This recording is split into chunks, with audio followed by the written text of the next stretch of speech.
Ladies and gentlemen, 10 minutes to go. 10 minutes.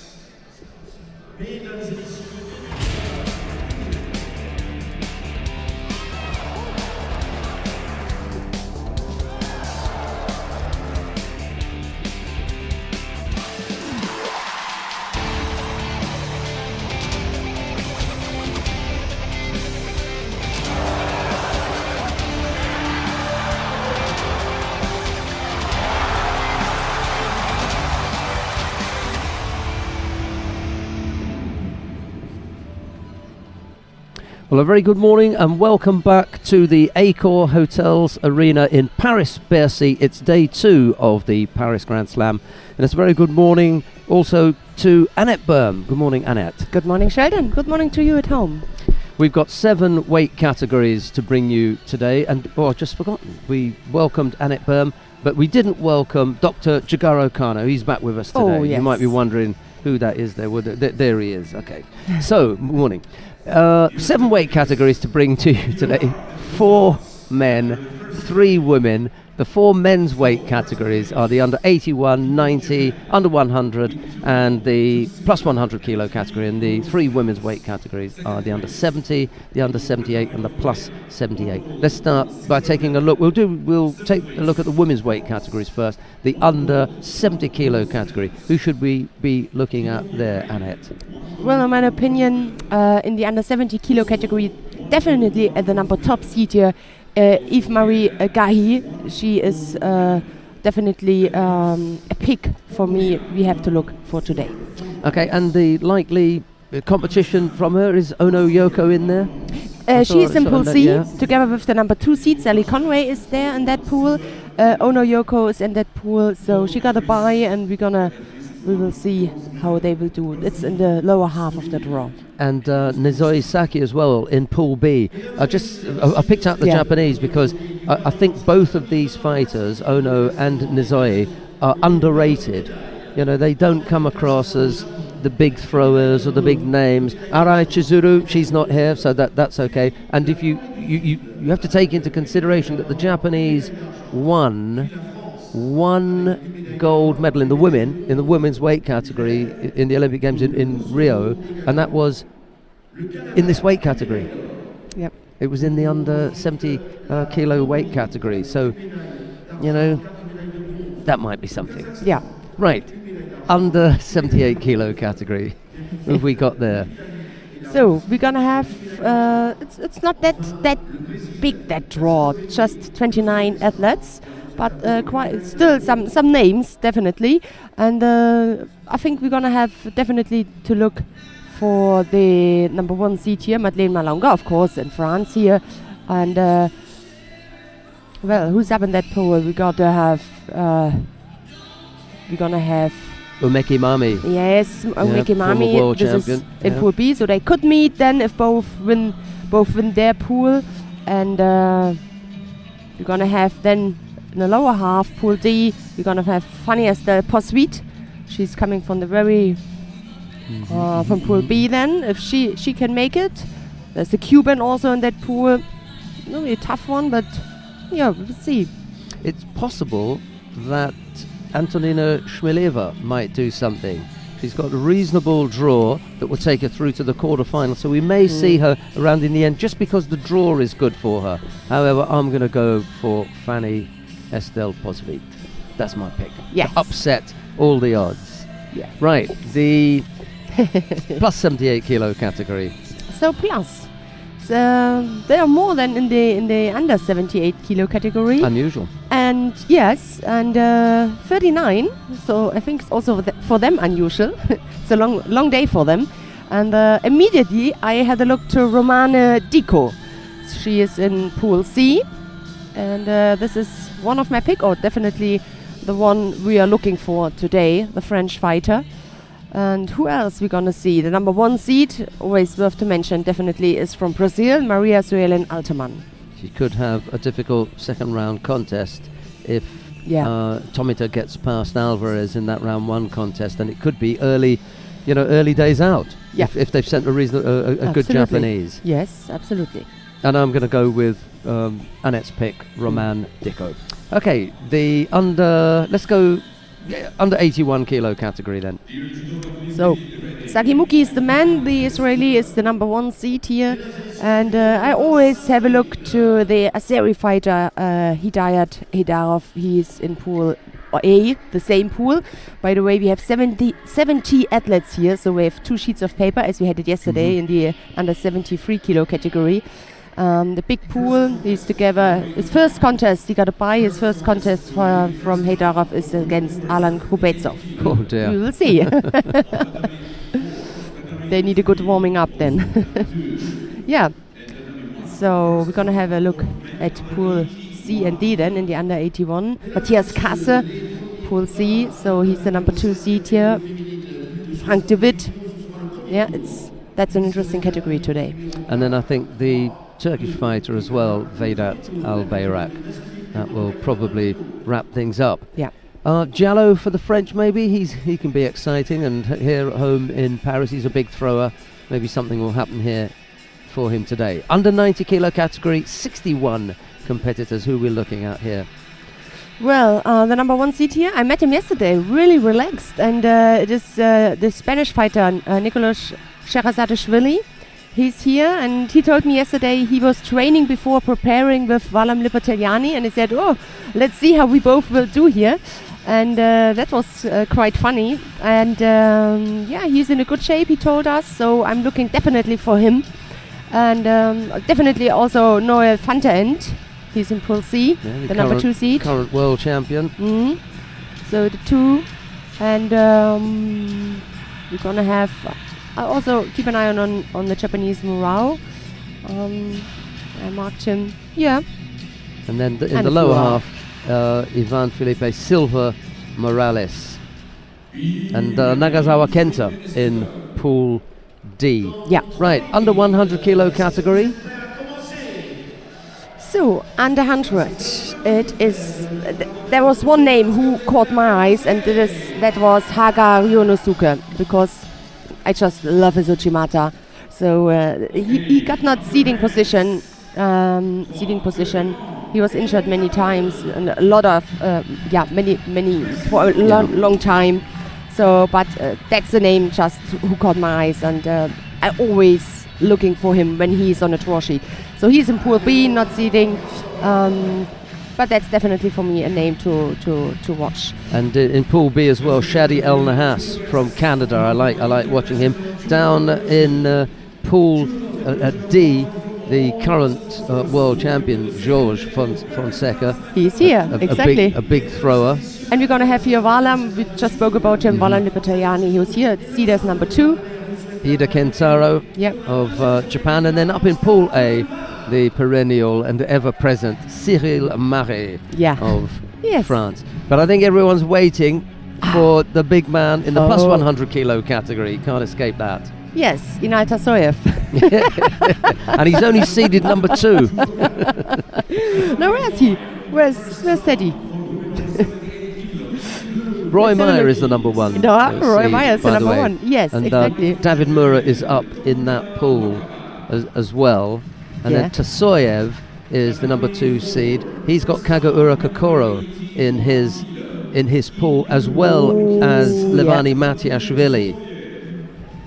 And then Kim Sung Min down in the lower half of the draw. And Teddy Riner is in Pool C. There's a chance of a quarter-final matchup with Tasoyev, or an early matchup with Kagaura Kokoro of Japan. It will all unfold shortly. And I tell you, the heavyweight, I think it's today really one of, not only because of Teddy, but look at all the names, and even I still see Naida and Tushinbaya still on the draw sheet. This is one of the most exciting category for me today. We're missing one person. Kamo? Is he here? No, he's here. Beg your pardon. And in any case, I don't think he's sparking as much as he should. We're missing. We're missing 2. Gurem Tusishvili. Yes. And Lucas Kapalik. Yes. That would finish it off. You are right. Yes. Right. The 2. Okay, we are going to go down to mat number 1 to begin our first contest in the under 81 kilo category. Leandro Guilherme of Brazil faces Antonio Esposito of Italy. It'll be Guilherme in the white judogi, Esposito in blue. Enjoy the day.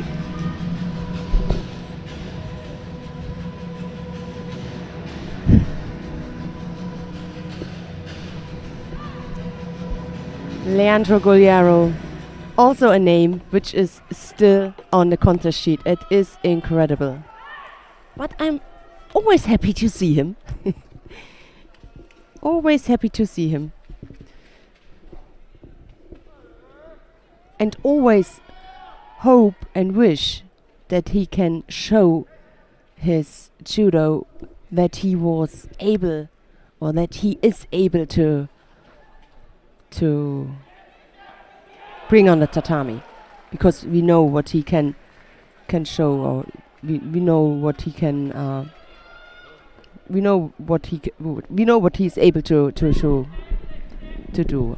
So yeah, highly skilled, absolutely competitor, just at the back end of his career now, and not quite finished as far as he's concerned. He's not quite ready to wrap it up yet. Just one more roll of the dice. Yeah. I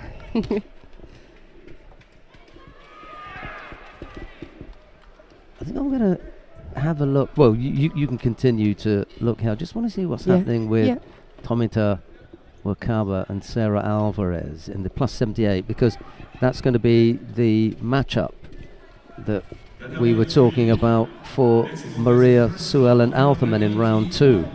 So yes, exactly. Let Annette have a look at that. I'm going to stand up and have a look at Tomita. Yes, okay. Oh, it's on the big screen. I don't have to move. You don't even have to move. I'll keep an eye on both things. What a service.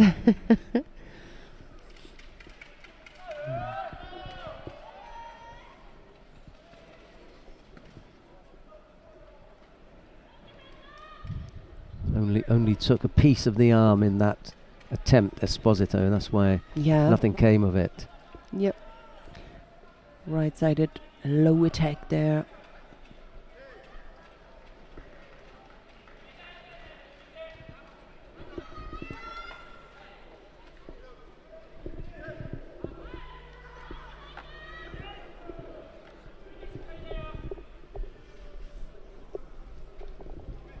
Esposito picks up a penalty for a false attack.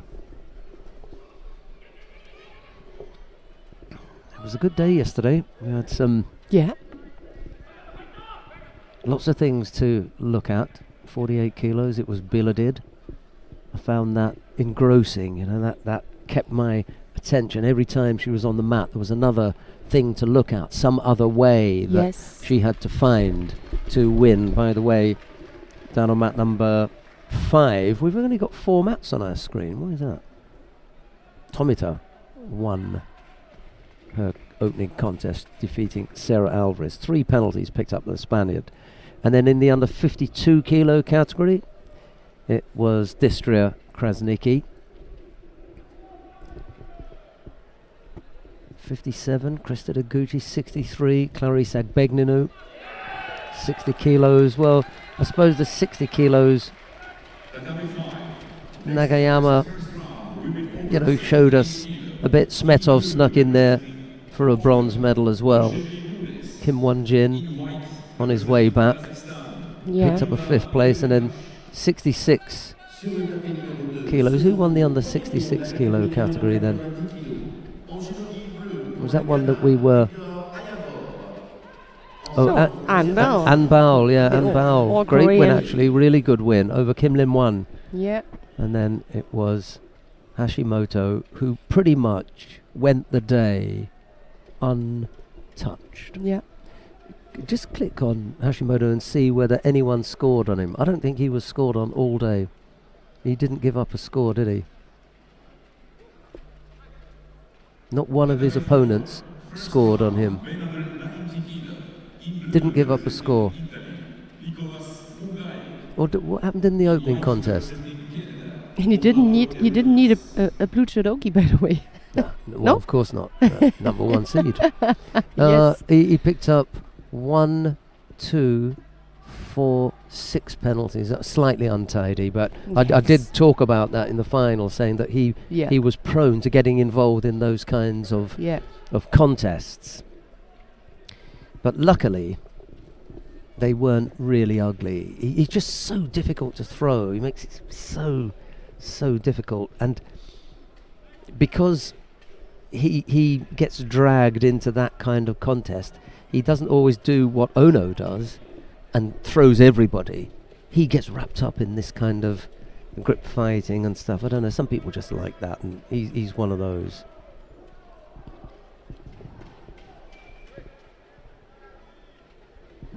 It's the under 90 kilo category down on mat number 5. Sorry, that's 4. I keep thinking that's 5. We have to have a look. I shall ask Huhan about that.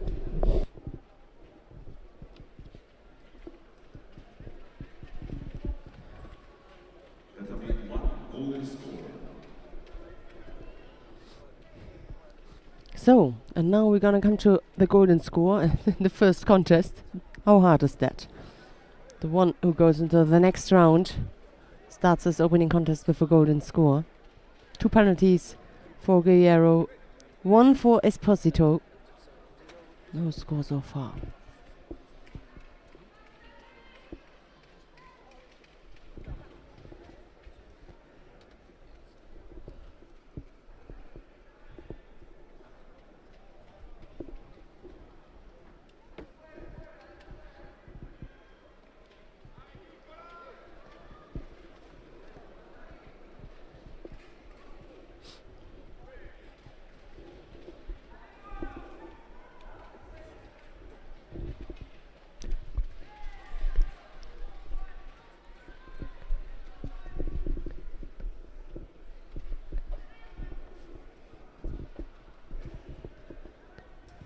Almost a minute gone. Let's see if Leandro can come through with his attack.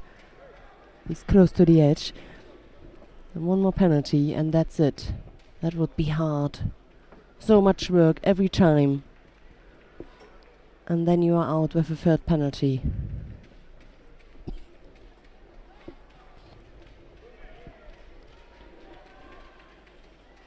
Esposito tried to come through.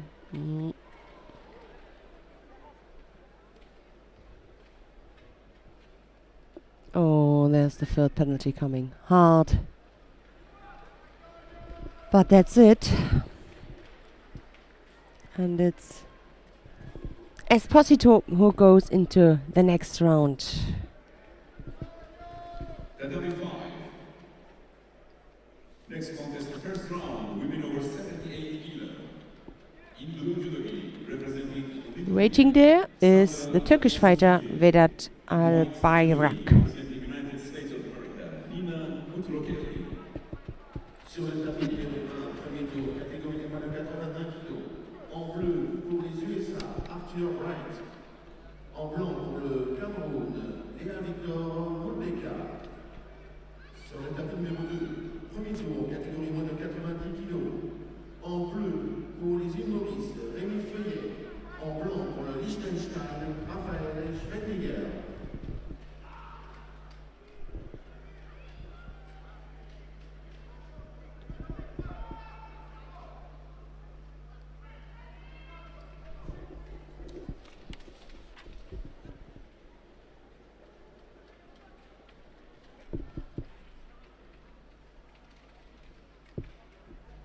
So, next contest is between Lea Victor Montbeka of Cameroon.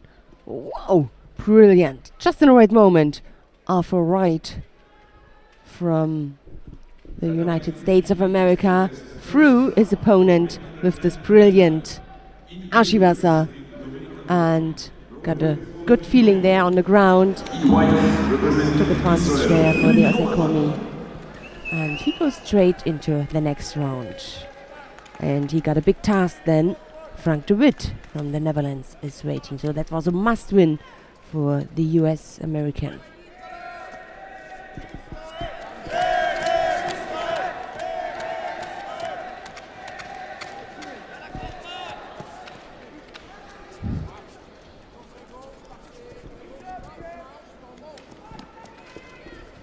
Prochain combat sur ce tapis numéro 1, le premier tour, catégorie masculine moins de 90 kg.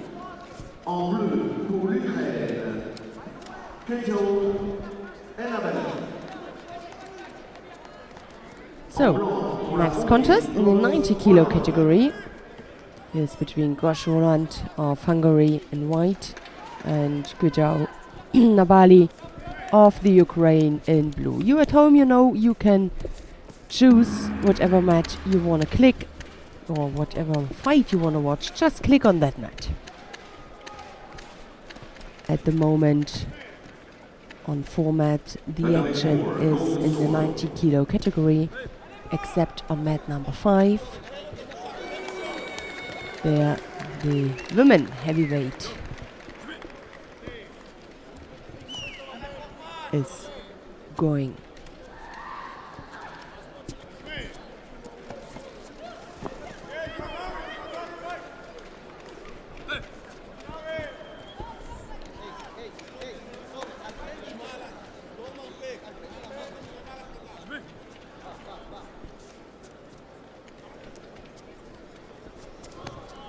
Oh, lost his grip in the end, the Hungarian.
The 34, next contest, first round for the men under 90 kilo.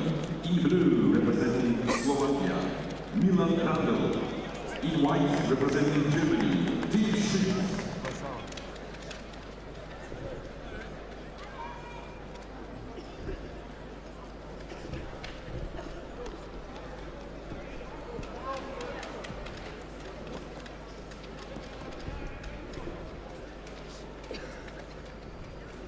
The 33, next contest, first round for men under 90 kilo.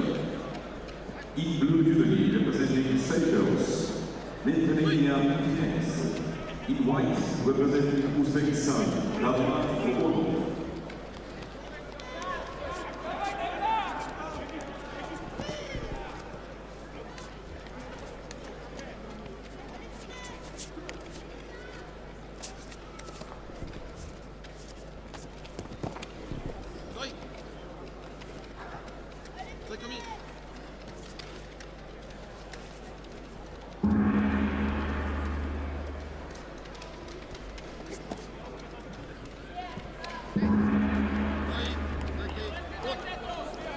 So 1.5 minutes, both penalized, no score so far.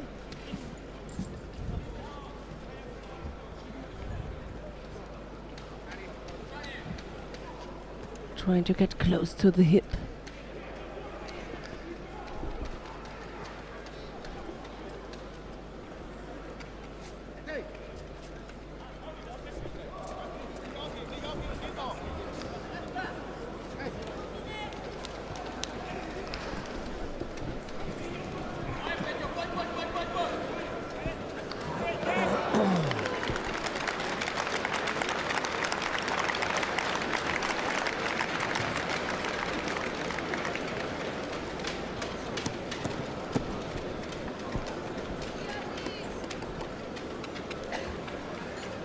Looking there hard for the grip. Looking there for an effective and dangerous attack. It's just half-hearted, just the last half of the throw, the danger makes it dangerous, is missing, in my opinion.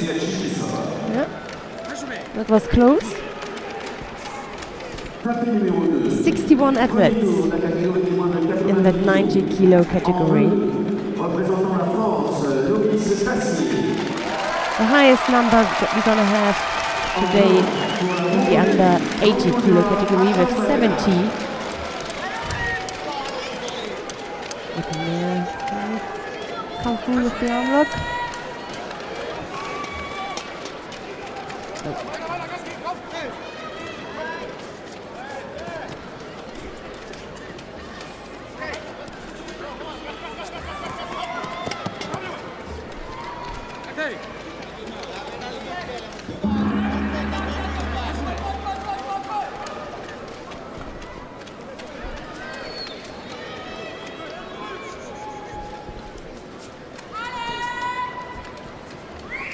So in the end, this was obviously a decision, and the Hungarian goes into the next round.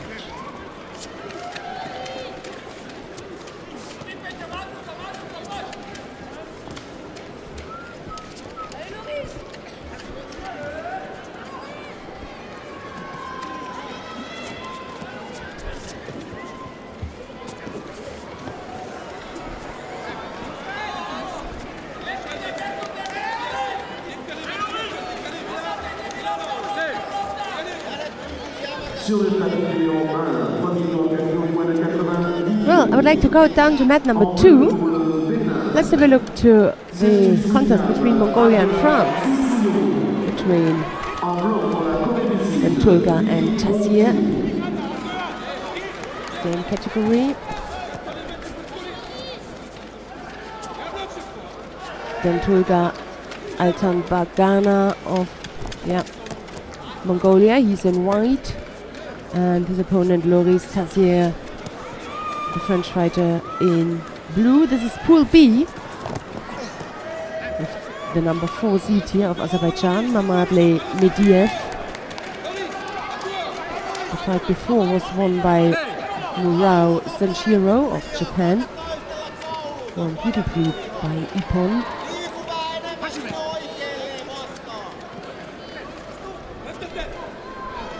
So the winner will face the Japanese.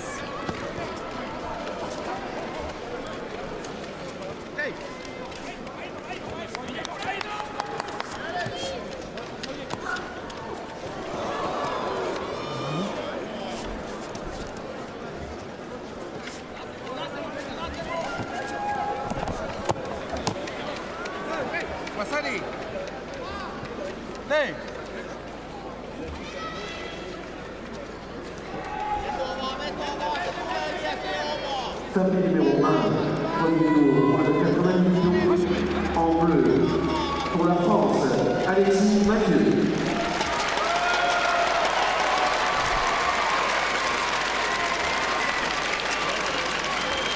Son adversaire péruvien, Judo ne se présentera pas aux blessures.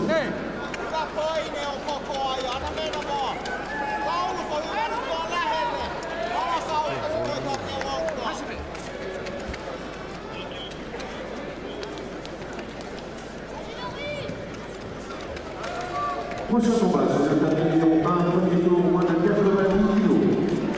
En bleu, pour la République tchèque, David Klamer. En blanc, pour le Japon, Nagasawa Kenta.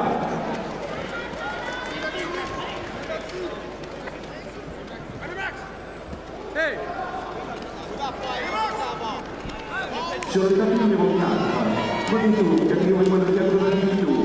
En bleu pour la France, Maxime Agnew. En blanc pour l'Égypte, Raquel Abdelkader.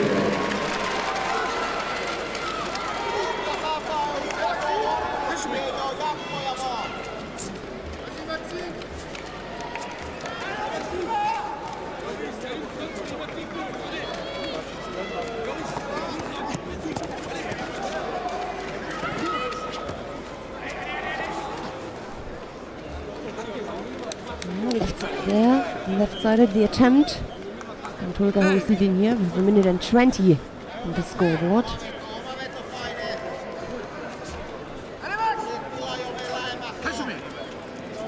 Let's see if he can work things out on the ground or if he just wants to keep him busy. Burn some time there. on the clock.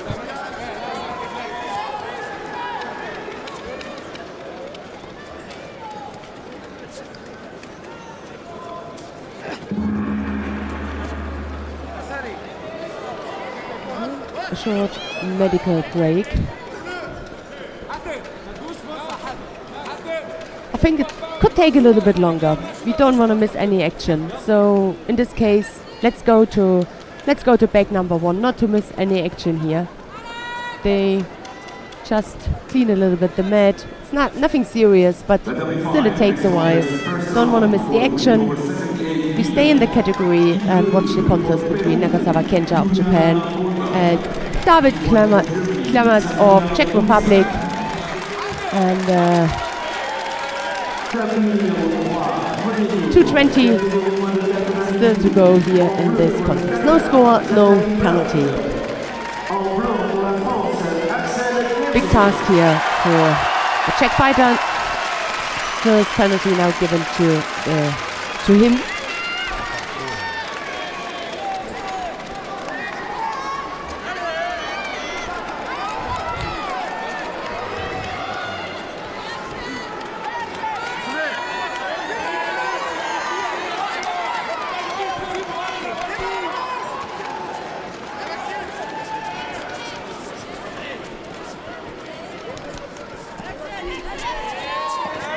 Second one now, that went really quickly, 2 penalties, not many times in between.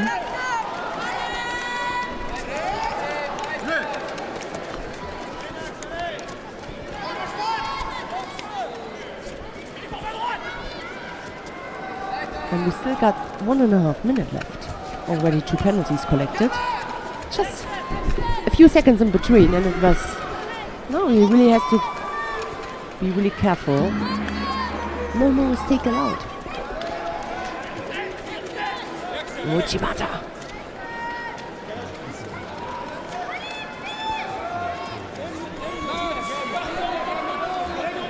That's a clear chase now also on the mat. Uchimata.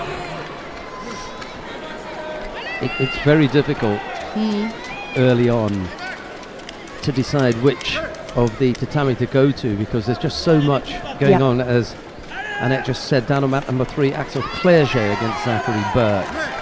And then Hatem Abdelacher in the under 90 kilo category, down on mat number 4.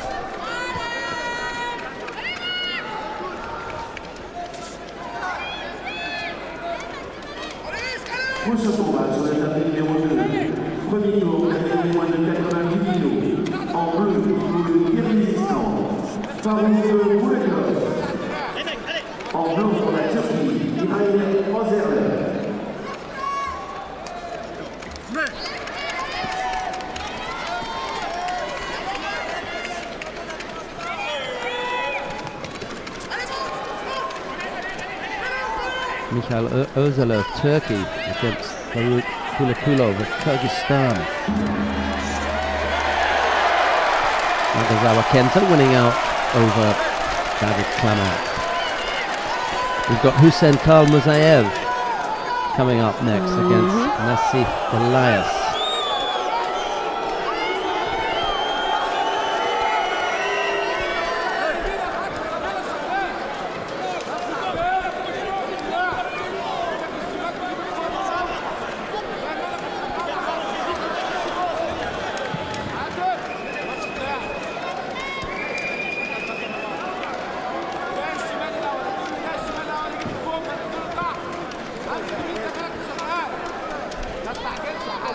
Yeah, here we go.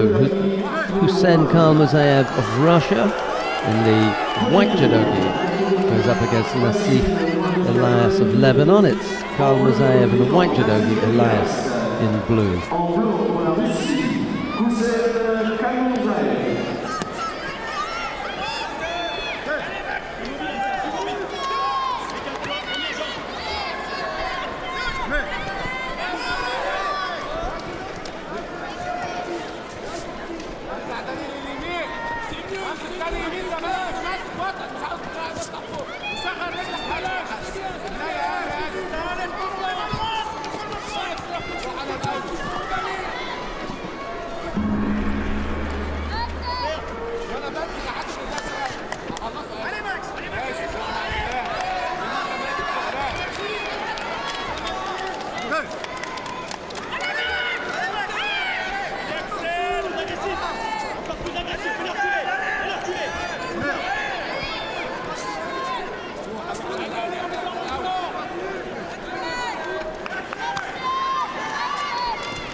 First penalty is now given for kind of blocking.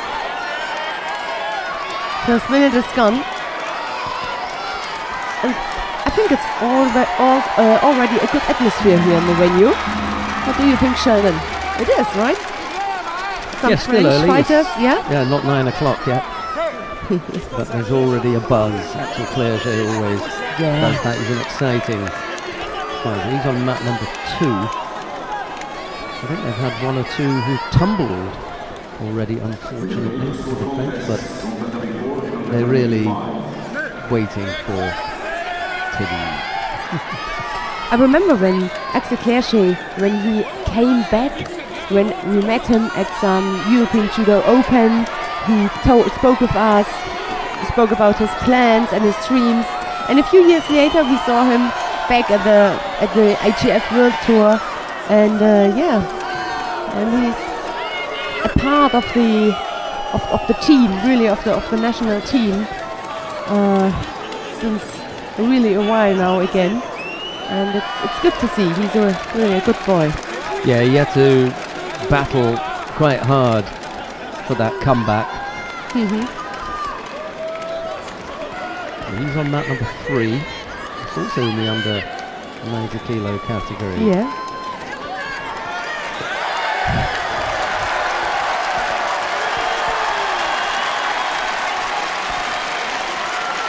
So he wins his contest, and here we're gonna have a minute, almost 2 minutes.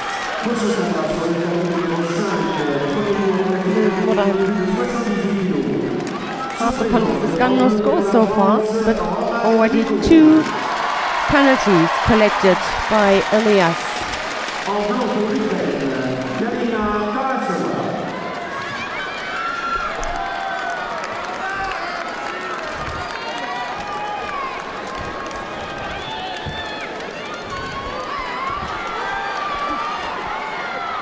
The coming three is from the first round for men under 90 kilo.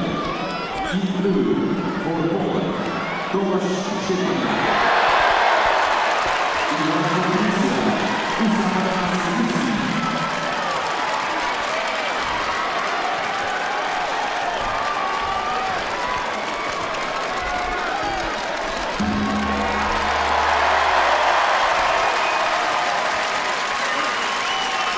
The cheer that you can hear in the background is for Roman Dicko of France.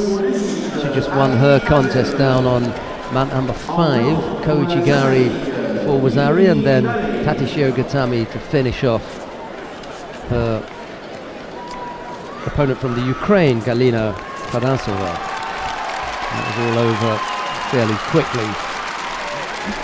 Roman Dicko through to the next round. That was our pick for this morning, I think. Yeah. Bram and I got a soft spot for Roman Dicko. She goes through to the next round.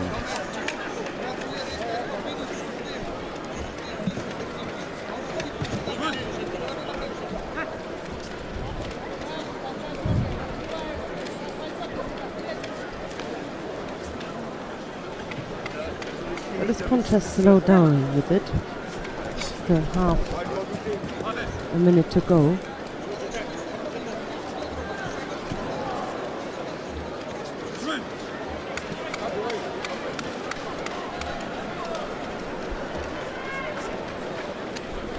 The W5 next contest first round for women over 78 kilo.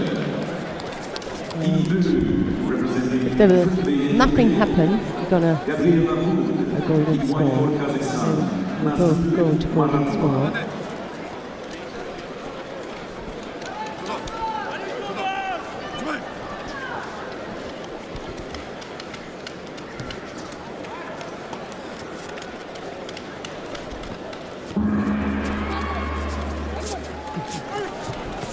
Yeah, that's the case. Golden score between Khamosayev and Elias.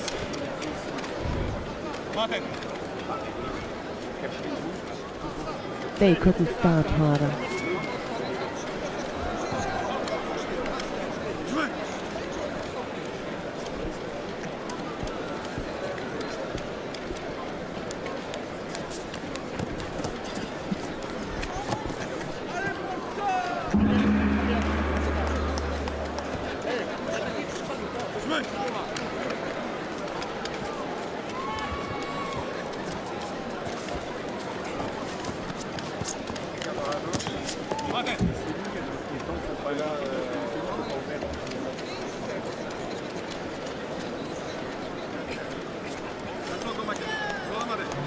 But it did not take long, just 20 seconds, and there was the third penalty. So it is Zayev, the Russian, who takes this one. So we're gonna have a quick look where to go now. Tatami 4, next contest, first round for men under 90 kilo. In blue, representing Gabon, Paul Kikai. In white, representing Georgia, the former world champion, Altamir Dmitry. Sur le tapis numéro 1, premier tour, catégorie moins de 90 kilos. En bleu pour l'Angola, Federico Joao. En blanc pour l'Estonie, Glenn Christopher Kaluchanai. The number 5, first round, the women under 78 kilos. So, the choice is also to ask Sheldon, where do we want to go?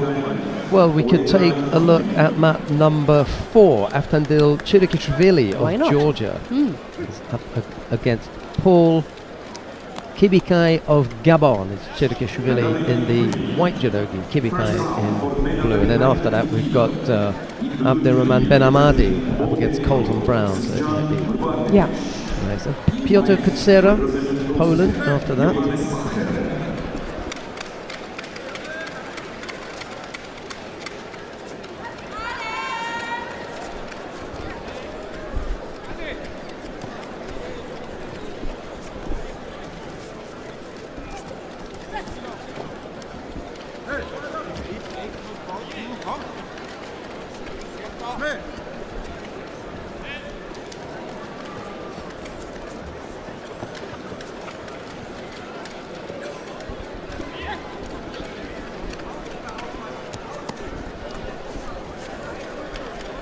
Right, let's see if we can go down to mat number 4 now. We'll pick up the action in round 1 in the under 90 kilo category. Aftandil Chirikishvili of Georgia is up against Paul Kibikai of Gabon. It's Chirikishvili in the white judogi, Kibikai in blue. We join that with a little under 3 minutes left to go. Sur le tapis numéro 1, premier tour, catégorie moins de 90 kilos. En bleu pour la Colombie, Francisco Valenta. En blanc pour le Tadjikistan, Oustopirion Komrostov.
Nice little Uchimata effort there from Chirikishvili, just threatening Kibikai for a moment.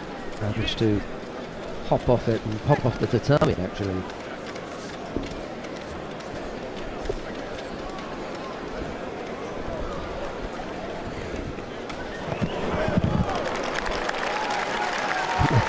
He does come up with a lovely finish. Yeah. And you know what? I'm really happy to see Aftandil throwing. I haven't seen it for a long time. I mean, I remember his dominance for a very long time. Then his dominance seemed to be away for a long time, and yes, I'm always happy. With the biggest respect to his opponent, but I'm really happy. But the day is young, I know, and we're gonna see when he will fight against really big opponents, how he will do it. Tatami 4. Next contest, first round for men under 90 kilograms. In blue judo, representing USA, Golden Brown. In white for Algeria, Abdurrahman Benamadi.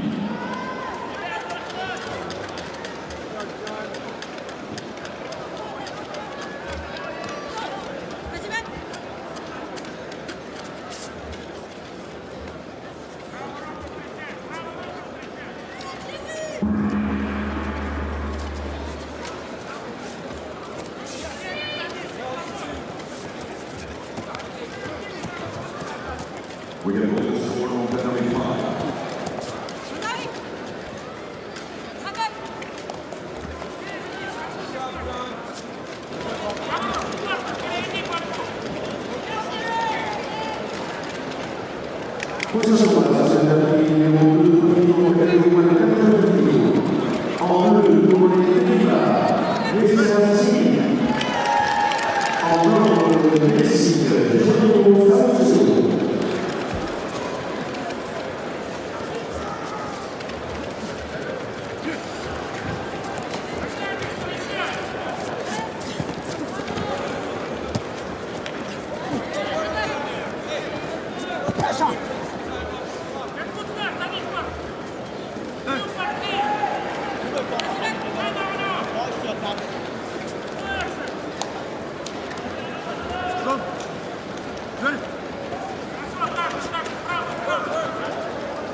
Tapis numéro 1, Golden Sword.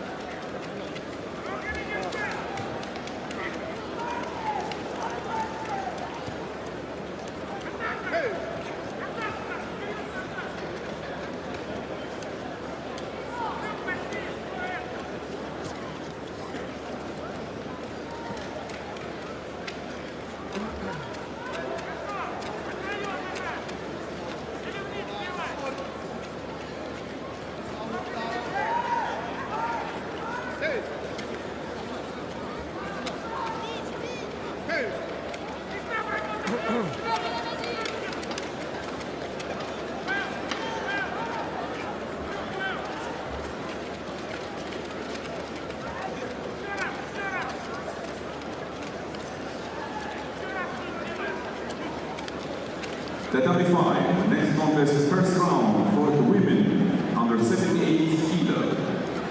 In blue judo, representing Mongolia, Otto Murtsetse. In white, representing Russia, Antonina Shishiola.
The W4 golden score.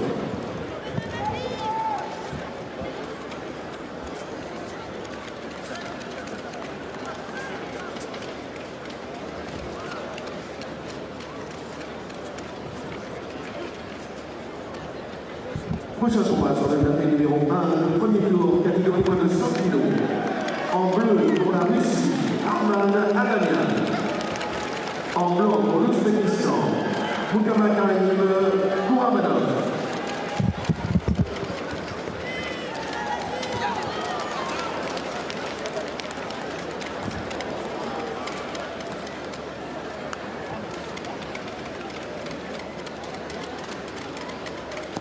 The W3 next contest first round for the men under 100 kilo.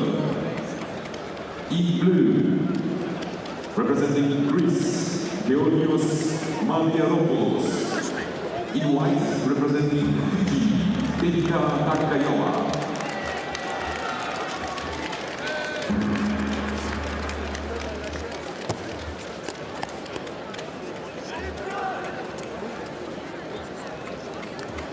The W4 first round, men under 90 kilograms. In blue for Australia, Harrison Assad.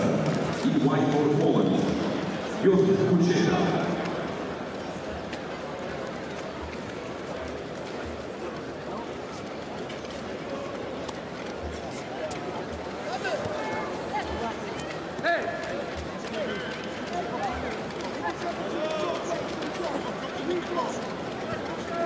Tapis numéro 2, premier tour, catégorie moins de 90 kg.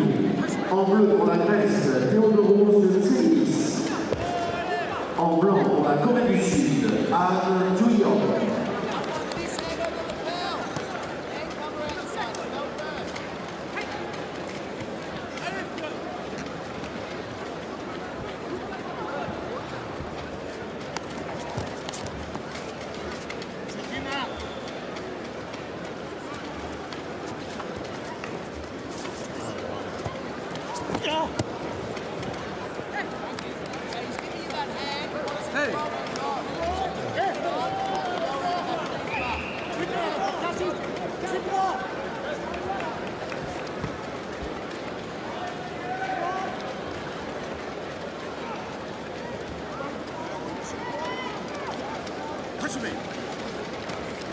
Prochain combat sur le tapis numéro 1, premier tour moins de 100 kg. En bleu, représentant la France, Alexandre Kouni. En blanc pour l'Azerbaïdjan, Zemir Kotsoyev.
Sur le tapis numéro 2, premier tour, catégorie moins de 100 kg. En bleu pour la Russie, Kazbek Zadikir. En blanc pour l'Allemagne, Philippe Kalandi.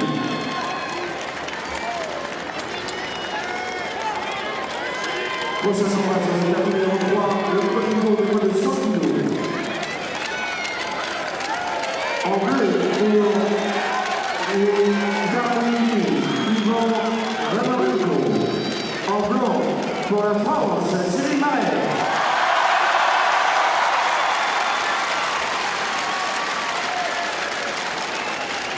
The number 5, first round, with number 78 kilo, in blue for Chinese Taipei, Suman Chue, in white for Portugal, Yakima English.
The number 4, next contest, first round for men under 100 kilo. In blue, for Republic of Korea, Kim Jae-yoon. In white, for India, Afghan Singh.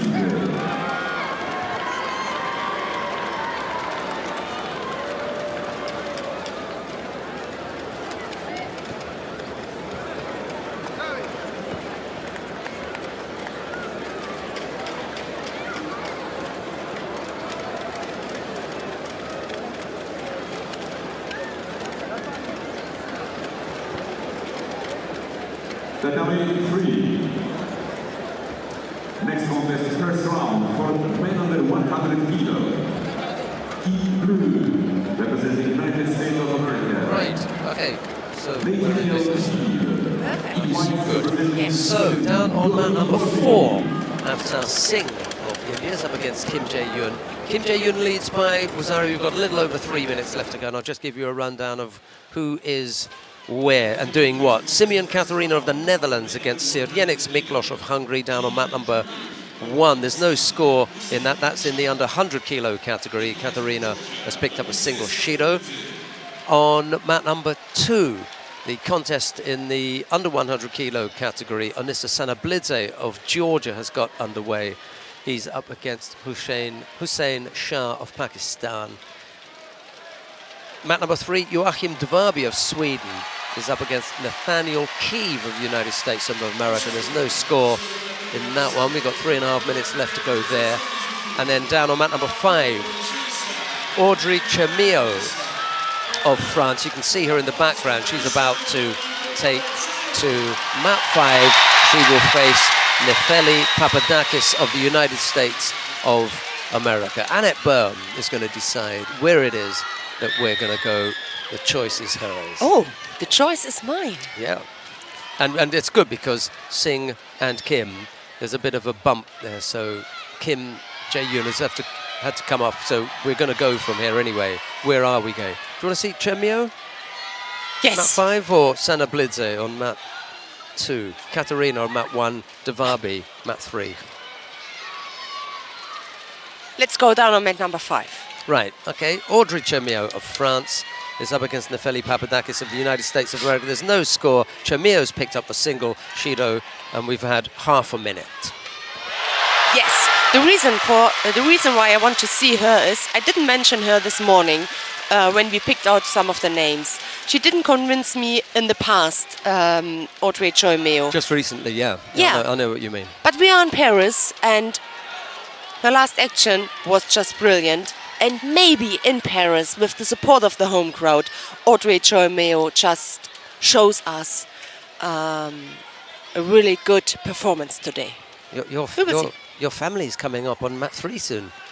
Yes. Alina Böhm. Yes, did you see? Right. That's funny, yeah? But for all of you at home, we are not related.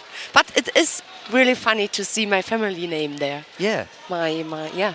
And around about the same kind of weight category. Exactly. Yeah. But we look completely different. I'm a redhead and right, Alina really with black hair.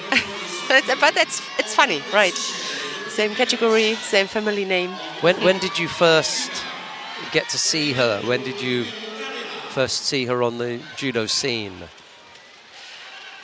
Before I saw her, I got to know her when I saw the results at cadets.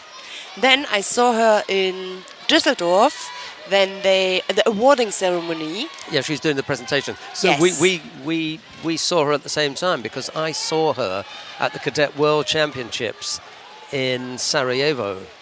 We were in Sarajevo for the Cadet World Championships 1 year. And we had to take little clips of them. And I thought, Alina Böhm from Germany. Wow. Yes. Do you know Annette? Yes, but we are not related. But that's the first question. I mean, I understand this because... and she said, I've got dark hair and she has red. Yes, but that's not... that says nothing, you know? But we know this with other family names from other countries. We immediately think of, are they related? Libertagliani, for example, or that's the first thing you think about. Are they related? Because it's kind of interesting. It's background information you want to know. Judo. Exactly.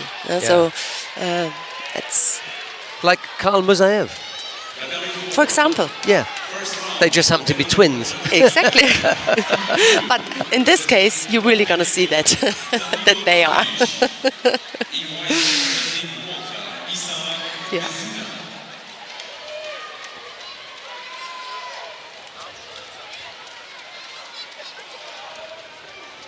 We should be joined shortly by Dennis van der Geest. Yeah. And Loretta Cusack-Doyle.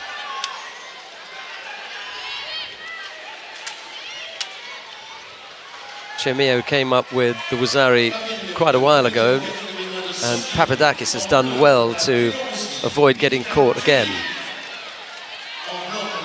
Just needs to get her head up here, to be honest. And unfortunately she could not, and she picks up the penalty for that overly defensive posture.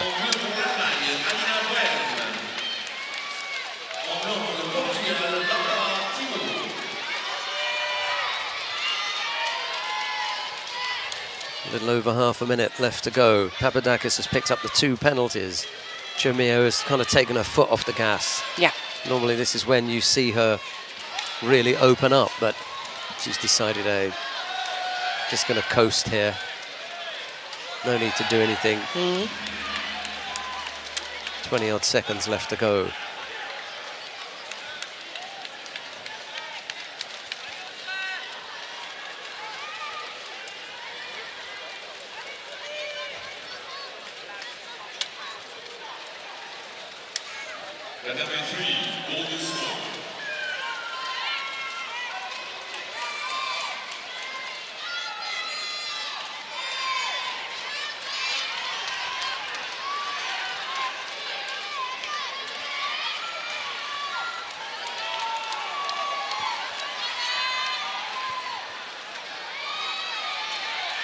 Well, maybe this is an illustration in this contest of where Chermio's problem is.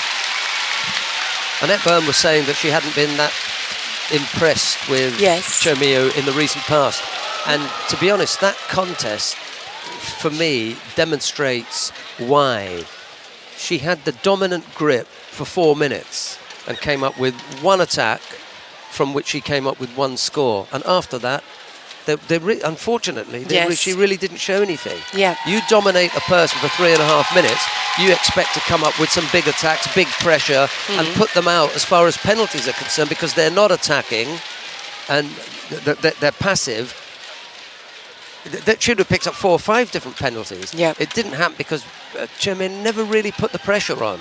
Now she gets away with it because she was fighting Nefeli Papadakis of the United States of America. You go up against the bigger fighters, the stronger fighters, you can't do that. Yep, you're right. Who have we got coming up next then? At number 5, next contest, first round for women under 78 kilo. In blue, representing Germany, Teresa. I just think about one name in the under 100 kilo category from Canada. Oh yeah? And I He's ask not there. myself, is He's not he there. here? No. You know whom I mean? Yeah, Kyle Reyes, but he's Where not. is he? We've got Shadi El Nahas. He's taken over. No Kyle Reyes. Where is he? Yeah. It's not happening. We have to speak a word with the coach. It's not happening for him. Right, we could go to have a look at Daniel Dichev of Bulgaria. He's up on map 2. Yeah. He's up against Nikita Zvirid of Belarus. It's Dichev in the white judogi, Zvirid in blue. We joined the contest with just over a minute and a half left to go.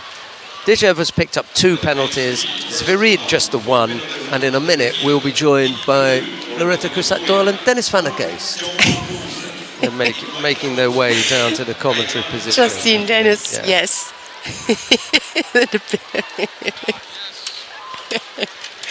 Enjoying and a big smile. Oh. A nice commentary group we are here in Paris, I must say that. It makes fun.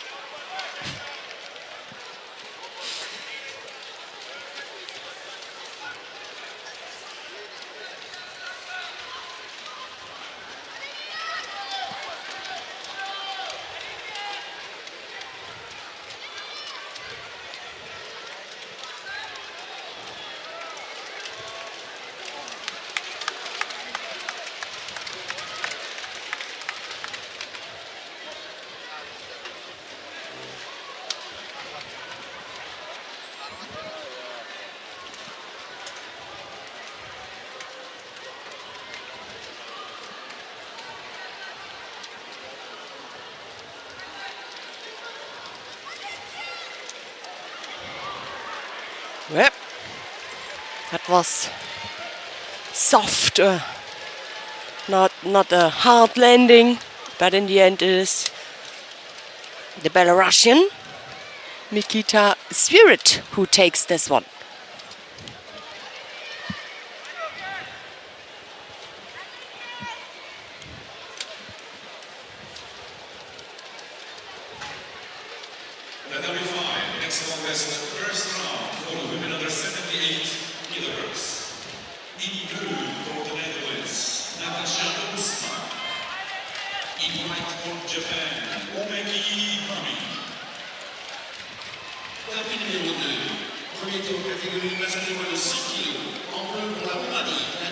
Mert Sismanlar of Turkey faces Daniel Mate of Romania.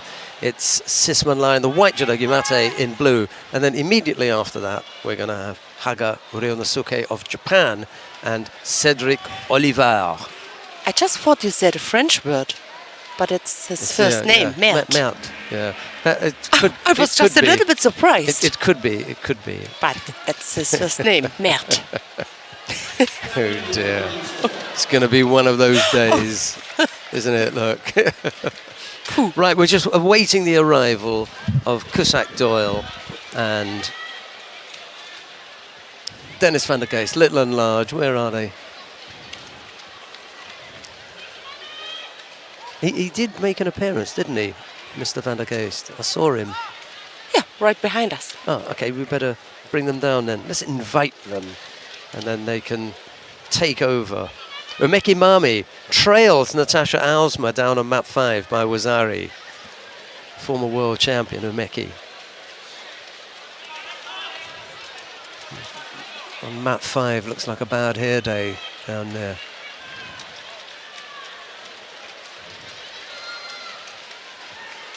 So invite him to our studio. A minute is gone, no score so far.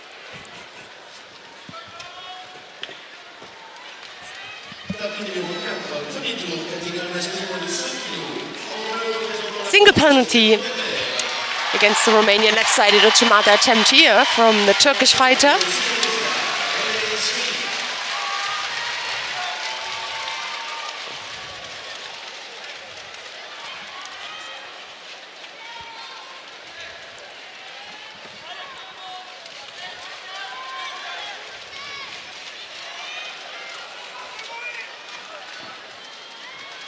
The lead here for Sismanla.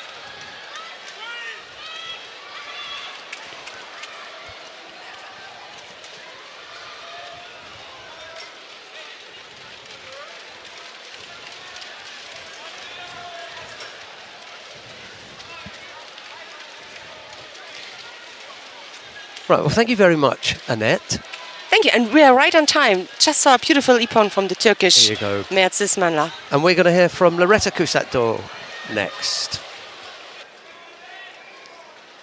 We're going to see what's happening down on map 5 with Umeki.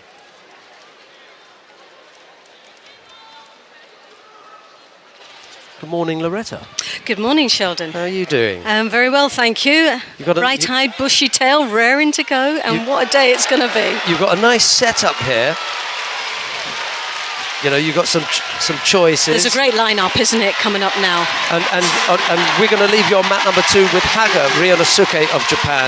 He goes up against Cedric Oliver of France. It'll be Haga in the white judogi, Oliver in blue. And Loretta's going to be joined by Dennis van der Geest. Thank you, Sheldon.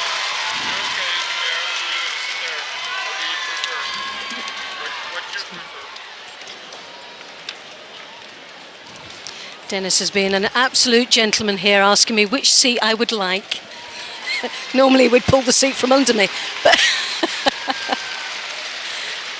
but here we have the under 100 kilograms. We've got Haga from Japan in the white, Oliver of France in the blue. Well, obviously the French crowd here will be who we know will be supporting Oliver here, and they've given these athletes a great support and a boost of confidence throughout yesterday and at the beginning of today. The atmosphere is already starting to heat up and the seats are starting to fill very quickly. Apparently in this 14,000 seat arena, there's only about 27 seats available. A real sellout. I don't think we have football matches in the UK that can host that many people, and I'm quite sure there's a lot of people here for the big man himself, Teddy Rina, so it'll be interesting to see how he does a little bit later on. But we're here focusing on this match now in the under 100s. And just joining us is Dennis van der Geest. Good morning, Dennis. Good morning. And a great first fight to watch. Haga. Let's see if he's in form. Well, he's got a very good, strong grip there. He's controlling with that left hand on the right shoulder there of the Frenchman. Oliver's just trying to get past that defence. He's struggling a little bit, though, isn't he? Well, Haga, of course, famous for his left Uchimata. But... well, no sooner you speak, he enters in with that Uchimata. And again, yeah. Oh, well, definitely on fire today. Beautiful Uchimata. Took him a little time to settle into it. but eventually he got the grip that he desired. He got the angle and the positioning just to place it just nicely for that ippon. So Haga goes through to the next round. Yeah, and I think in Japan they're having a battle. Who will be the one to compete at the Olympics in 2020? Of course, Haga is a former world champion, but the last few years also lost against opponents. I did not expect it. I would have thought that he would win more, but now for today, this was a good start. So let's see if it's possible for him to win a medal today. Well, when you're hosting the Olympic Games, the sort of the need to travel the world and qualify through your quarter or through the world ranking is it's quite hard. It's less important for Japan. Yep. Obviously, they have to know what's the field they're up against when the Olympic Games comes, but they don't have to chase these events, and which is very tasking on an athlete when you see there's so many events and that world ranking list changes so often, doesn't it? And we're still in some areas there's athletes that really still don't know whether they're going to make it or not. So there's these vital events coming up in the next 5 months are so crucial to a lot of athletes. We're watching the first now, the top player, so it will be more difficult for her to show those techniques. But the first round was a really good one for her. Well, she'll be up against Merkelberg of Germany in that next round. When you look up her lineup, she's got Pino, she's got Teisman, there's Poliers. There's some real strong opposition just to get out of her pool. So she really has to be on form today. Izoi here of Japan in the white. Pogorzelicz of Poland in the blue. We're still with the under 70 kilos, the first round. And still within the Pool B we're looking at on the draw.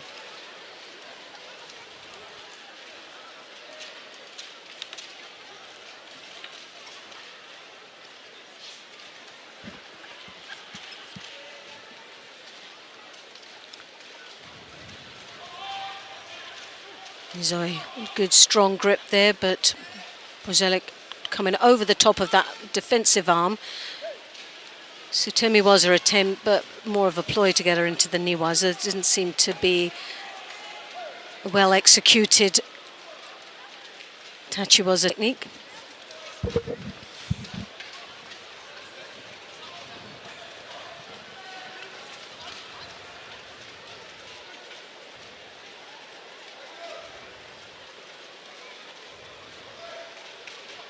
Left hand on the lapel quite nicely to get that stumbling action, trying to break the balance of Pogorzelicz. Izoi coming in, nicely turns her opponent over, doesn't secure the osakomi, but still under pressure there.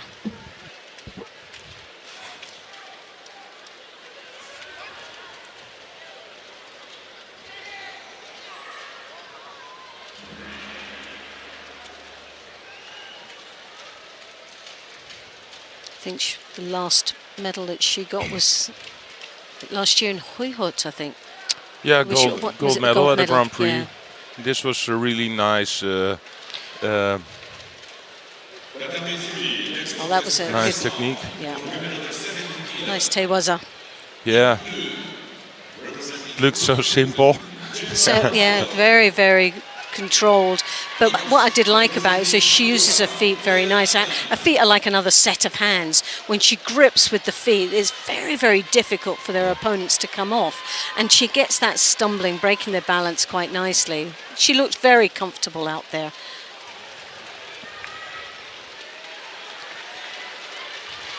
Well, we're making a small change in weight category. Oh, just a small change.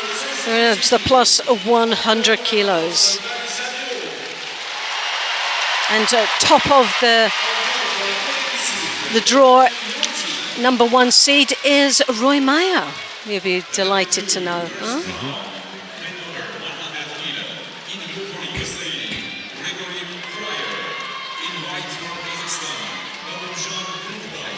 So we Kukbain representing Kazakhstan in the white, and Pryor representing the United States of America in the blue.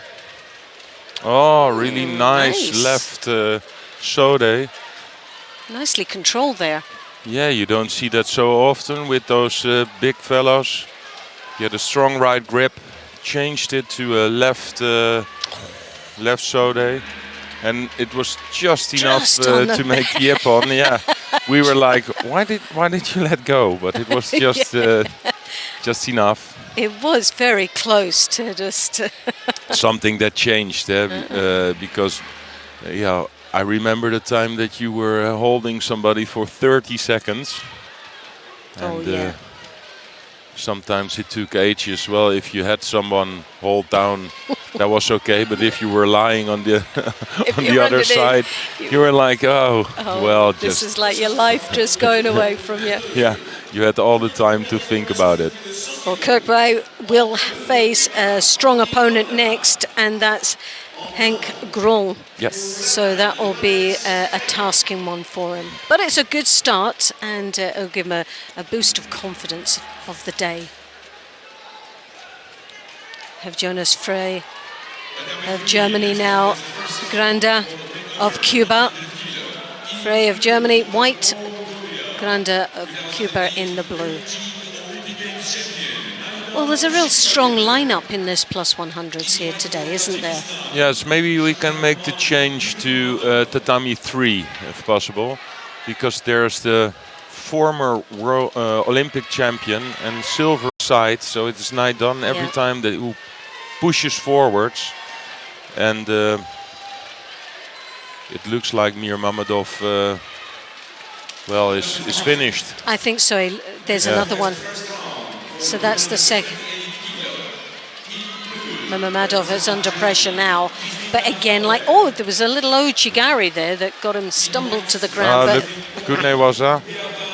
That arm roll. Yes, he will roll. Oh, just slipped away. Lost it.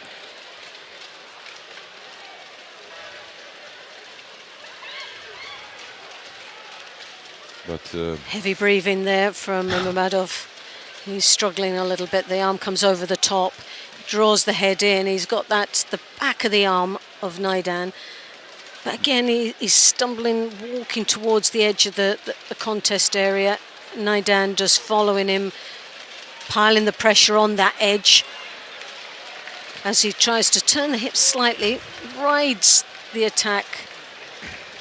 Very dangerous area to be playing in. Well, but of course there are still a lot of competitions coming on in the next few months, so we will see him for sure. But this is a nice runner-up, Salishvili, world champion juniors. And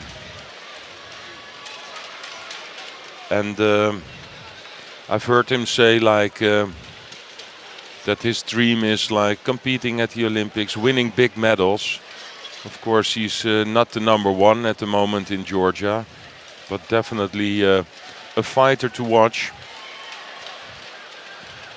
Well, he comes from a strong country of heavyweights. He's got the bodies there, and he's got the focus at this moment. He's got that, and the possibility is high there for him to achieve those goals. Mm-hmm.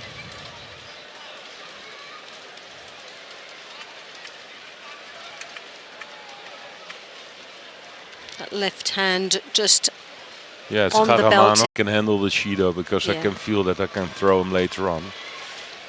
And that's exactly what he did. So he moved through to the next round. And the next round will be with the Brazilian David Moura. So he better get his wits about him on that one, because giving away valuable percentages that way in a Judo, you can't afford him with David Moura.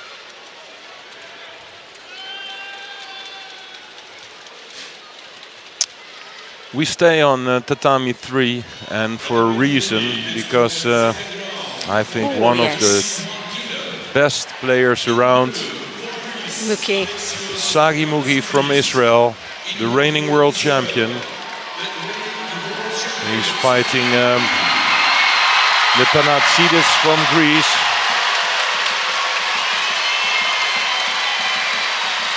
People heavenly applauding, but just wondering that who's is come on. because Teddy Riner enters the arena.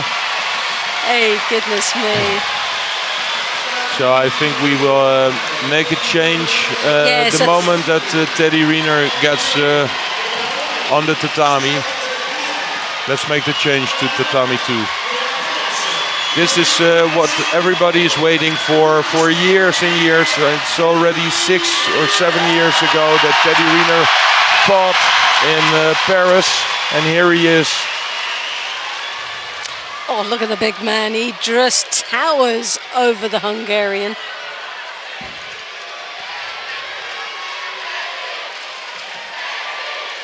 What a daunting experience this Hungarian's getting right now.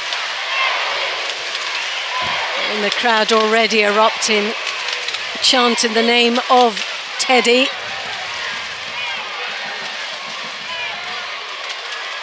Teddy, one of the biggest men in the world of judo, with one of the smallest coaches. Yeah. Franck Chambly. For Chambly, it's really important that Teddy gets his breakfast every morning, otherwise he will eat his coach. He's eat his coach. This was the first attempt, but... A lot of defense there from the Hungarian.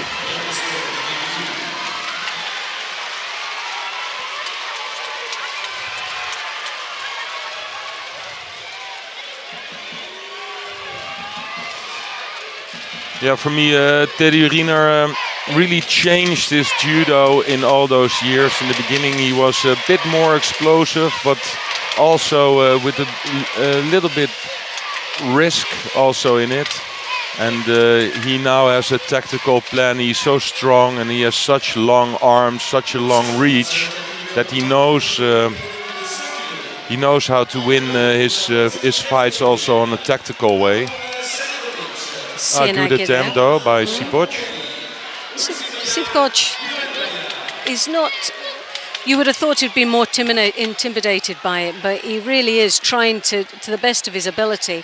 The problem is when that right hand of Teddy Riner comes over, when he catches the high collar and he brings the elbow in and locks it, it's so hard to break that grip, to break free from his grasps.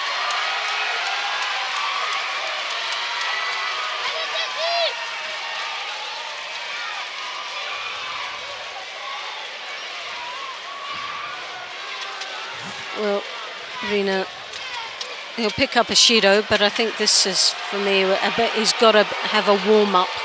He's got to get himself ready for the next couple of matches, I think, coming up. So a quick win here is not going to help his cause, really. So I think staying on the tatami as long as he can. Yeah, but the only thing is that for Riner, if you look at the opponents who gave him the toughest time on the tatami, it's always the left-handed fighters. Right against right for him is a little bit more easy. So you can see the difference. You can see that Teddy is waiting for a moment that he can make the score. But Sipoc is doing it quite okay. Is capable of placing his left hand.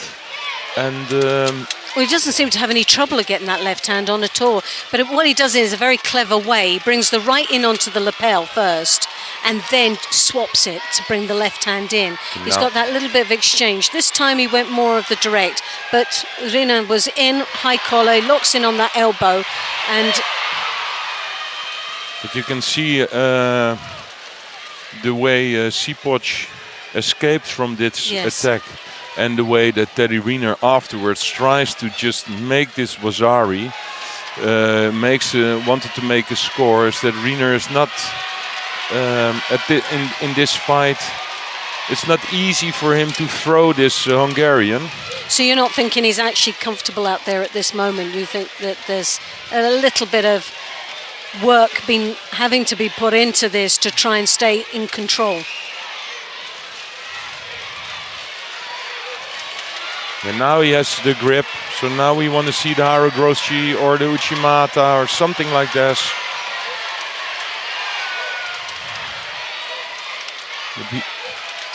He's trying to He get wants that. to do it, but with absolutely no risk. Yeah. That's the problem. He doesn't want to really turn his back, does he? He's trying to get the long leg across, but without any commitment of turning his back.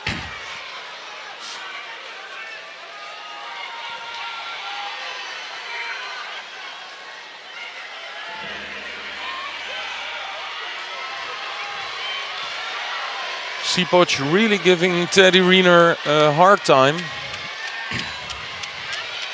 But I also I did not see like one really hard attack from Teddy Riner, so maybe he takes his time. Now he has the control of the right arm of the Hungarian. Well, the Hungarian now has taken his sleeve there, and at that moment Teddy Riner wasn't very happy on that. We're into golden score.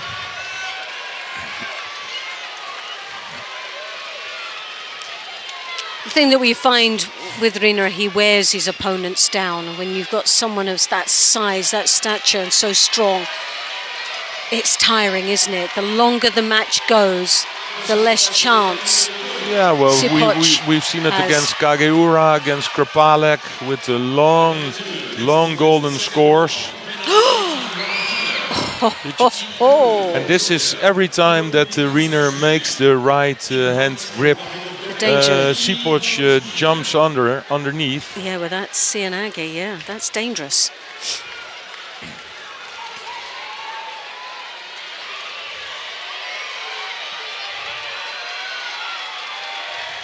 In the corner of my own, just looking that. Oh, Muki is into golden score. 2 shidos to 1 against Natanasidis. So we're half a minute into golden score. Quite tasking for both these heavyweights. They'll become quite tired and depleted of energy. Now he has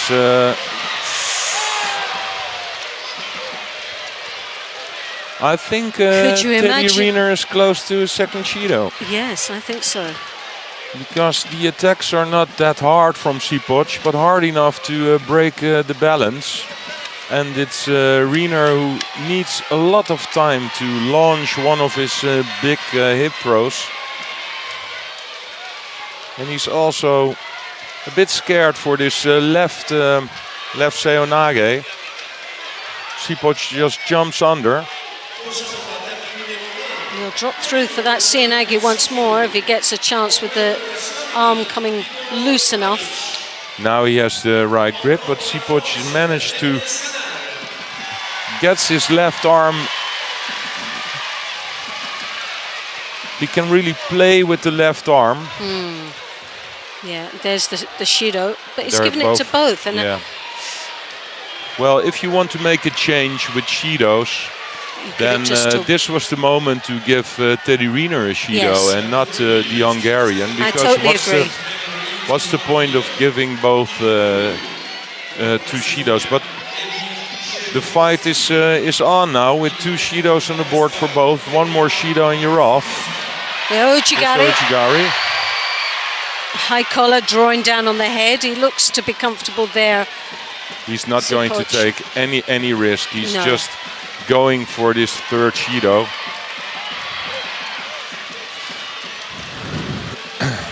Sipoc, you can see that he did not expect that he would make a fight like this against this giant from France.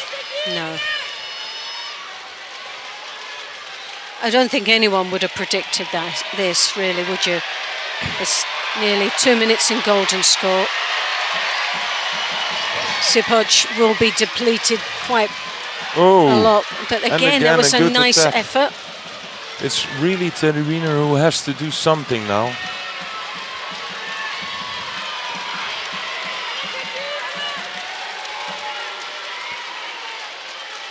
I think if, like you say earlier on, if that Shido had only gone one way and that went to Rina, we would be seeing this match finished by now, one way or another. Yeah, he's going for the third Shido, yeah. Yes, they're going to... Oh, crikey, yeah. Oh, he touched the leg. Well, these are the rules, so so they comply the rules, but wasn't one of the most attractive matches that we've seen, or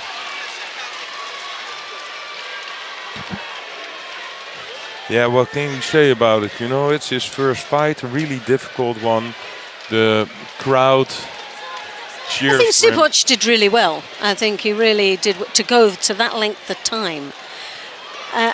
But I think if we change the dynamics of that match, and what you were saying earlier, I think is a valid point, is instead of giving two Shidos, which I didn't really feel that Suboc deserved the second Shido at the same time as Rina. And I think we might have seen that change of pattern from Rina very quickly to finish it off, knowing the danger that he put himself in. And I think we would have seen a bit more excitement. But given 2-2 and then the last one out, made it flat. Let's make... oh, it's already there, yes. This is the right one. This is the one I want to see. The Belgium, Matthias Kasse. Kasse, great athlete, isn't he? Azizov from Russia.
Oh, nice.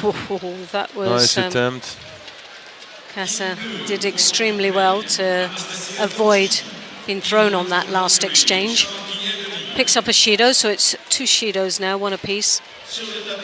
Just past the first minute of this contest. Azizov looking to be piling a lot more pressure, but breaks off the grip without advancing on to attacking with it. Picks up his second Shido, and we're not even past the halfway mark, so lots of pressure now on the Russian to start kicking in and performing.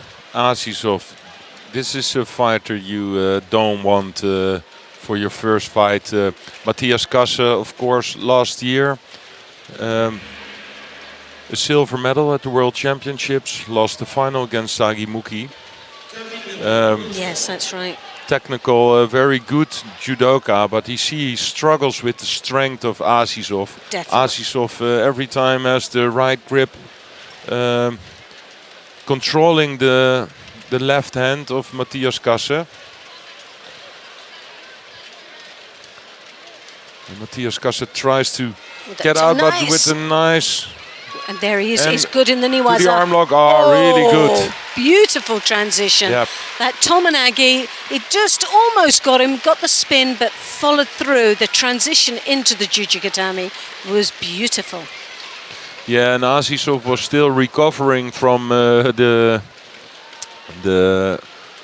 attack Matthias Kasse made. Yeah, so that gave Matthias Kasse a few seconds to apply the arm lock. Yeah, he took his attention off the Niwaza by trying to work with the feet with the Tomonagi. Azizov was focused on trying to escape that left himself very vulnerable.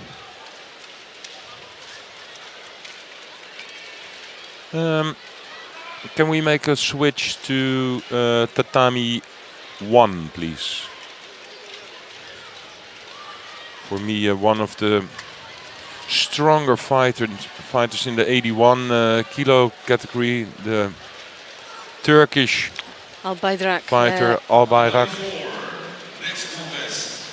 Second round, men under 81 kilo. In blue for Mongolia, Ulaanbaatar. In white for Argentina, Thomas Morales.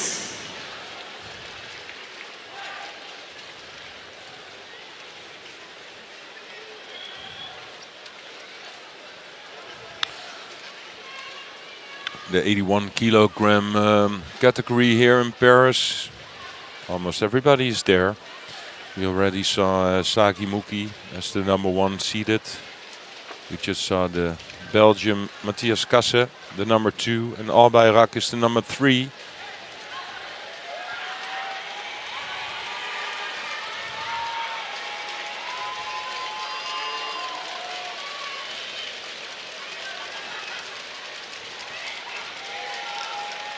Esposito knocked to the face there.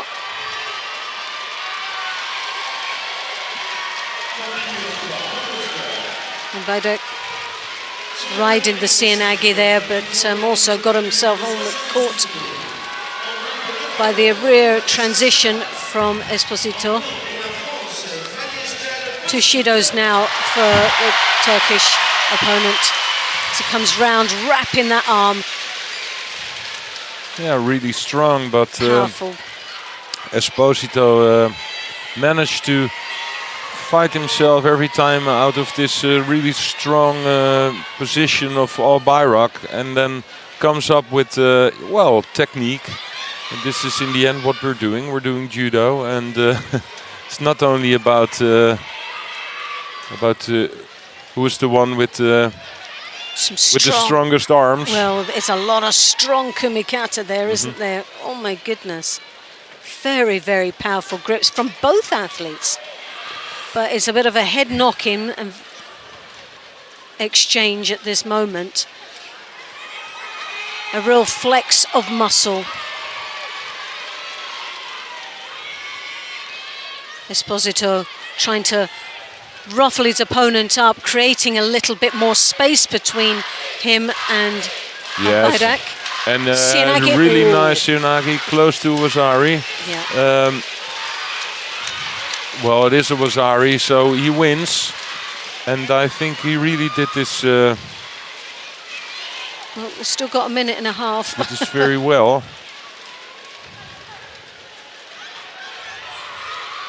So for him, this is a really good situation with 2 Shidos on the board for Albayrak, but he also knows what will happen now in 1:30.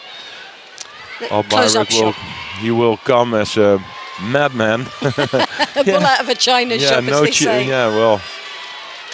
Throws that arm over the top, but it doesn't connect. He's desperately trying to get close, but while he's doing that, he's leaving himself open for that Sianagi. Every time he's exposing himself to danger.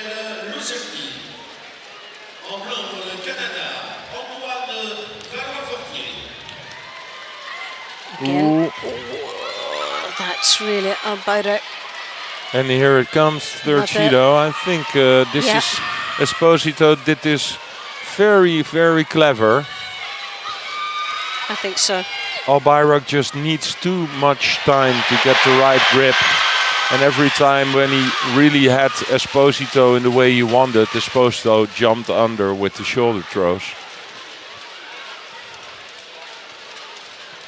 The only one we don't see today is Molai, former Iranian, now fighting for Mongolia. He's not here today, but the rest of the roster is really, really tough. It's a strong lineup. Yep.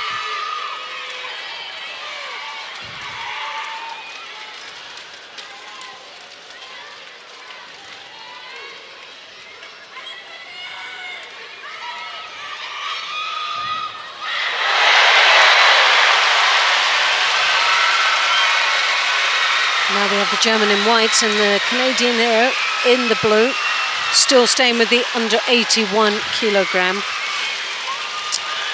Wiksersak, the world champion of 2017.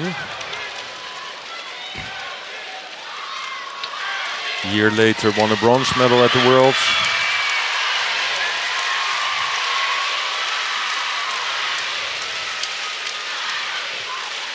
And he's fighting Etienne Briand from Canada.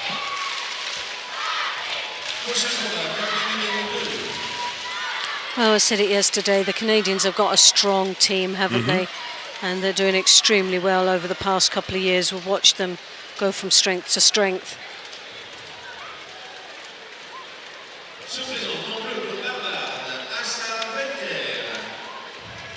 Yes, and here they have the same situation as they have with the girls, with Deguchi and with Klimkait. So Deguchi was unbelievable yesterday. Oh, yeah. And but there's another one also really good. The Canadian have the same problem in the 81 division, because next to Briand you also have Antoine Voila-Fortier. Yes, who's I think possibly the stronger one at this the moment. stronger one. Yeah. But it's good to see that in Canada at this moment they're doing That something depth. quite okay, because they have a really strong team for not like a traditional big judo country.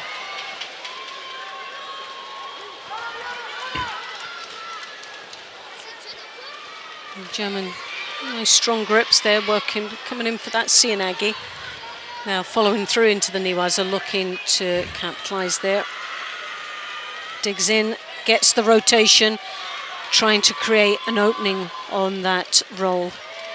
Sadly, wasn't able to roll him enough.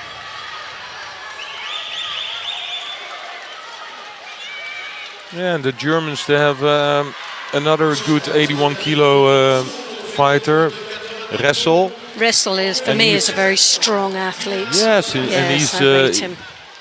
he's ranked a lot better than Wiksersak. Of course, former world champion, but did not manage to win a medal after his bronze medal at the World Championships in 2018. So that's already some time ago. Montreal, watching him, I was in Montreal, he did actually do quite well. It was a good performance, but I don't think he medalled. No. I think he was just outside the medals. But he's one of these that's always piles the pressure on. It has got the ability to do so well. Well, for me, when he became world champion, and I think not only for me, that was like a That was a big surprise. surprise. Yeah. But we've seen this before in the German team. They know how to. But he's, Oh, that was an easy throw for Etienne Briand. he made that look so easy, doesn't he? Effortless. So again, no medal for Wiksersak. Well, he looks a bit stunned, Wiksersak there. Yep. But if you look at his results of a few years ago and what is happening now, there has to be something like a problem maybe in his head or something, because this is not, if you became world champion and you won a bronze medal at the World Championships and you get thrown away like this in the Olympic season. Something, yeah. The focusing is just not right, isn't it? No. And he really looked quite stunned there. Yeah, how do you Went- say, a bit apathic or something? Yeah, you know, he looked like he was not there. Yeah, he just was in another little world of his own.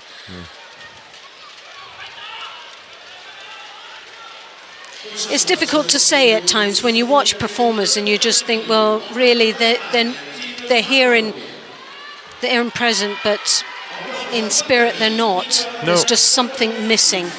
And psychologically, you always tend to go towards that because the physical capabilities are there. They're not strapped up. They don't look like they're injured. But you just think, well, why are they not focused? No, and if you're the world champion once, you know that it's possible. When was it that and he if won the World in Championship? 2017. 2017. Yeah. And a year later on a bronze Got- medal. yeah, So bronze. and afterwards no more medals for him Yeah. on the international circuit. So What is his age at this moment? They've got quite a young, 28. And they've got like younger guys coming through, he's in the especially in power that of his weight life. category. Yeah, so it's a real prime sort of age for him to be excelling and doing well.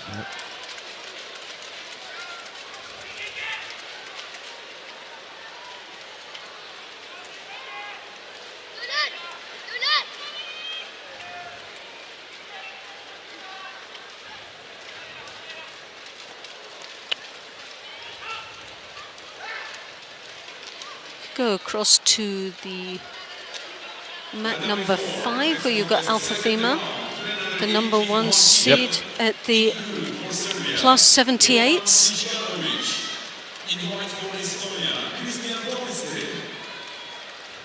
Alphaman there in the white, representing Brazil. Tomiita of Japan in the blue.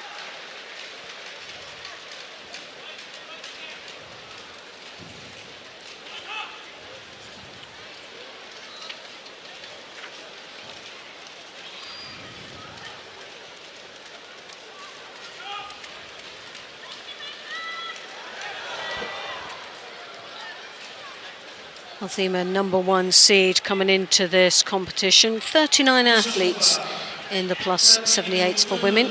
That's a lot.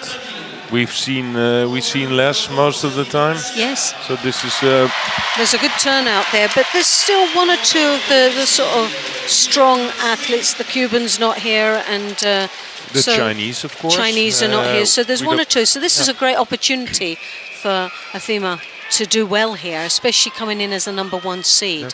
Gives her a great advantage. On her top half, she has Slutskaya of Belarus and Larissa Cheric, who's down in Pool C, who's the number 2 seed coming in from Bosnia and Herzegovina. Yeah, for years and years it was the Chinese heavyweight women who were controlling this division, were but big, it's that completely changed.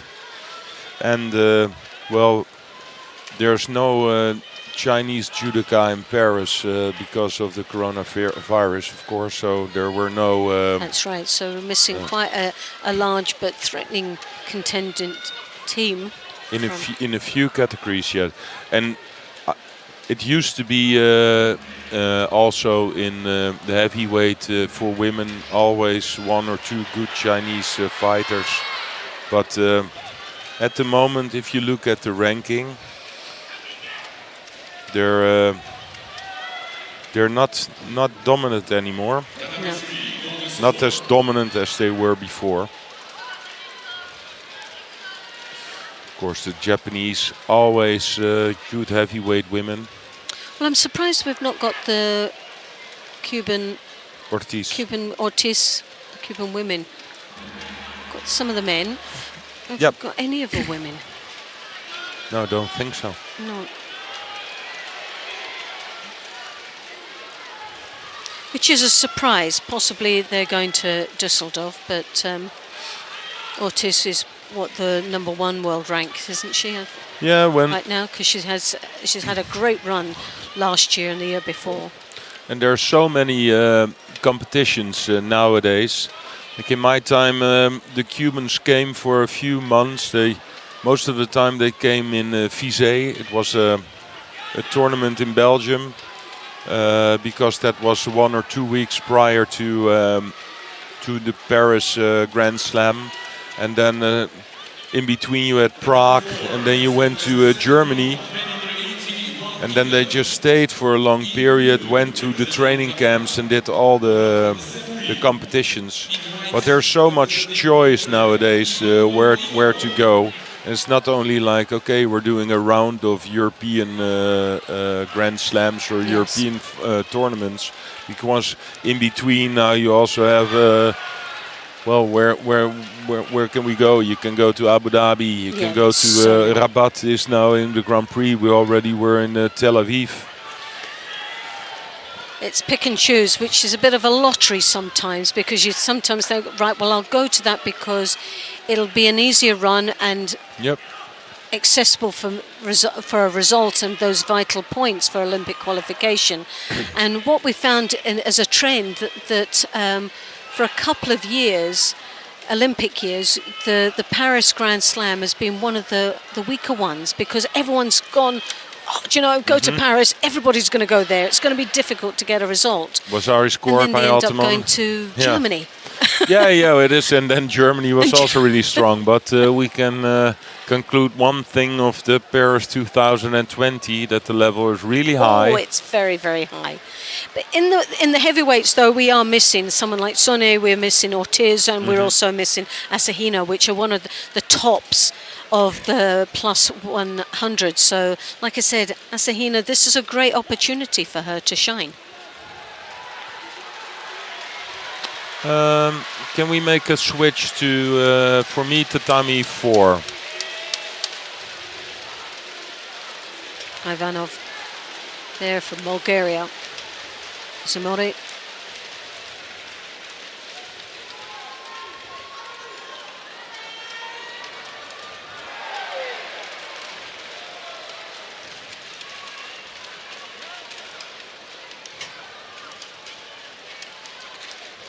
Ivanov coming across there, stepping through.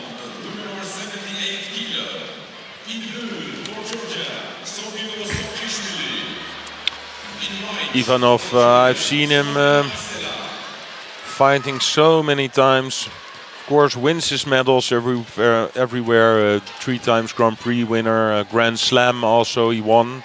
But never a medal at the World Championships or the Masters or the Olympics. And I think he's capable of winning a medal at the really big tournaments. But for some reason it doesn't come out completely.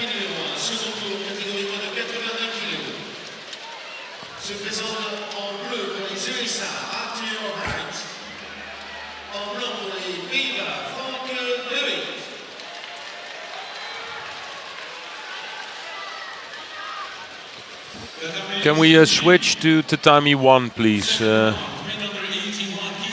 And it's not only because Frank de Wit is a Dutch player, but also a former winner of the Paris Grand Slam. He's fighting his first fight against Arthur Wright from the United States of America.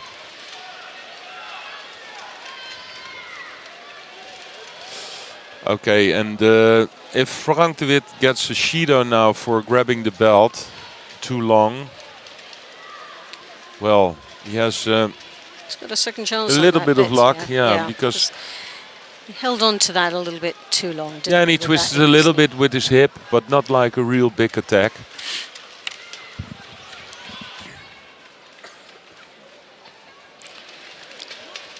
Always physically very strong, Frank de Wit. Now Arthur Wright gets a Shido for stepping out of the contest area.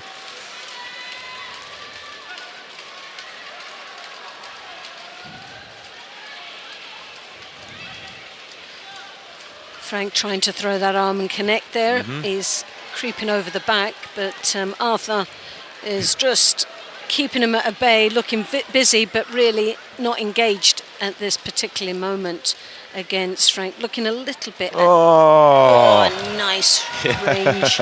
Yeah. Leave it over the top. Oh, and he's a little smile. happy with that one. Yeah. A little smile, but I think that's a sort of sense of a relief, isn't it? It's a release, right? Now I've started. Let's get on. Well, Frank de Wit for me is also, it's a really attractive fighter to watch because he always goes, full in. He's an exciting. Yes, but that's fighter, also sometimes it's his problem because sometimes it's a little bit too open. He wears his heart on his sleeve a lot of the time, so you can read him very well. And for an athlete that's competing against him, you can tell if you're actually able to frustrate him, and that comes out in his judo, and that's where some of the mistakes come from as well. Well, you have coaches and trainers. It's not only with Frank de Wit, but you see a lot of players like that. It's in her their DNA, it's the way they're fighting, and of course maybe you want to give them a tactical plan, or you want to let them do judo with lesser risk, but it's just impossible for them, you know. Yeah, maybe a minute, but then when they're in the fight and the crowd is cheering and things happen, they just get back to what they are really what inside. Comes in their head, like I just want to fight, I just want to like spit in my hands and so stop all this stories about tactical plans. I just want to fight and try to throw the other one on the back. Yeah. And of course, this is the fighters that are the most interesting to watch. But there's also the most frustrating for a coach or for a trainer, or if you're a fan of them, because they win, they lose, and everything is possible. That's right. It could just all go right, but it could all explode in your face, can't it? Really, it's been able to challenge that and channel it in the right direction. Yeah, you know, and winning or losing, one thing for sure for the people in the audience, or the audience, the people in the stadium, it's really nice to watch fighters like that. Yeah, it's definitely entertaining. And we don't want to knock the personalities out of the athletes. We want to see the quality of athlete, but we want to know them as well. We want to know what makes them tick, what makes them drive, and what makes them win.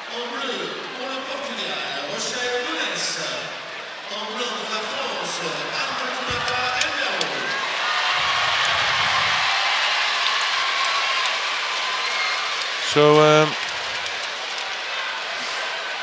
do you want to make a change? Well, again, I seem to be home through to watching the plus 78s because you've got Embaro there of France, who's a very strong athlete, and she's on against Nunes of Portugal. And again, there are two strong athletes in this field that are capable of getting on the podium.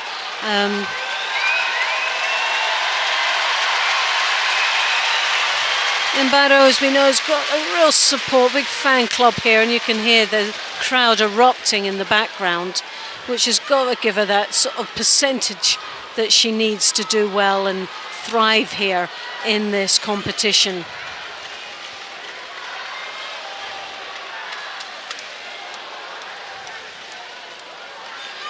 Still a reasonably young athlete, about 25, 26 years of age. Still plenty of years in her, and but great prospects for the French team.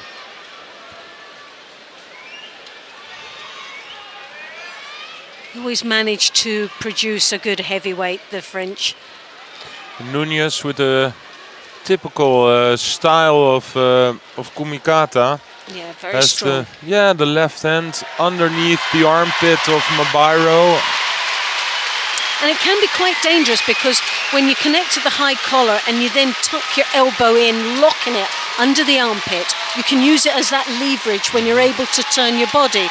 The problem is with Nunes, she's not turning using the sleeve grip to rotate her body round. She's getting stuck halfway through. Although it looks strong and connected, here's the Makakomi. Again, she placed her arm well enough, but as she started to rotate, it loosened that arm up and gave the space for Embaro to escape. Shida for Mabiro for non-attacking, and I think that's the right decision, because she definitely needs a lot of time to launch one of her throws. Embaro, high collar grip there. Comes round. Oh, yes, well. That was a nice move, like from the hip throw back to the Ouchigari. Good attempt by Nunes.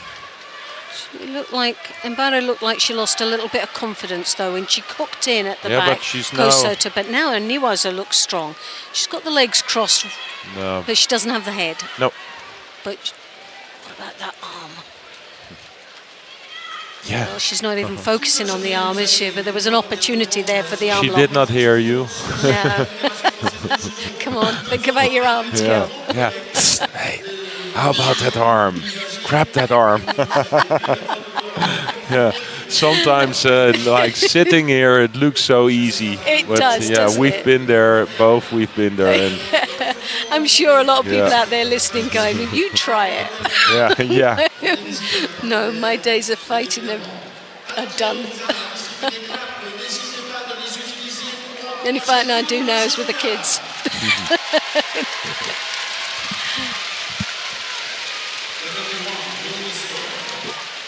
Oh, yes! big What a Aragoshi, really good. Yep. Yeah. Fantastic. I think that was like was it the Harai? Was it the Koshiguruma? Because she had that head. Mabairo with 2 Shidos on the board knew that she had to get over Nunez with the right hand, so she opened up. That was just the moment Nunez was waiting for to dive under, like, Oh, what a throw. That was an absolute belter, that was. Yep. Nice. It's not always in the heavyweight section with the women, also with the men, that you see the most attractive kumikata and the most attractive fight. But if they make a throw, the power, they're always huge. They're big, so heavy throws. Yeah, it's worth waiting for it sometimes. Yes.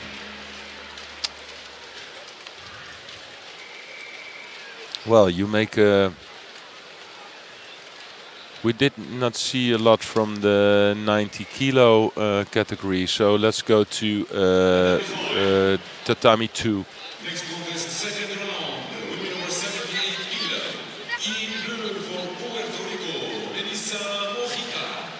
Where Medjev from Azerbaijan is fighting Veuye from Mauritius. Mauritius already 2 Shidos on the board within 2 minutes, so it's clear that it's Medjev who feels confident in this fight. He's got that arm coming round, sneakily round the back. Controls well when his opponent tries to turn in.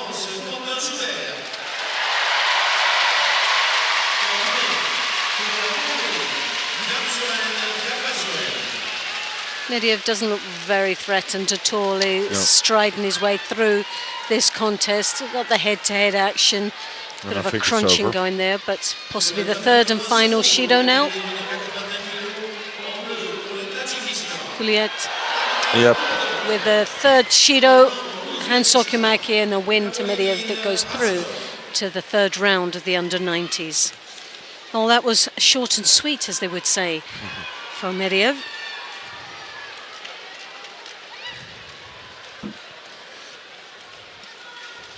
We stay on the mat with, in white for Japan, Muro Sanshiro, and in blue for Mongolia, Kantulka.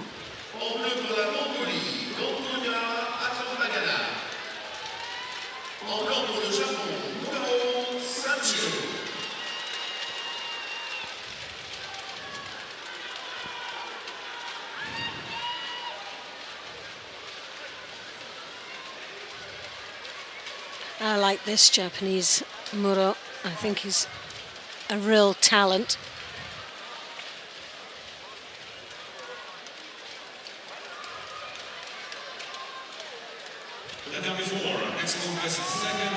Yeah, and in the 90 kilogram they have, I don't know if you can call it a problem for the Japanese, but I think it feels like that.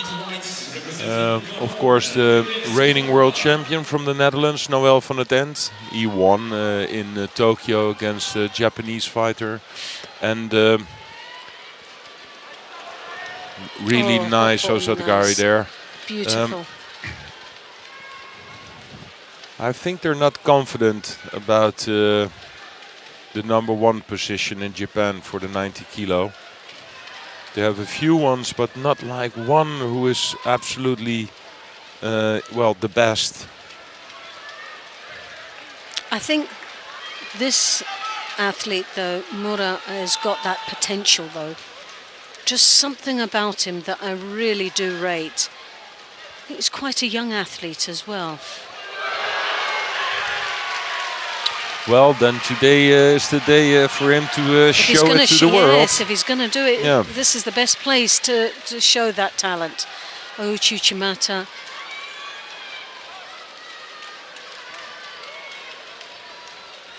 Kantuka controlling the left arm of Muro, because he knows if this is on the lapel, that's really dangerous. But Muro also showed that from one side he could also launch his left Osotogari.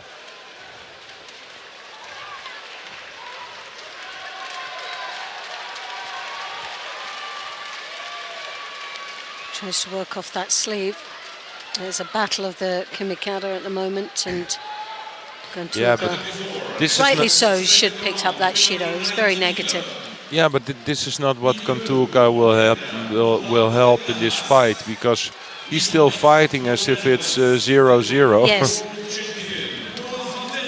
He has to show a little bit more.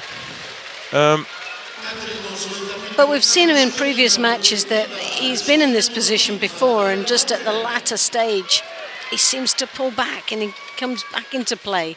So he's very dangerous if you give him a free hand. Let's go to Tatami 4, where the reigning world champion is fighting.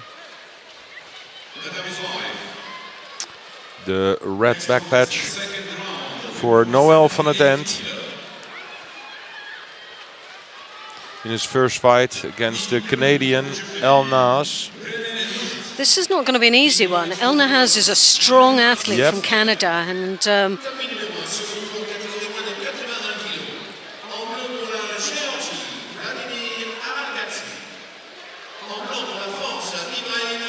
really pushing Noel out, but okay, he managed to turn around. I don't know what will happen. I think it was so obvious, wasn't it? That so it's two Shidos now. Every time it's debatable, because the other one can also circle out, but this was so clear. So it's two Shidos for El Nahas at the moment. Yeah, El Nahas has got to be careful. What he's tried to do is flex a bit more muscle than required, I think, here. And he's technically good enough to be able to throw. But I think he was wanting to try and sort of get that early stages of roughing his opponent up and changing the dynamics and putting Van Tien on the receiving end and one backing out. And big score. Big throw. That was really nice. I just wanted to say, I thought El Nahas was so pushing with his kumikata that is exactly what Noel van het End likes, because then he can make his big throws. Of course, the Sode is really famous from Noel van het End, but this was some sort of Haragoshi Osotogari. Yes, it was just taking it off to the edge, wasn't it? Off the side rather than a forward throw. Great change of direction. Yes, and it's possible for him to throw to the right, to the left side. Oh, nice. Here again that left. Was another Wazari. I think that was a good test for him, wasn't it? Good fight. Yeah. With two nice scores. El Nahas was fighting really open, trying to get a grip of Noel van het End, and Noel van het End used this perfectly 2 times. 2 nice Wazaris, and a great start of his Paris Grand Slam. And this year, a great kickoff, isn't it? Because really, when you looked at that draw, you sort of thought, whoa, what a horrible start for Van Tien. You wouldn't really wish that on anybody, because El Nahas is very, very strong. I really do rate him. And he came out to really win. Van Tien settled the whole process down. Really an intelligent fight. Yeah, if I see Noel fighting, sometimes it looks a little bit defensive.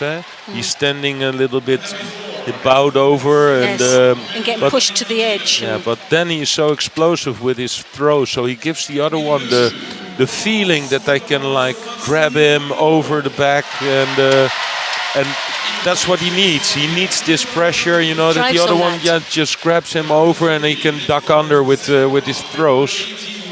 And he looked really sharp. Well, we've got a good lineup coming up now. Mat number 3, you've got 81 kilos, Boltaboyev. Very, very strong. Uzla and tatami 2. Are you wanting to stay here or? No, if you want to go to tatami 3, that's good. Yeah, we'll go on to tatami 3. Boltaboyev. Boltaboyev there from Uzbekistan in the white. And Mohammed from Egypt. I also wanted to see Boltaboyev, not only for Boltaboyev, but also for the coach of Boltaboyev. Oh, yes. And there he is, Iliadis. I saw him yesterday. I was having a dinner and he walked in. I said, how are you doing in Uzbekistan? Because he's now there, the coach, the trainer. I think a good chance for him, because Uzbekistan is for me also a strong judo country. Very, very. They're really into fighting sports, and I think for well, one of their really strong sports is very, very similar to judo, which is an Uzbek sport.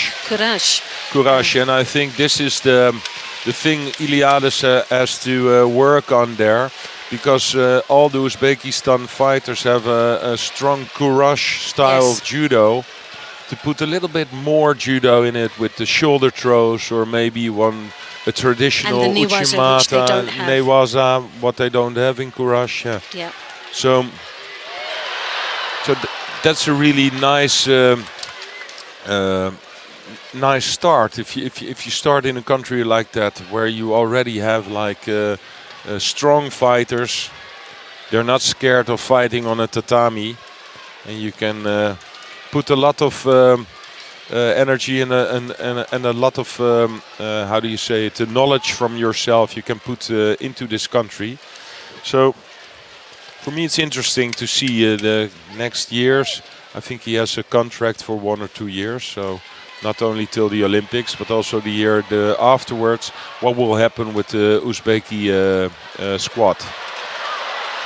I think they've got a good direction there with Iliadis, and he's one of these, he practices what he preaches, doesn't he? He is that article that he wouldn't ask anyone to do anything that he wouldn't attempt to do himself.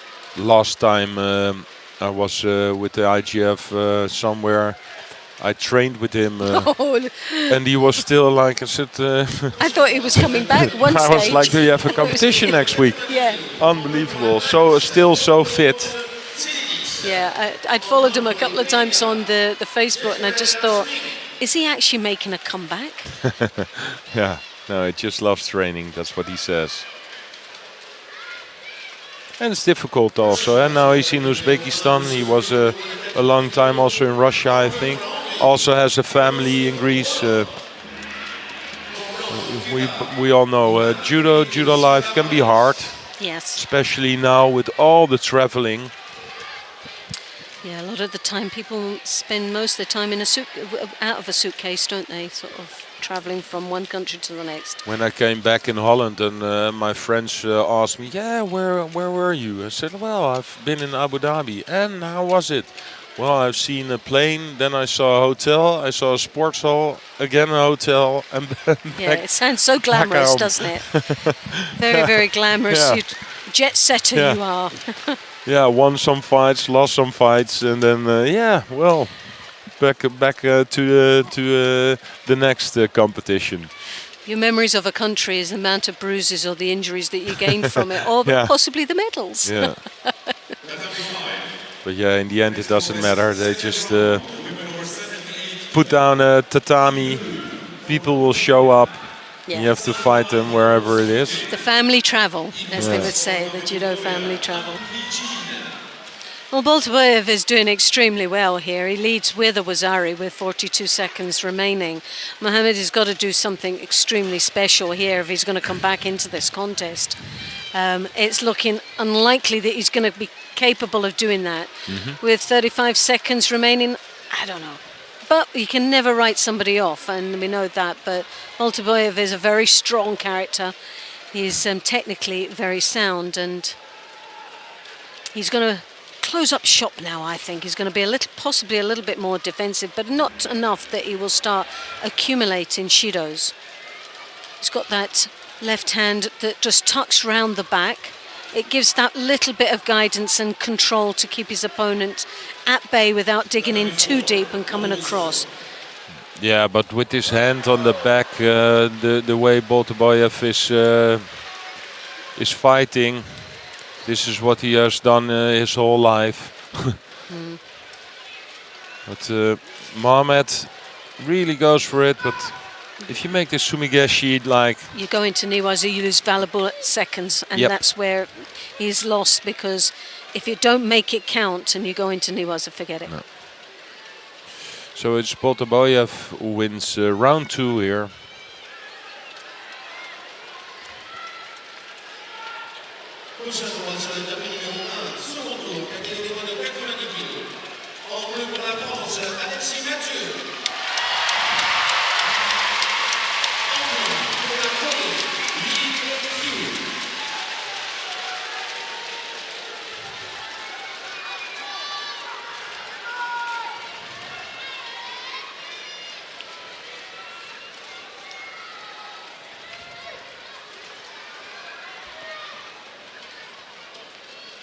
We could quickly go across to Tatami 2. Smink Jasper of the Netherlands there. Zlidze of Greece in the blue.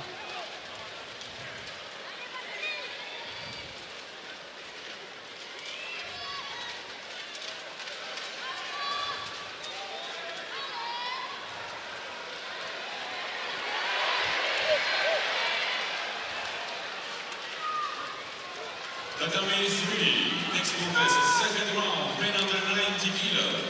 In blue for Dominican Republic. Oh, we've got the world champion there, Shirazashvili. The world champion of 2018 from Spain on Tatami 3. Maybe we should go across so there. I have to let go my Dutch heart. Yes, let it go. We'll make the change move across. to Tatami 3, of course. I feel your pain, but just let it go.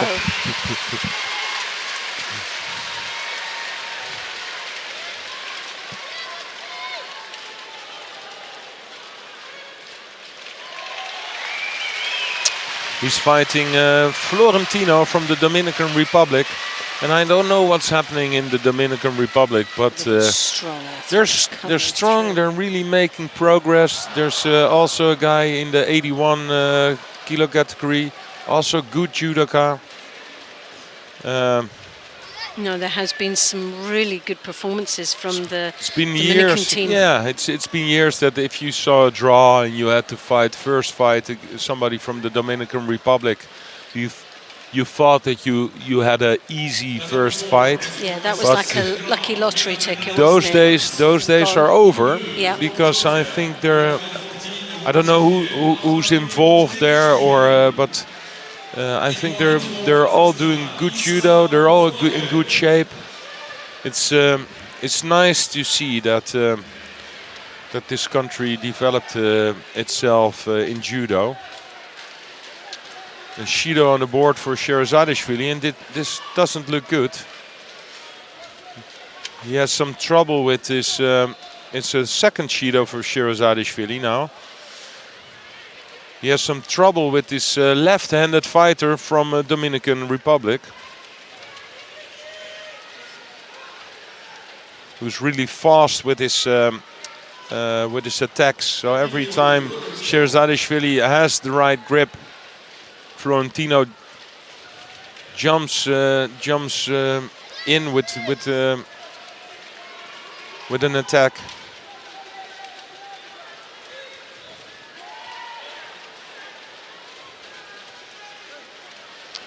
Shido back for Florentino now.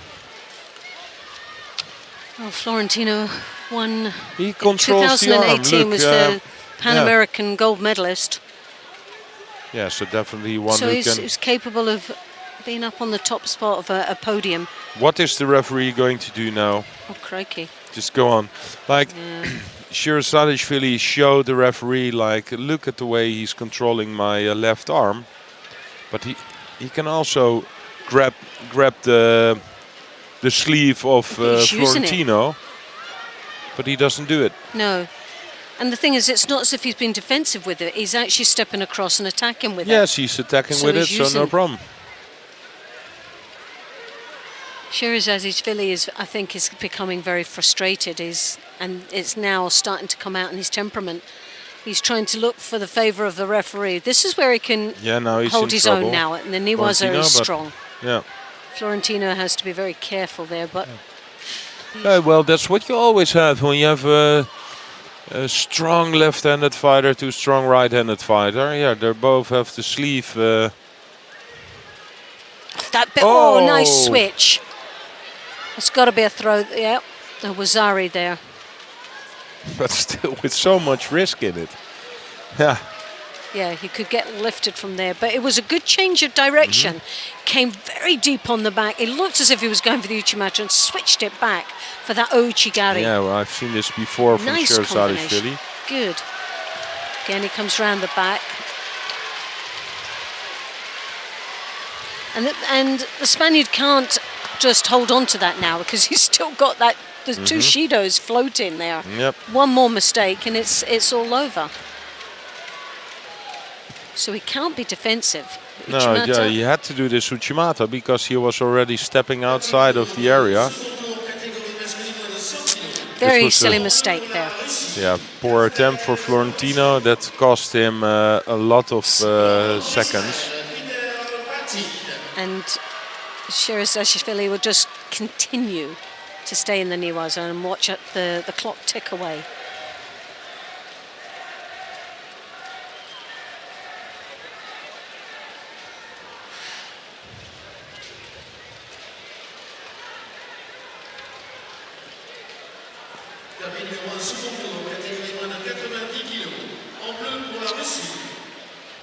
Okay, now he's grabbing the sleeve as well, but it's for me it's strange to see that this Florentino he has the stronger grip, but I think Shirazadishvili feels that there's not so much risk in it, and he wins this fight. But I think a really good fight by Florentino.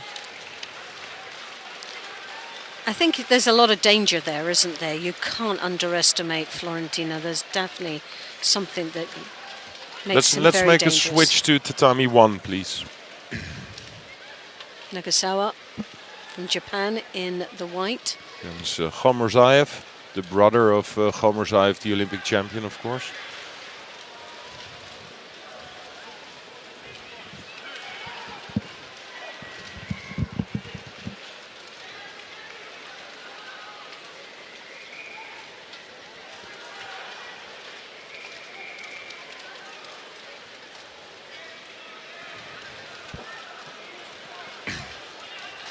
If you see those two brothers fighting, it really looks the same.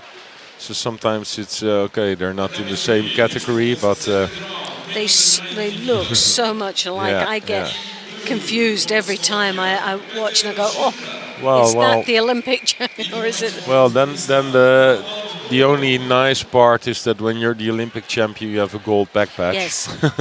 That helps. That divides them. But they are so alike, it's untrue.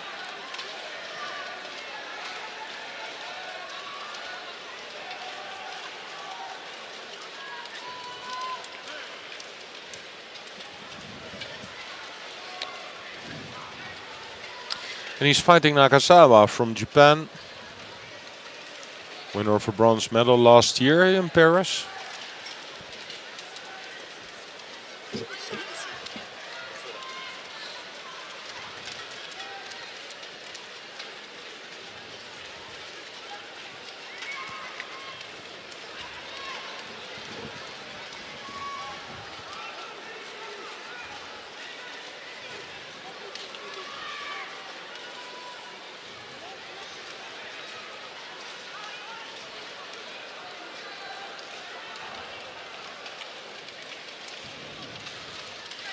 was the Japanese that also has some sort of Russian style with the hand left on the back. I don't think that this is actually the way he wants to fight, but he has no choice because of the strong kumikata by Khamurzaev. Khamurzaev comes over with the right hand on the back of Nagasawa, and he's not capable of placing his left hand the way he wants to.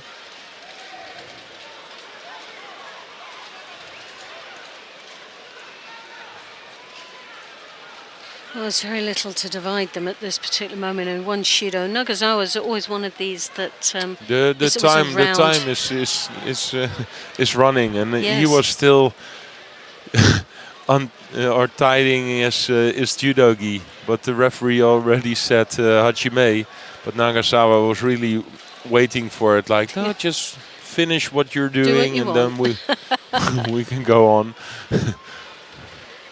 Just to work him to the edge there. Sutemiwaza attempt. Not quite sure. There was no ploy to get him into Niwaza, so the technique was poorly timed on that one.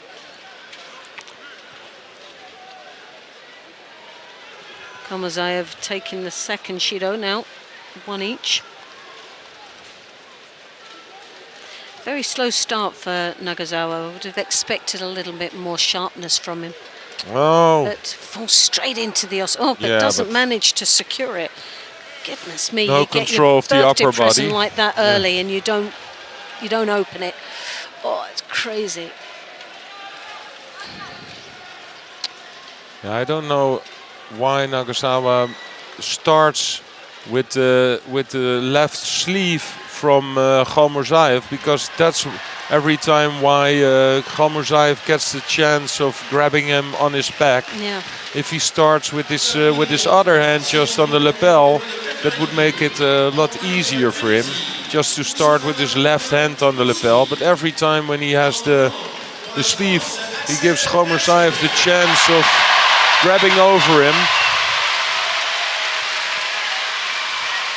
Well, it is the flattest I've actually seen Nagasawa for a long time. He really isn't sharp for what I've seen him before.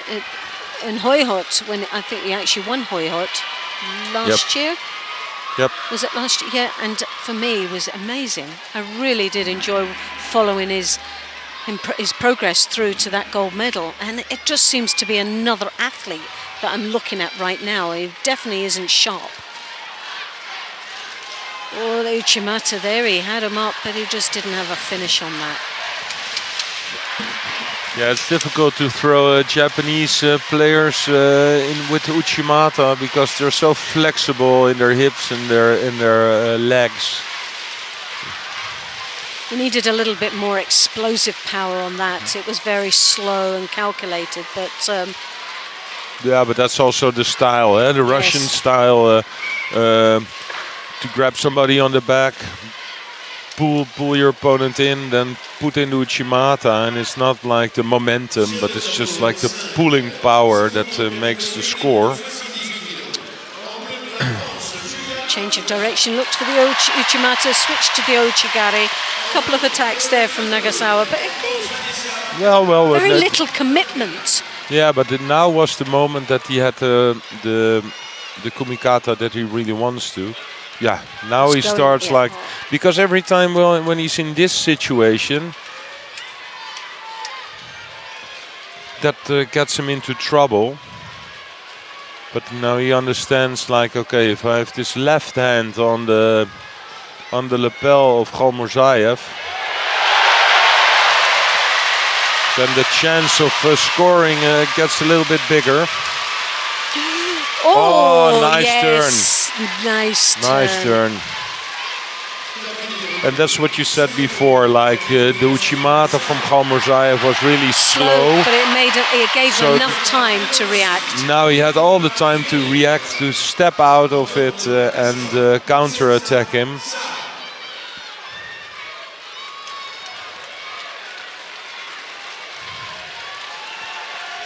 No, definitely a nice finish there. It took us a long time though. minute and a half into golden score, but he got there eventually. Let's continue on tatami 3, please, where Axel Clerget is fighting Wazari on the board against Snoussi from Tunisia. But the referee is still waiting for the decision. Well, yeah, Wazari for Clerget. And hopefully for the French, Axel Clerget managed to make a good tournament here, because for the male competitors, They do need it, don't they? of course, with Teddy Riner, they have the biggest star in judo at the moment, but the rest of the French team is not doing well. No. Not a single French judo male judoka yesterday in the final block. Nice. Another Great Wazari counter. for Clerget.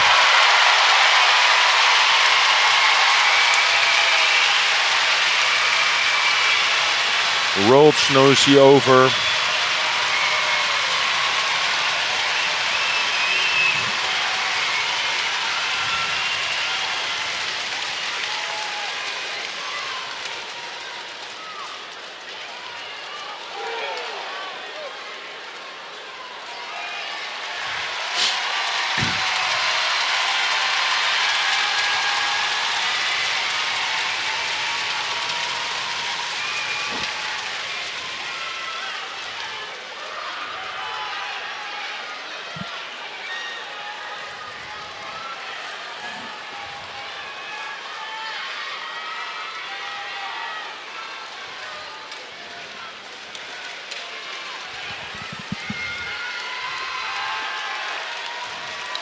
Second round for men under 90 kilograms for Montenegro, Sherdan Mervaljevic. He's fighting John Jane from the United States of America. And our colleagues have just arrived to give us that little chance to get a cup of coffee. So we're going to leave you in the great hands of Annette Bon and Sheldon Franco-Rook. So we'll see you IGF a tag little team, Dennis out, Sheldon in. bit. And Loretta out. And Annette in. I can tell you that if there was ever a tag team and Dennis van der Geest was in it, I wasn't going to be in it. that's some big guys. Loretta Kusador, thanks so much. Dennis van der Geest. Thank you. They will return. Dennis says that I could get fat. I don't think so. Not going to happen. Right. Srdan Mervaljevic quite often has been in the coach's chair. And I'm sure that Mervaljevic was a silver medalist at the Paris Grand Slam one year. You'll have to look it up. Well, you can look it up. Yes, I will show them. Have a look and see. We have a look and Just out of interest. Shadi El Nahas against Mert Sismanla. That was the last time that we were up here. Mert, remember? Yes, because you you were are mistaking the absolutely name. right. Yeah. Okay. Yes. Right. Vala Nepatiliani on mat 4. John Jane up against Mervaljevic. And it's just looking that up quickly. See if my memory serves me well. A silver medalist at the World Championships. When was that then? So that was, oh my God, that was 2011. 11. And where was it? in Paris. Ka-ching! Ding, ding. So, not quite the Grand Slam, but there was a memory about him winning a silver medal here in this venue, but I mistook it for the Grand Slam when really it was the World Championships. World Championships silver medal. You surprised me 2011. so many times, and this is another time, Sheldon. Du Your bist brain ein, is Du incredible. bist ein merkwürdiger Mensch. You are a nerd. You nerd. You nerd. Oh my goodness. Wazari on the board. Good Yes. score from John Jane against a former world silver medalist from here in Paris in 2011. That's not right, is it? That is not right. can you remember something that's so obscure I don't know. as a Montenegrin taking a silver medal That's in not healthy. 2011? That's not healthy. And John Jane comes up with a second score. What a win for him. That's terrific. Pleased for him. 2 good scores against a quality opponent, albeit that Mervaljevic is no longer the same man that he was 9 years ago. So, oh well. So. Right, shall we pop down to mat number 4 then, to have a quick look and see what's happening with Lipitiliani and Kim Jae-yoon. Lipitiliani has just scored Wazari. He leads with 2.5 minutes left to go, and I'm going to really annoy you by saying let's jump down to mat number 1 now to have a look and see what's happening with Jorge Fonseca of Portugal. He's up against Adnan Kankan, representing the IGF, and it's only fair that we should show Jorge Fonseca because he is wearing the red back patch, isn't he? Yes. Just make sure if Chief is listening to us. Yes. Yeah. Oh, yeah. He's on the ball today. Today. So, someone's left a really nice big apple map. Don't even think about it. On that desk. Who does that belong to then? I think Dennis. Really? He's not going to miss it, is he? Yeah. I'll have that. Little over 2 minutes left to go. Both fighters have picked up a penalty apiece. Yeah. A penalty apiece, and George is leading here by Vasari against Adnan Kankan.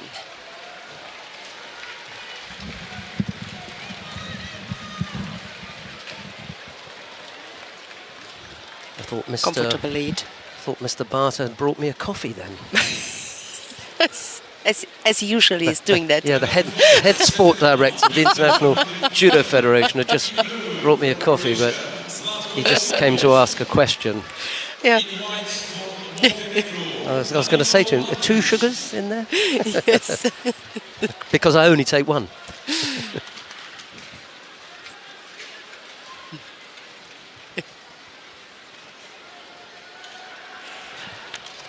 Yeah, well, we can't please everyone. Yes. So hello to Kerstin Deutsch, who is watching us, and for sure who watched Barnum. Oh yeah. Off the other side. Second one. Second Vasari. Quick and powerful. So Jorge Fonseca is the one who goes into the next round. So, before we get... Yep. Well, I think we are going to stay here, aren't we? Arman Adamian of Russia. Oh, yes. Going up against Zelim Kotsoyev of Azerbaijan. It'll be Adamian in the white judogi, Kotsoyev in blue. This should be a ding-dong battle, really, because Adamian is an exceptionally strong thrower. Is it a ding-dong battle? Yeah, ding-dong. I mean, because after ding, you know that you're going to get the dong. Yeah. So that's why they call it a ding-dong battle. Oh, Adamian. That does not look Whoa. good. Oh my God, no. It's sore on that right knee. He felt it immediately. Yep. Sometimes it's just a little movement that is not dangerous at all. That does not look dangerous at all.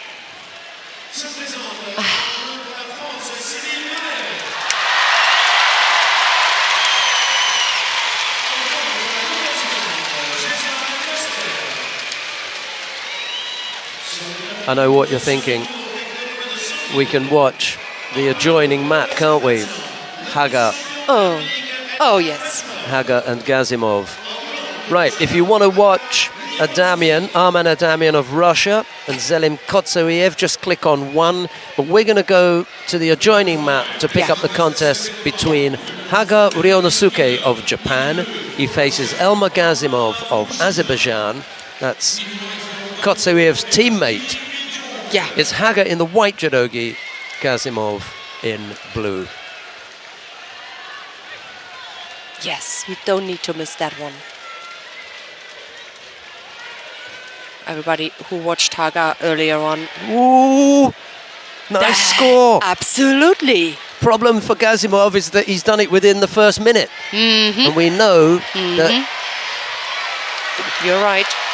Gazimov by name, gas by nature. And is there enough gas left to take him the distance? Remember the Tokyo Grand Slam. It is so difficult to overcome Gazimov. So difficult to throw him. But you're right. These 3 minutes are going to be really interesting. Let's see if Haga is able to come up with his Uchimata. Everybody who watched Haga in his previous contest saw that beautiful, really beautiful Uchimata he threw. Marais won his second contest against Jason Costa from New Zealand. He didn't need that, Gazimov, with 2.5 minutes to go.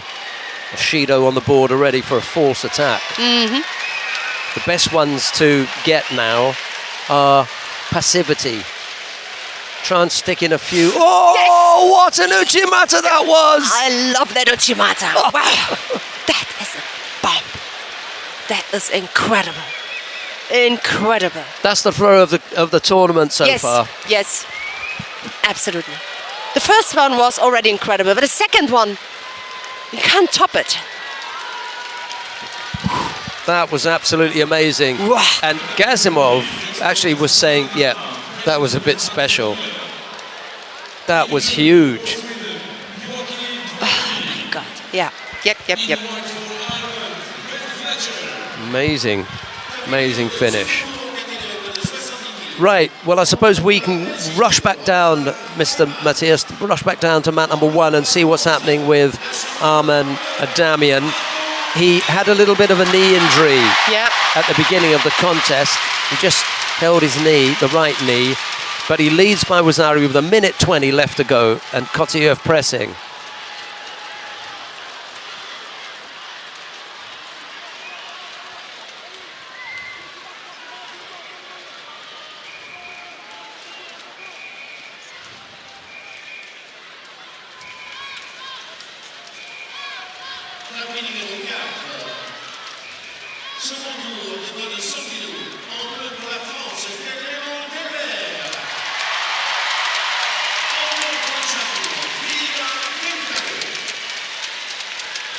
And then the Kojigari from Adamian, wrapping the arm around the body. Yep. So we've seen both the Azeris in the under 100 kilo category go out within seconds of each other. Elmar Gazimov and now Selim Kotsuiev on adjoining mats. I can't remember seeing Gazimov thrown like that. You? No. No. We're going to go down to mat number 4 now. Wow. Have a look at Ida Kentaro of Japan. He's up against Clément Delvert of France, keeping our chief on his toes here. It's Ida in the white judogi, Delvert in blue. We joined the contest with only half a minute gone. There's no score, and we're penalty free. It's Ida in the white judogi, Delvert in blue.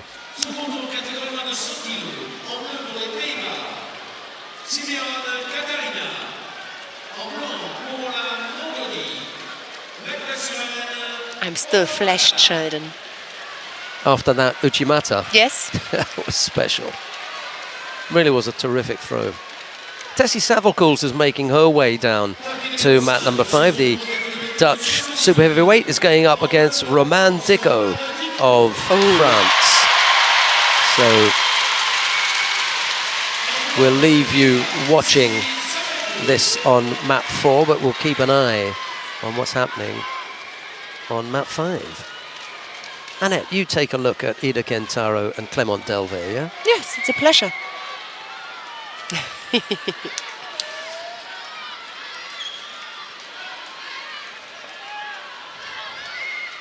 So, Ida, the other Japanese in that category. No score so far. 1.5 minute already gone.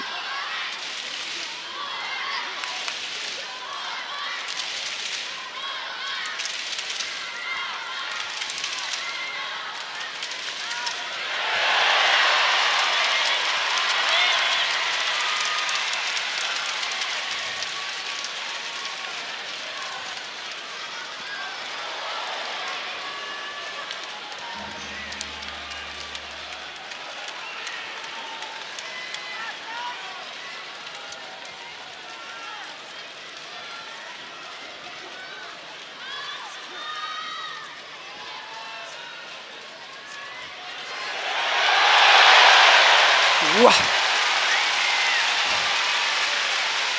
Crowd is happy here. So let's see now what this Japanese can or is answering after he got thrown by Vasari. We have seen what Haga is able to show us, or is able to answer. Let's see what Ida Kintaro now has got for us. Clément Delvert leads with Vasari, 1 minute and 20 to go. Round 2 in their 100 kilo category. Whoop! No score.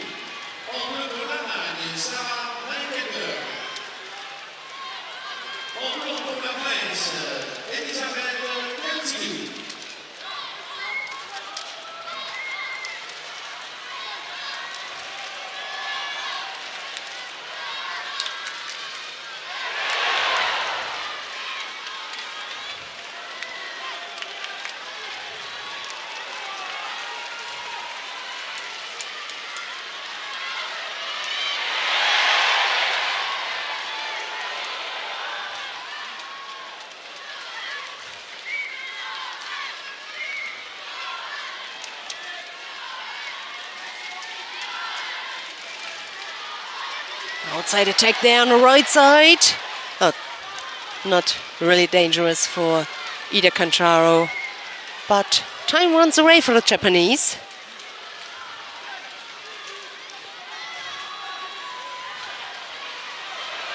Whoop. Oh, could not really turn him. Just that rotation movement, he just could not continue there until the end. Oh, gee. Oh, the attacks are getting weaker and weaker.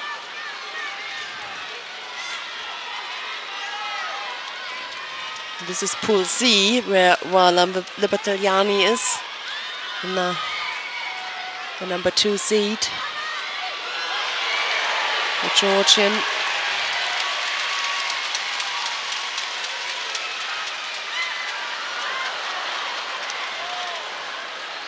He looks really tired. So, that Vasari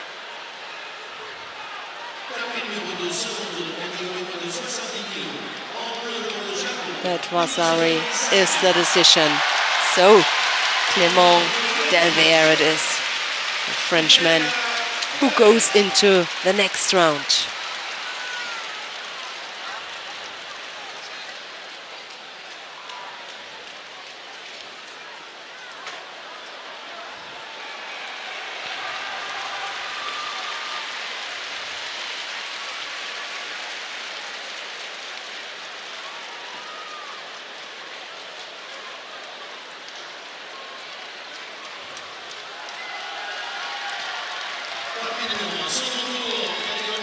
So,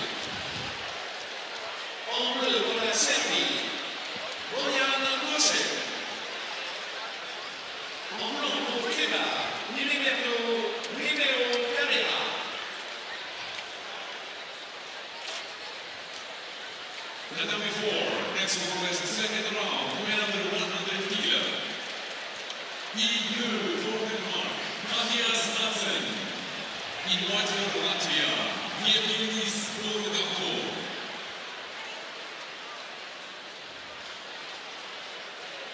Coming up now,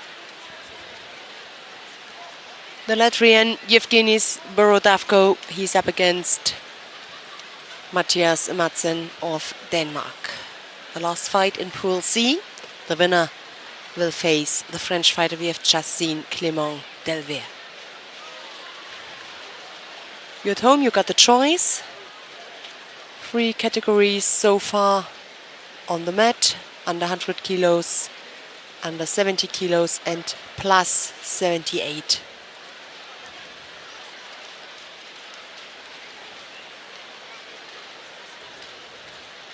Penalty already given to Madsen.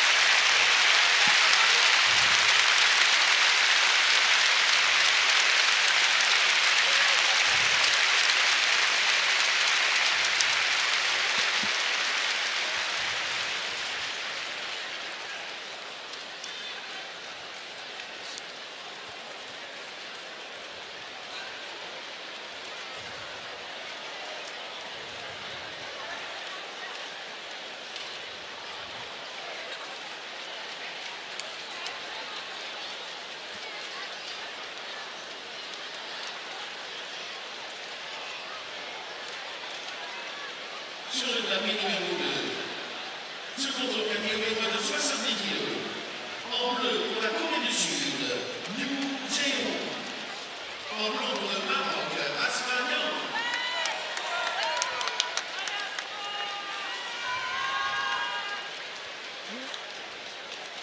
Yang. Low right-sided attack here from Borodavko. Not dangerous, not that dangerous or effective enough for an attack. Round 2 so far in every category.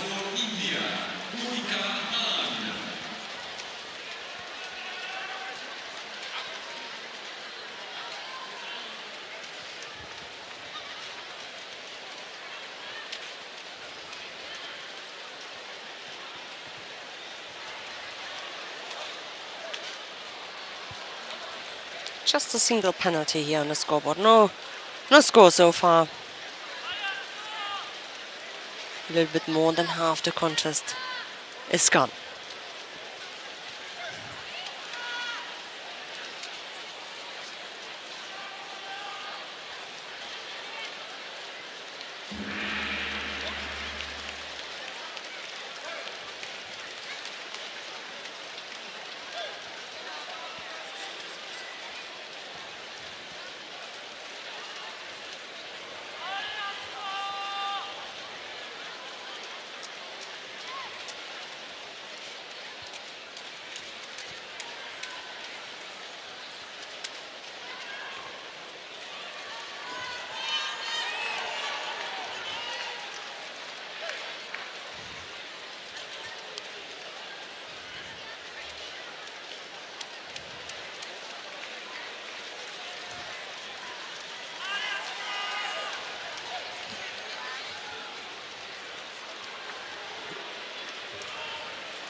Prochain combat, tapis numéro 3. Second tour, catégorie moins de 70 kg. En bleu pour les Pays-Bas. So 1 minute is left. Borodavko now with the lead here with the Vasari lead. And question is, can he get his leg out? Looking here for the Osei Komi. Meanwhile, it is Marie-Eve Gailly who's coming there on the mat. And I think if you want to continue that contest, then click on mat number 4. We go straight down to mat number 3. Watch the contest in the under 70 kilo category between Yves-Marie Gailly of France and Hilde Jager of the Netherlands. So, French fighter here in white. And the Dutch fighter in blue, Jager already had one first round contest, one against the Jamaican Drysdale, Gahi, the number 1 seed here. 33 athletes in that category.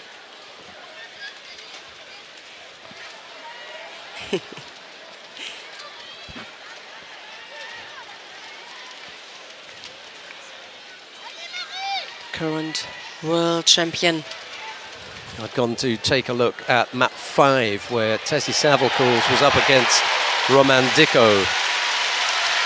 And Roman Dicko attempted the Maki Komi, and against the right knee, Oh, yep. Tessie Savalcours dislocated that right knee. Luckily enough, there were medical staff on hand, the Dutch physio in particular, to put that back in so quickly, but it really did look horrific. Luckily, very luckily, Yep. that was put back in on the spot.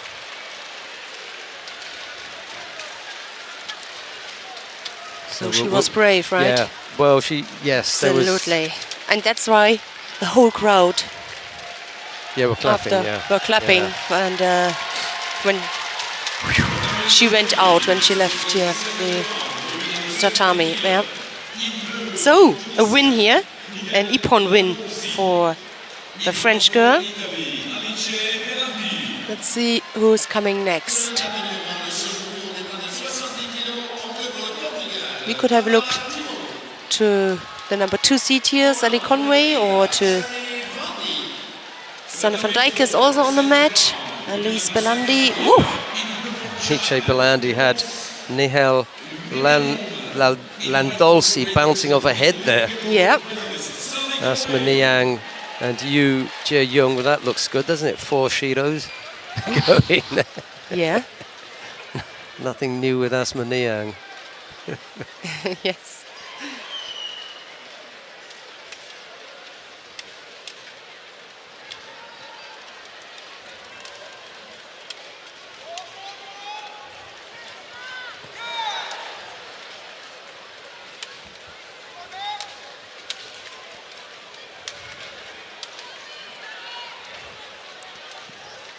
Right-sided Ojigari effort from Belandi after she'd come up with that big shoulder throw effort. Now it's the turn of Landolsi to try and go left-sided with what looked like Haragoshi for a while, and then that collapsed.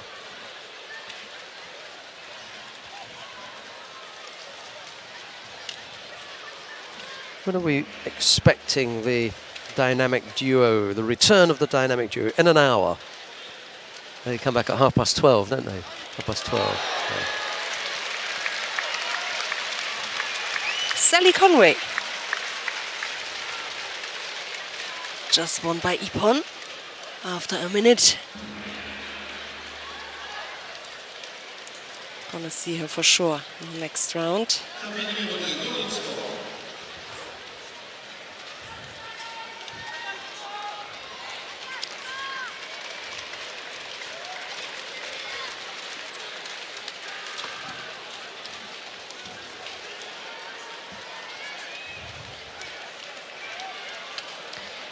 Have you got the fight order? Oh, you have. Yeah. Okay, that's great.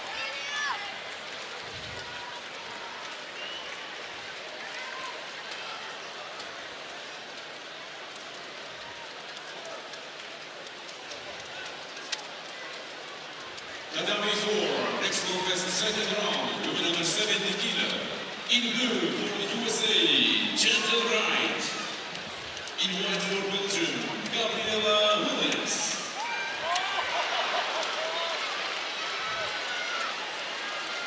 Prochain combat sur le tapis numéro 5, second tour les plus de 78 kilos. En bleu, pour la France, Léa Fontaine. En bleu, pour la contre-attaque, Sarah Hamilton.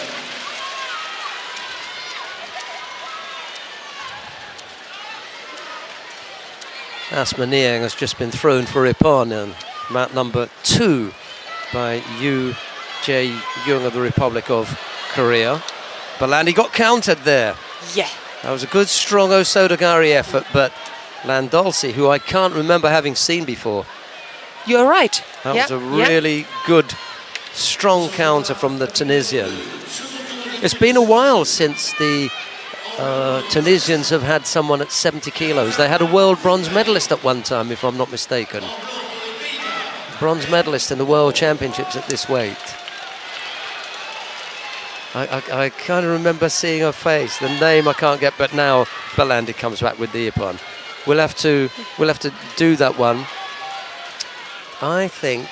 Let's have a look. Landolsi.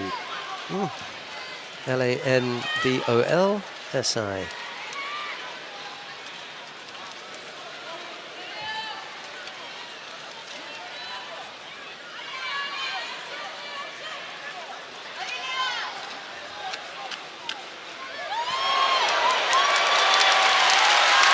24 years old.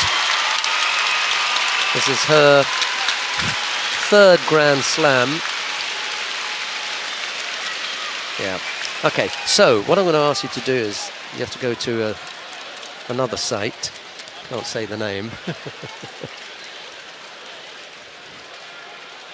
And there's something there called the stats generator. That one.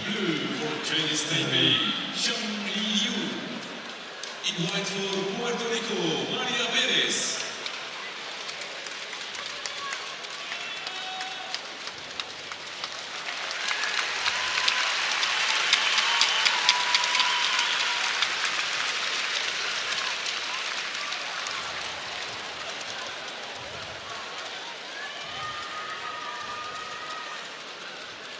$70 kilos.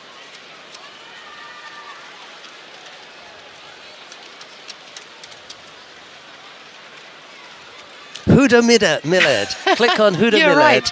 You Huda are Millard. right. Yeah. And she's got World Championships bronze medal. Which year? 2009. Rotterdam 2009. Yes. Oh, I tell you what. Look. Oh. Phew.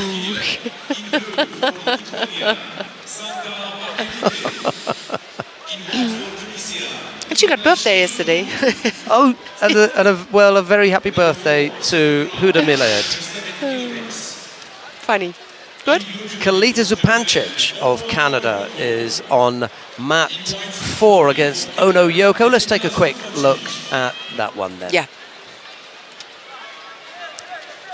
As I said earlier on, I think that Nizoi Saki and Ono Yoko are two underrated fighters in that under 70 kilo weight category. I generally think that. Huda Millard. Who'd have thought it, eh? Yeah.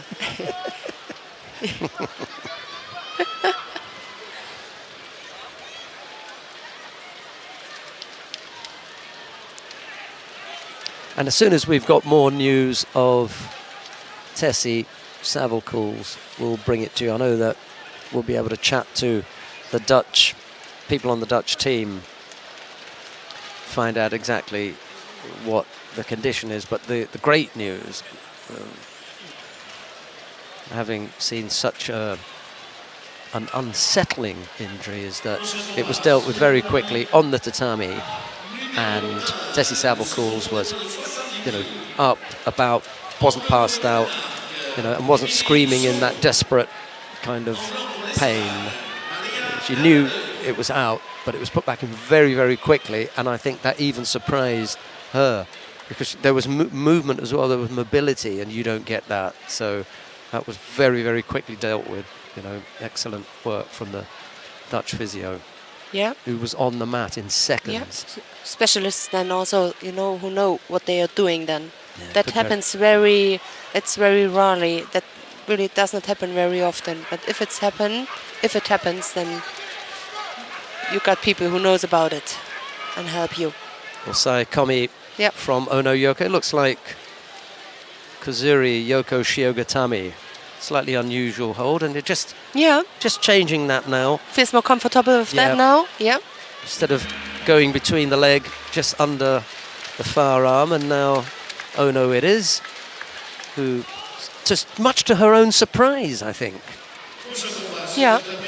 was given Ippon for the Osakami. I'm not sure why she was that surprised. Anyway, Ono it is, who goes into the next round. Tell us a little bit about the under 70 kilo category lineup then, because we know we've got the current world champion here, Yes. Marie-Eve Gahy. How many rounds have we got? Is it 3 rounds? Quarter-final, semi-final, Yes. final. So Ono goes into round 3 then. 3 rounds, quarter-final, semi-final. Coming up next, Madina Taimazova of Russia. She faces Iva Coughlin of Australia. It'll be Taimazova in the white judogi, Coughlin in blue. Stay here for a bit, yeah? Yeah. Anna Maria Valencek is making her way down to mat number 5. She'll be up against Tsai Jiawen of Chinese Taipei. Number 5. Next contest, the second round, women over 78 kilo. In blue for Chinese Taipei, Tsai Jiawen. In white for Slovenia, Rio Olympic bronze medalist, Anna Maria Valencek. Anna Bernholm of Sweden. She's about to take to mat number 1 in the under 70 kilo category, round 2. Gulnoza Matniazova of Uzbekistan is her opponent. Or Sasson in the plus 100 kilo category, that'll be coming up soon. He'll be up against Andy Grander. I wonder if we should take a look at the big fellows, the plus. Well, they're coming up on on this mat afterwards in Al Tasoyev. Don't want to move from Tasoyev. Absolutely not. And then Levani Matiashvili as well, and whomsoever else it is that follows on. Number 3, golden score.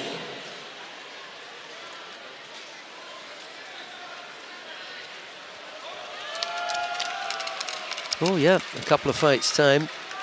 Teddy Riner. The whole Pool C in the plus 100 heavyweight. Tasoyev, Matiashvili, Kageura, and then Teddy. Love the fact that Teddy had to have a fight in the first round. There's no bye for him.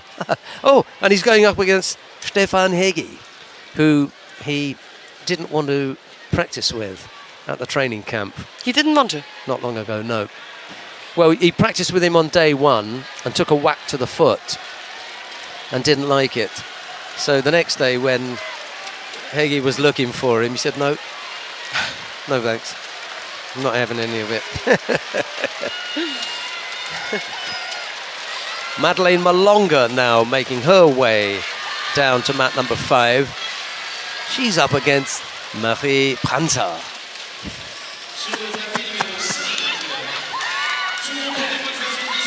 If you want to see some fireworks, just go to mat 5. You better go there quickly, though. Yes.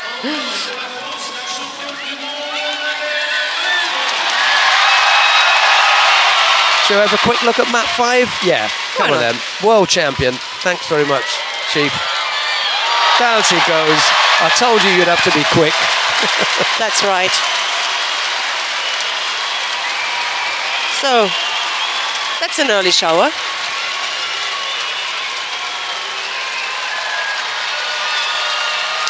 And she eased her way into the next round.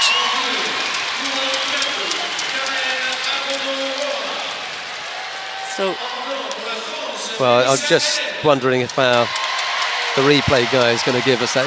It's on the big screen, but we haven't got it down here. Not to worry. I was just wondering because it was a big Frenchie. So we can go back to mat number 4. Madina Taimazova and Iva Coughlin. Still no score in the contest, but Taimazova has picked up the single Shido. We've got a little over a minute left to go. Or Sasson is on mat number 2 against Andy Grander, but we are awaiting the arrival here of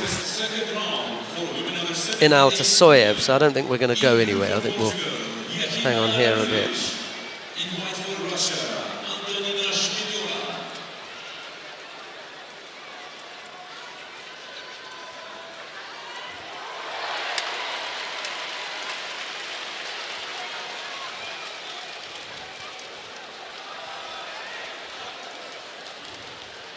Now Taimazova comes up with a score just in time. The 40-odd seconds. Yeah. Yeah. Yeah. I'll tell you. If Loretta was here, she'd be all over that. We always laugh at the 40 seconds. Why is it that around that mark you get a score? No idea. Magical. It is. Something.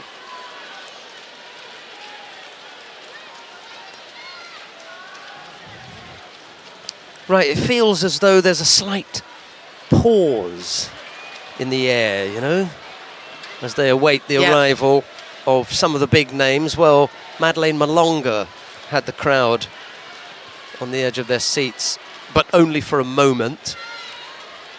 She dispatched Marie Branza fairly quickly. Yep.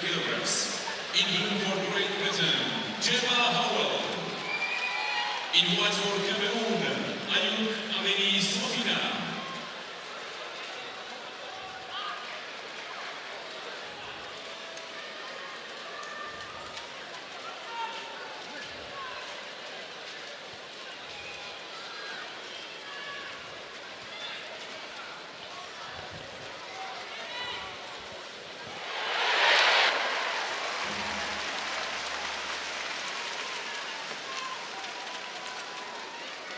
So, Madina Taimazova of Russia wins out there.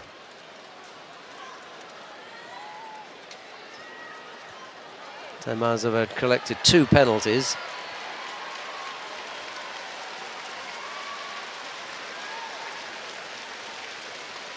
And there's a suspicion that she should have collected a 3rd, but it's not often that they give a 3rd to someone who scored. There's this perception that you get that little bit of leeway when you've got the positive score. Right, coming up next, Inal Tasoyev of Russia goes up against Luri Krakovitsky of Kyrgyzstan. It's Tasoyev in the white judogi, Krakovitsky in blue. Kim Sung-min is going to have his round 2 contest against Cemal Erdogan of Turkey down on mat number 1, and Orsasson, the gold medal winner from Tel Aviv a couple of weeks ago. He's on the mat now against Andy Grander. That's on mat 2. There's no score in that one. Grander's picked up 2 penalties as we wait for this one to get underway. Tasoyev in the white judogi, Krakovitsky in blue.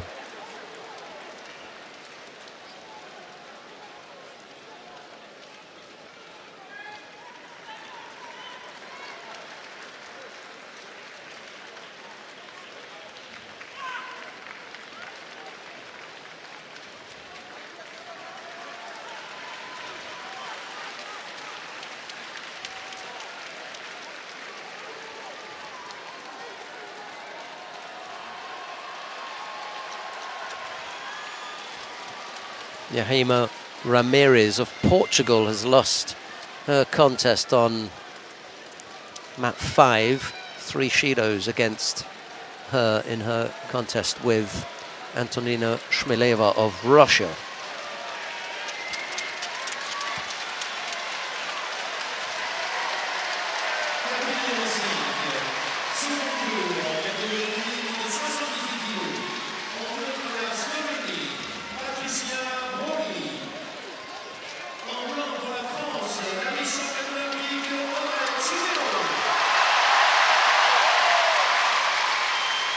These two look well matched, don't they, physique-wise? Tasoyev looking to get the right arm around the collar. Ojigari from Krakovitsky just kept Tasoyev away.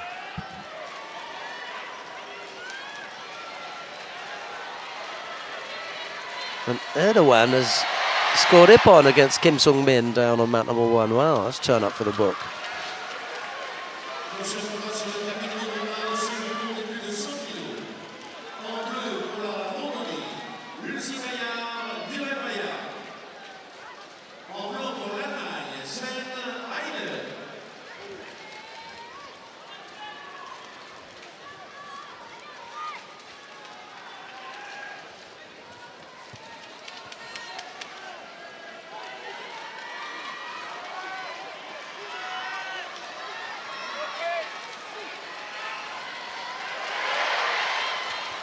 Missed with the little ashiwaza there.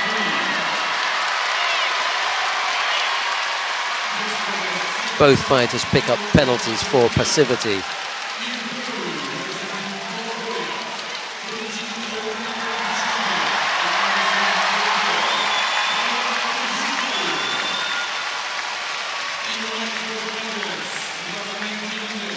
Tasoyev trying to generate a bit of movement there. Difficult when you've got someone of that kind of size on the end of your hands. Krakovitsky, not a easy guy to get moving.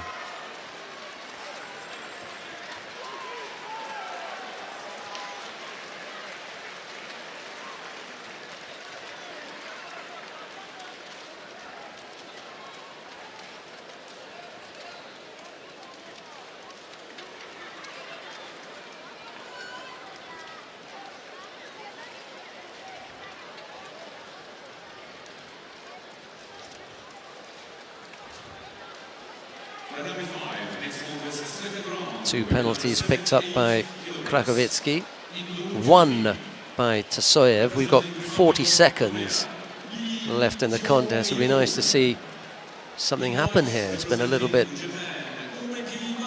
dull, I'm afraid, this one.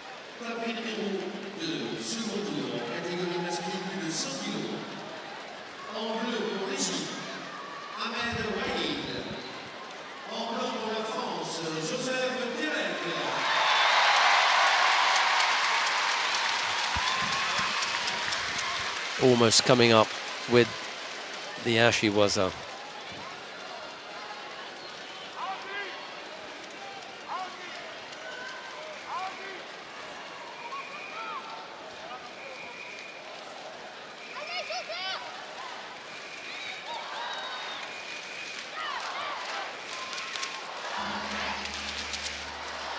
Well, this one is going to go into golden score. Two penalties picked up by Krakovitsky. Tasoyev can't find a way past the Kyrgyzman's defense at the moment. Still searching for an open. There's the ashiwaza. Oh. Absolutely superb.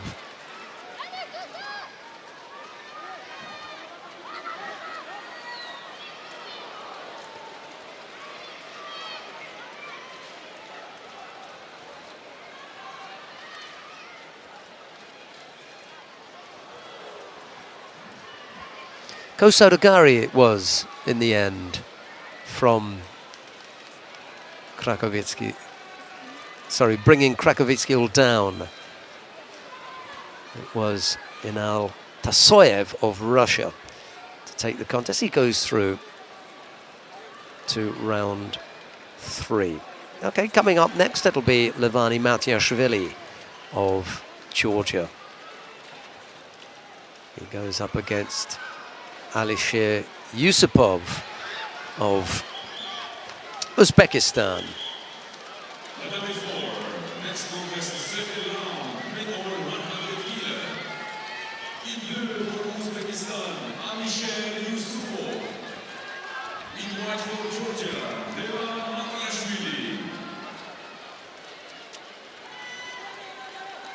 Just to let you know that Roy Meyer of the Netherlands, the #1 seed here, is on mat 3. He's up against Naidan Tufshinbayev of Mongolia. There's no score in the contest. Naidan has picked up a single Shido. There's a minute left to go in that one.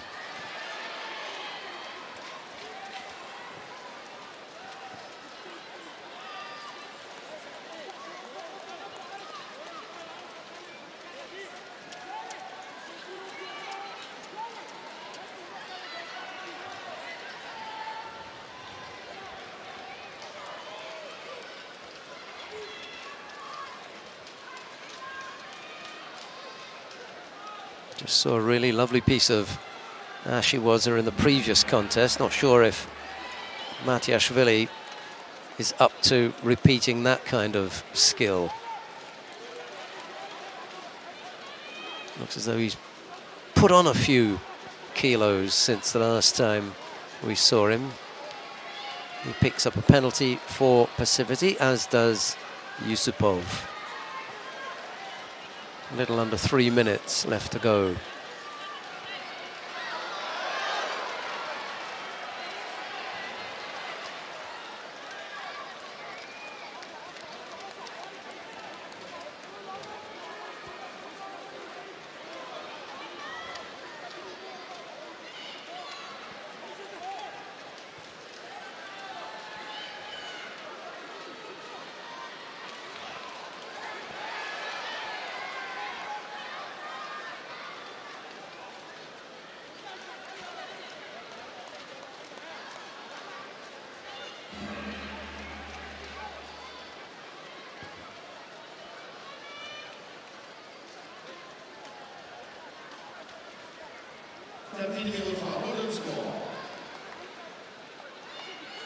Thought about the Osodagari. Wasn't such a bad position. Maybe just the support leg was a couple of centimetres away from where he would have liked it to feel really strong and from which to launch a really strong attack. Yusupov just using that right hand to keep Matiashvili away from him.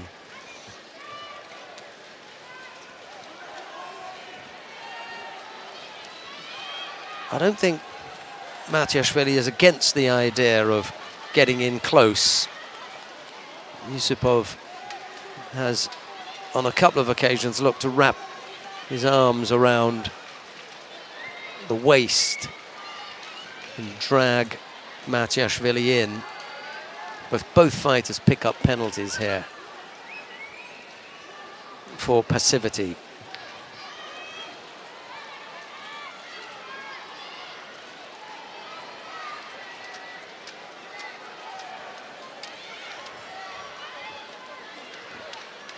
Left-sided effort from Yusupov, but Matiashvili just moves off to the side and avoids getting caught up in that.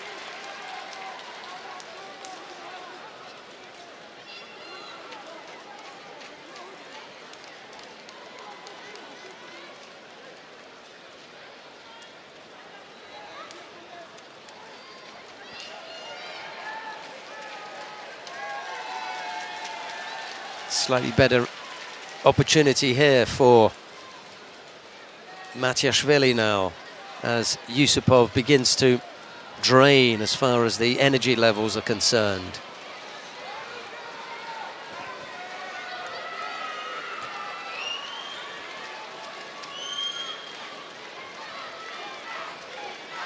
But in order for that to come about, you have to attack, and I'm not that sure that Matiashvili has been attacking enough.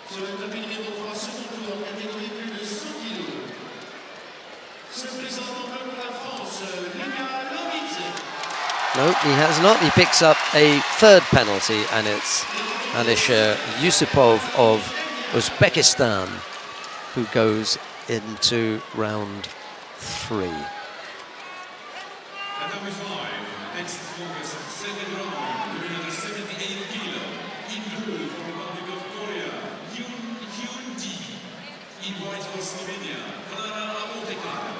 Where we can stay here to watch the contest between Kageura Kokoro of Japan. He faces Yerasil Khazbayev of Kazakhstan. It's Kageura in the white judogi.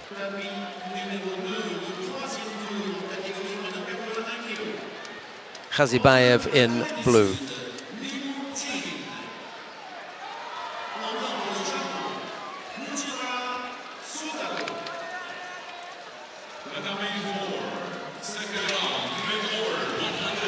So, Kageura, oh yes, who, if he wins this contest, will put himself in quite a position of having to face Teddy Riner, who goes up against Stefan Hegi. So it's not all done and dusted yet, but that is a distinct possibility if this contest and the one to follow go the way that we expect them to. Yep.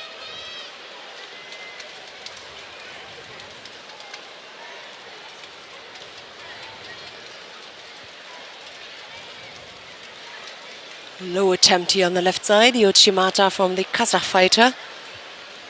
Penalty also given to Kageura. Well, left low attempt and combination by Ochi. I think that was it enough there. At least it is the Osekomi, but can he hold him? It's not completely fixed. The left shoulder. It's getting better. Yes. He's working on it. Eventually, he found his way into Kami Shiogatami from really what was just holding one arm. Exactly. Yeah. Yeah. Sometimes you don't need to move that much. You just need to hold, get a feeling for the situation where your opponent wants to move. Just to hold, not to move, and then to see how it develops. Make one little movement, one little push or pull, and then you got it. So part one of the puzzle is complete. That is to say, Kageura has won his contest. Yeah, I like that. That puts him into round 3. We're now going to find out whether Teddy Riner can play his part and make his way into round 3. He has a round 2 contest coming up now against Stefan Hegi of Austria. It'll be Riner in the white judogi, Hegi in blue. And if he wins this contest, we will see Riner in a blue judogi in the next round for the first time in, I can't remember how long. He doesn't normally have to wear blue, does he? Yes. But he will if he wins this one. Right, here we go. Hegi, who gave Riner a foot tap, apparently, at a training camp not long ago. Yeah. And the big man wasn't best pleased. So he didn't train with him the day after. Haragoshi, almost. Yeah. And almost tipped. It's a good one. Yeah. I think Hegi was more concerned about getting off the Haragoshi than the tip. Yeah. And it was Riner more off balance than any taking over from Hegi, to be honest. Yeah.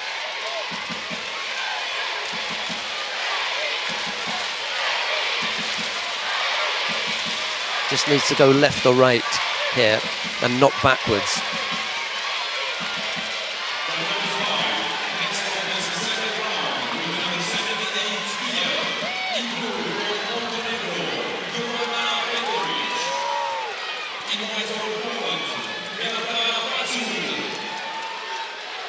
Riner just tidying himself up and being given a Shido for being a little bit loose with the competition area, which I agree with.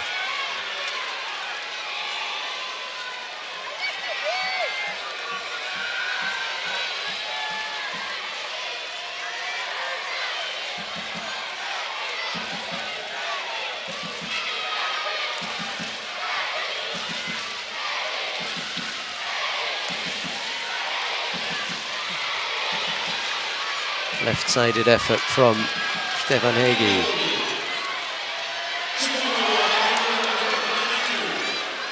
Not quite sure what Riner was thinking of there, trying to climb all over the Austrian. Just the once they've gone head-to-head. It was at the final of the Grand Prix in Zagreb 3 years ago nearly, or something like that, 2.5 years ago, and Riner came out the winner on that occasion.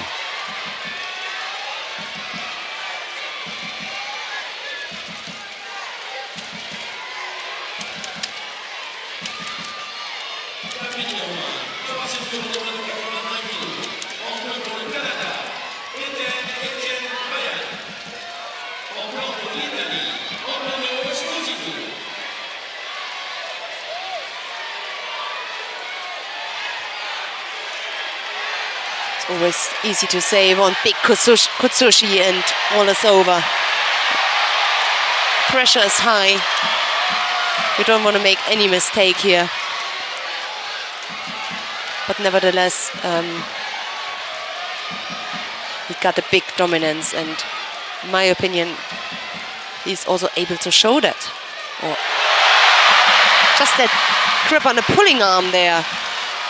and would be free upon in the end. I've got bad news for heavyweights in this division. Every time that Rinne has attempted that Harai Goshi, it's looked better. And that was the best effort yet. The man is warming up. Yeah, yeah. And it doesn't take him long. He gives it one go and it looks flat. Gives it another go, he falls to his front. And he says, hey, I'm going to get the timing right here. And now he tries with Uchimata. Yeah. Which means to me that he's just got the footwork a little bit better than he did earlier on. He looked flat-footed. He looked not lethargic, but he looked a bit slow. But he's just beginning to move well for a man his size and a man in this weight category. You don't expect lightning speed from the super heavyweights. But he's ruffled Hedgie's feathers a couple of times now, both on that right side, once with the Harai Goshi, once there with Uchimata. And it looks as though he's setting it up nicely. Well, that was a poor effort, wasn't it? Yeah, to be honest. Yeah. If Rinne had stayed standing up, that would have looked even more like a false attack. Nope. So step by step he gets into it. Yeah. Finds his way there.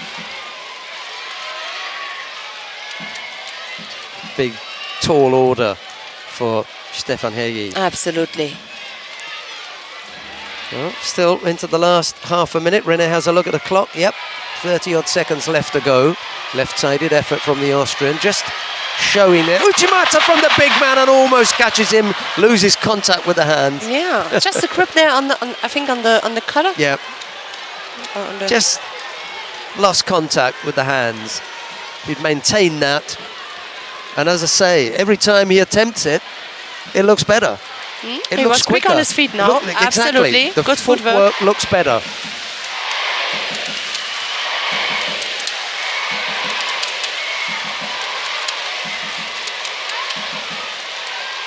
Even with the gripping, he's not going backwards. In the first contest, he looked as though he was going backwards. Oh, almost a tip there. And even now, the first time that he's looked like he can come up with a tip. I mean, are we seeing things? Is he really getting better with the right-sided efforts? Is he really looking dangerous with the tip? And is he looking better with the grips? Maybe it's something that we want to see, but that's certainly what it looks like to me. In the opening contest, I thought that he was behind with the gripping. He wasn't commanding. But here, Stefan Hegi is having a little bit of difficulty getting something. And Rinne looks more there seems to be more forward movement from him. Absolutely. In this contest. He looks a little bit more threatening anyway. But a second golden score contest for the big man.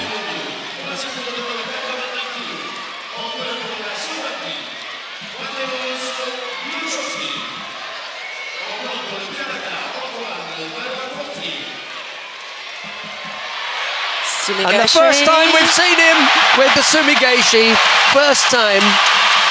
And that was a good Sumigaeshi because his initial movement was the one direction, then he took the grip and went completely to the other direction. And it was a good, like a feint. Exactly.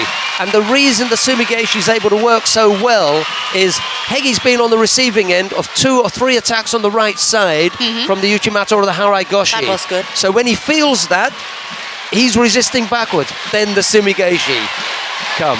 Yeah. He's resisting forward. That's when Teddy can drop for the first time today for an excellently executed Sumigaeshi. We're talking about super heavyweights here. Exactly. You're not going to get the most beautiful, the most attractive. That's Ippon. Any day of the week, that's Ippon. Yep. Beautifully executed Absolutely. by Teddy Rinne Yep. in front of the adoring Bercy crowd. Quarterfinal coming up with Kageura Kokoro. Yeah. That's what the crowd asked for. Absolutely. No, it's not, is it? Kageura is going to go against Tasoyev.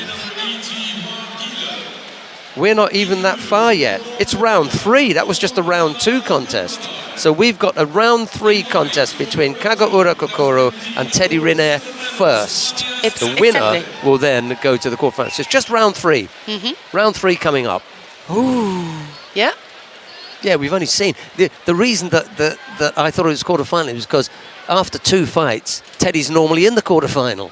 But he had a first round fight, didn't Yes. he? Right, Matthias Kasser of Belgium is up against Otgun Batar of Mongolia. It's Kasser in the white judogi, Otgun Batar in blue.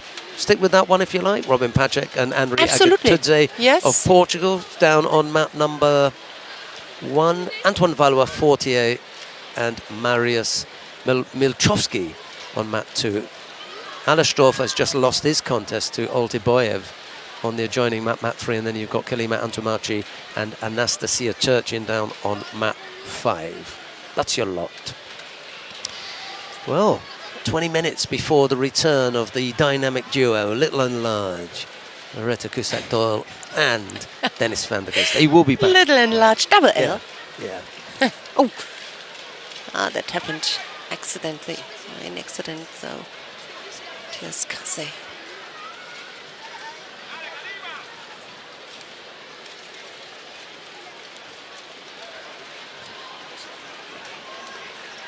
So, the interest of the home fans has been satisfied for the time being. And if the first appearance of Teddy Riner on the mat was reasonable, then the second one was impressive. That for me was an impressive performance from Teddy Riner, given the strength of Stefan Hegge. That's a good competitor. The Austrian is a good competitor. But that second one, Teddy stepped it up. Can he step up in round 3? We shall see shortly. Sagimuki is on mat number 3. Let's go there if we can. He's up against Fetra Ratsimiziva of Madagascar. I've never seen Fetra before. Ratsimiziva. I'm not sure if Sagimuki's ever seen him, but he's a busy little fighter, isn't he? Yeah.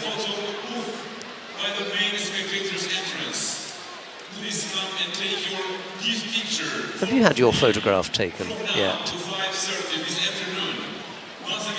Have you had your photograph taken yet?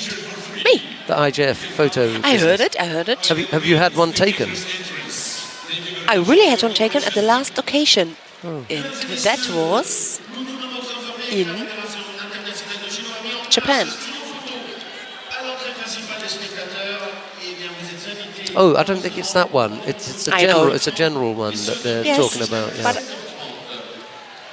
But they also did a picture. Frank de Witt is on mat number 1. Matthias Kasser, mat 4. And our second penalty picked up by Ratsimizieva. Third penalty. Wow, that was quick. Yeah.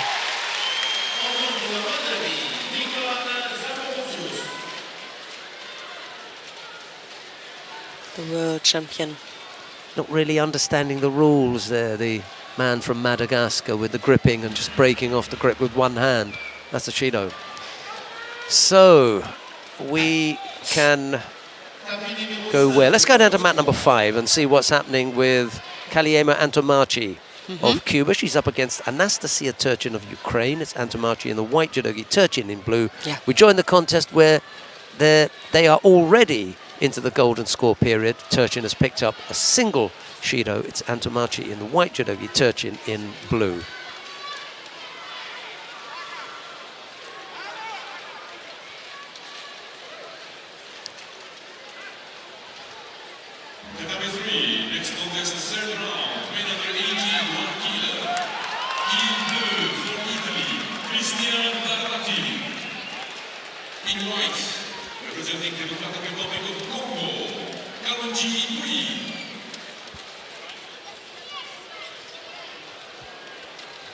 Turchin has got some rather unusually, well, a rather unusual colour for the tape on her hands. I don't know if you've noticed that. It's like purple Let's or have a look, yeah. mauve. Outside attack here, left side, Emaki Komi, and consistent gonna enough. score. Yeah, Yeah. yeah, red. It is. Well, it didn't turn out to be lucky. Yeah. Not lucky colour tape, I'm afraid.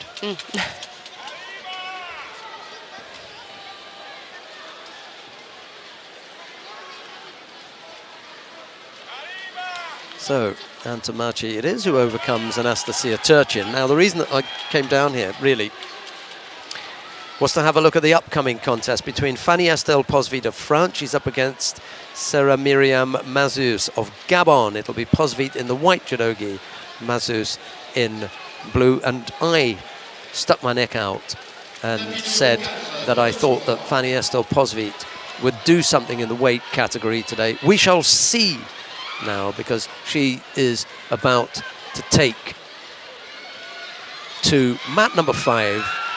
There she is. It'll be Posvit in the white judogi, Mazus in blue.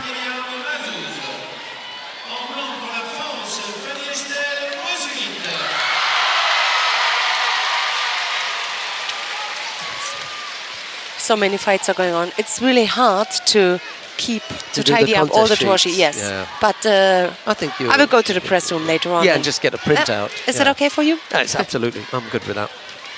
So 5 mats. It's too much. Almost impossible, especially with the little breaks in between.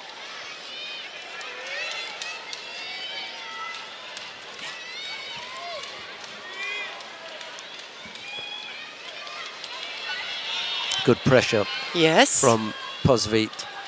Mazus can feel that pressure, and she ducks underneath to avoid that grip and picks up a Shido. And the pressure from the very beginning really makes something with you when you're on the tatami. Some fighters just take their time to get into and need it to get close to, to get the grip. But when your opponent starts like that, it's like you just got no time to breathe and can't work out your concept, the concept you got. And it's really cleverly. Yeah, absolutely. No chance to work on your plan. And this is mentally really, really good. It was an Ojigari that got Mazus in that position. She was almost running from Posvit, and then she got herself into an overly defensive posture and picked up a second penalty with a little under 3 minutes left to go. It's just far too much time on the clock for her to hold Posvit off, I'm afraid.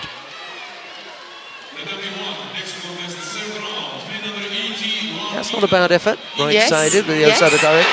Lovely. Wow. Good work from Posvit. Yeah. Just down onto the side, then onto her back. Wazari on the board for the French fighter. Looking busy, looking exciting.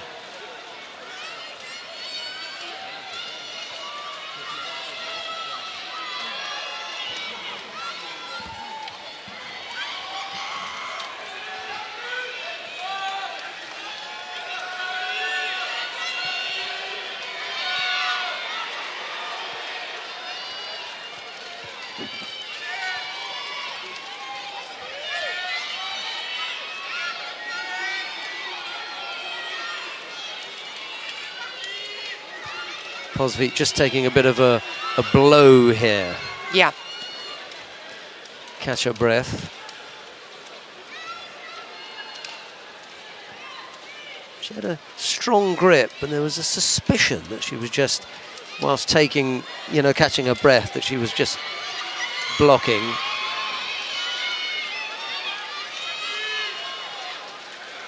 Well, I think she'll look to finish it off here.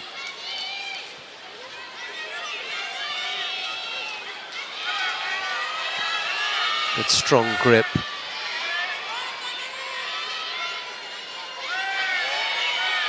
This time threatening over on the left side.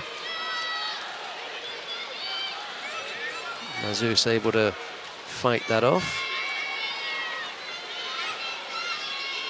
but unable to come up with any attacks of her own. She picks up a third penalty. Yeah.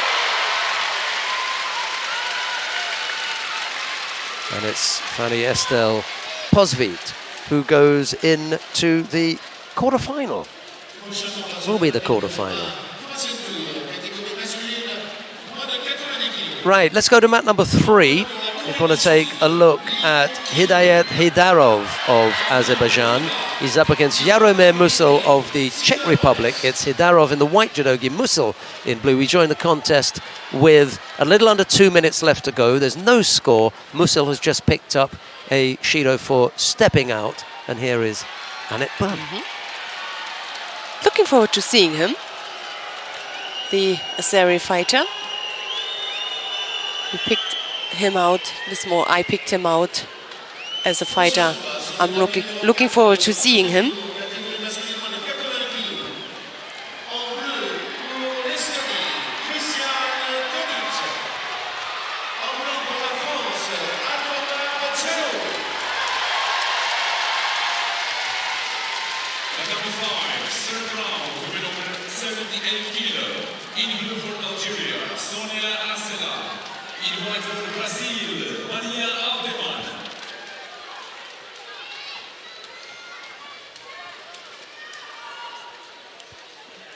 The attempt here from Musil.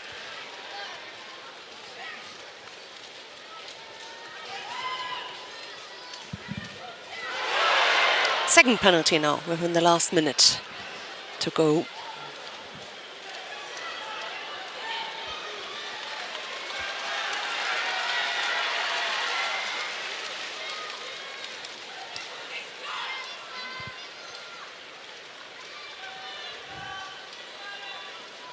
Oh, let's see if he can turn him.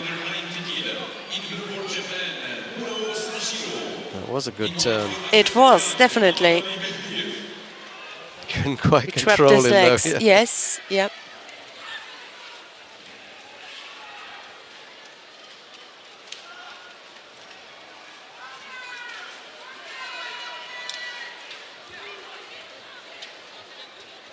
Now Haydarov picks up the penalty.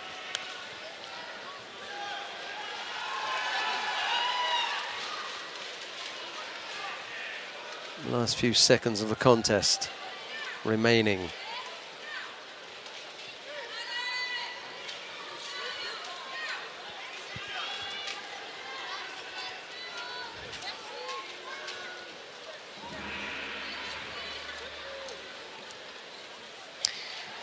We've been quite lucky, haven't we? We've had both Teddy Riner contests. I don't think that's going to happen next time round. I think that it will be it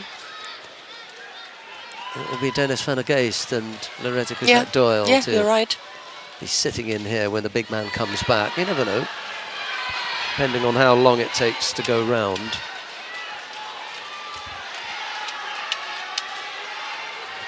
Oh, that's a nice. Yes. That's really good. And a score. And you can give a good score for that one.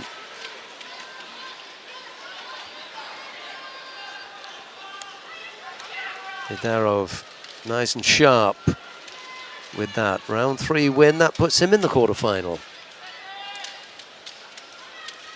Yes.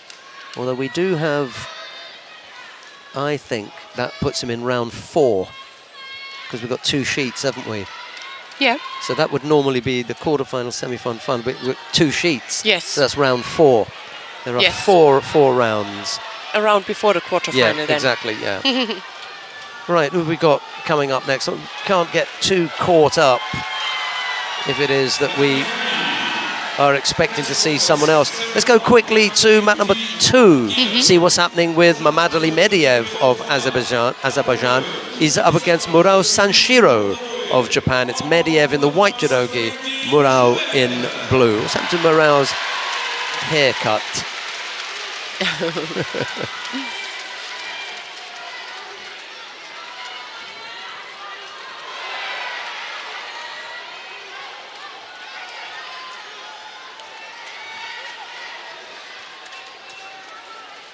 Ooh, Oh, Morale had scored there.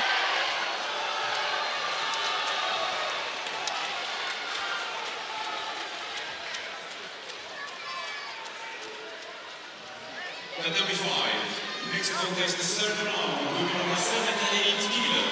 In blue for Puerto Rico, Melissa Mojica. In white for Portugal, Rochelle Nunes. Outside. Again onto his front. Yeah.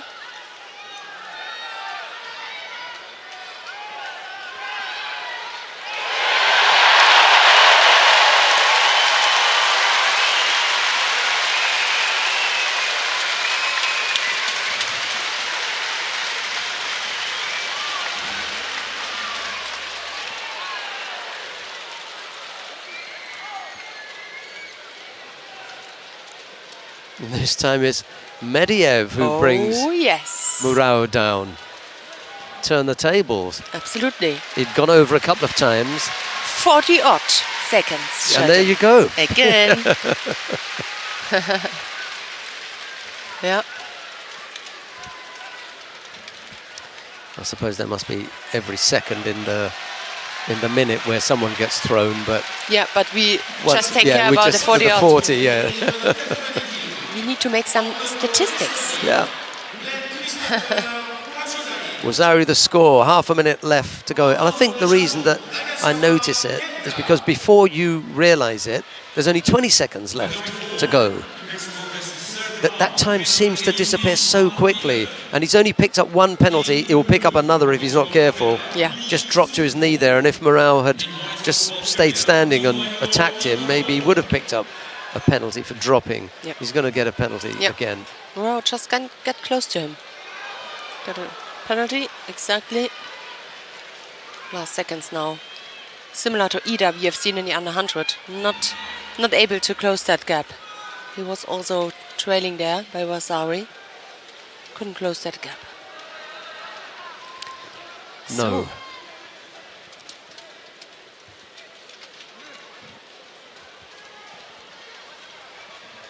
Nagasawa Kenta won his contest down on mat number 1.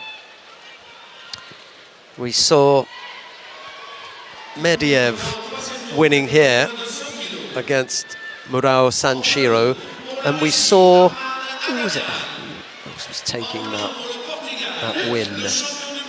Hidayat Hidarov. We saw him winning Yeah. his Yep. contest. Let's go down to mat number 1 then, Chief. We'll have a look at Jorge Fonseca of Portugal. He's up against Arman Adamian Oh, yeah. of Russia. Fonseca in the white judogi, Adamian in blue.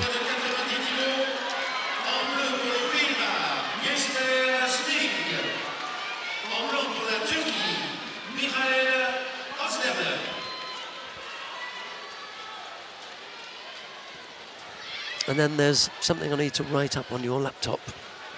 Yes. For sure. So you'll have to open up a document You can. for me, I'm afraid. Yep.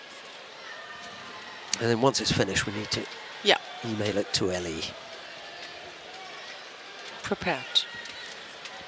Superbe. Adamian takes a bit of a whack to the left cheekbone. Third round, women over 78 kilo. In blue for the Republic of Korea, Han Mi-jin. In white for Belarus, Marina Sulskaya.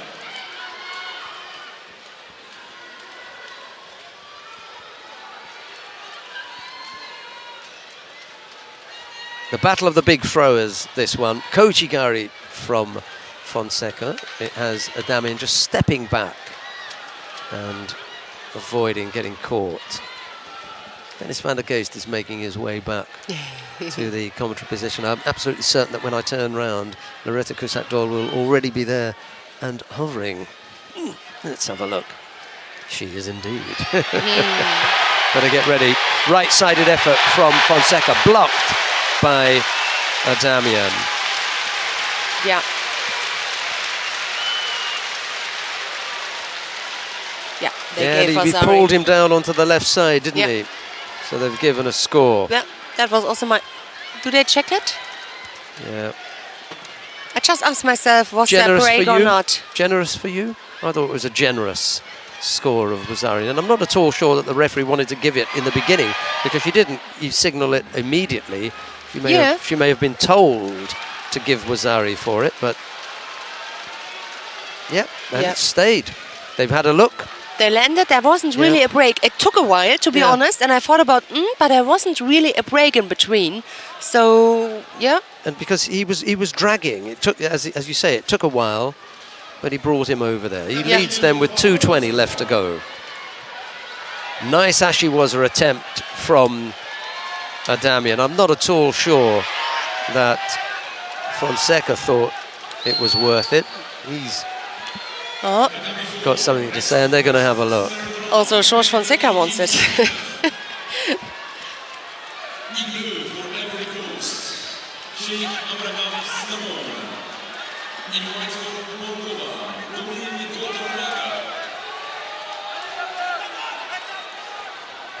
Adamian liked it.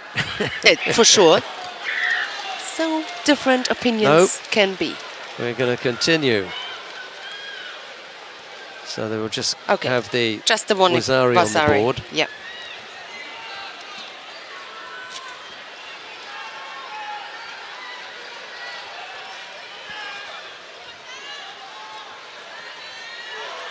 Well, that was close. He gets a second. Yeah. This time it's like Yoko Sotemiwaza from Adamian.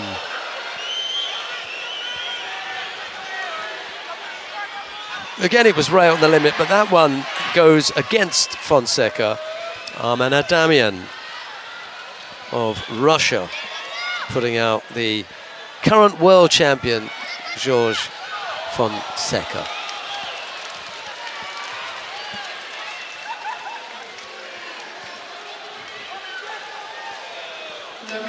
Right, let's have a look and see where we're going to go. Nicholas Sherazadashvili is coming up soon. Axel Clerget, Noel van ter End. Oh, yeah. They're all big fighters names that we would want to, that we want to see. Haga Rinasuke is going to be up against Shadi El Nahash shortly. Peter Palchik of Israel, the gold medal winner from a couple of weeks ago. They're all coming up. So maybe we should line it up for them. Yeah. Well, mat number 4. Yeah, let's go down to mat number 4. Noel van ter End of the Netherlands is up against Maxime Amino of France. It's van ter End in the white judogi, Amino in blue. Thank you very much, Annette Berm. Yes, and I think Dennis will like it. Absolutely, just in time. So let's have... He's coming right now onto the mat, so enjoy it. Yeah, let's have... Dennis van der Geest come and sitting here. Good afternoon, Loretta. Good afternoon, children. And just in time to sit in for the current world champion is Dennis van der Geest. The next voice you will hear with Loretta is Dennis van der Geest.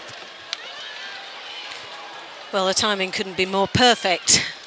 Noel van Tien representing the Netherlands, and the yacht of France in the blue.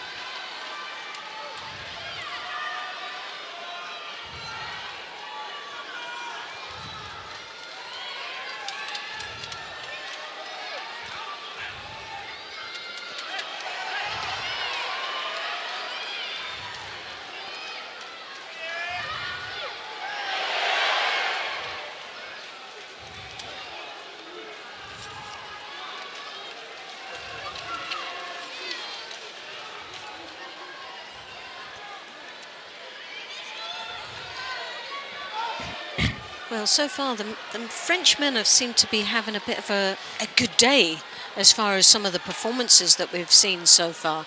And Noel trying to secure that desired grip at the moment.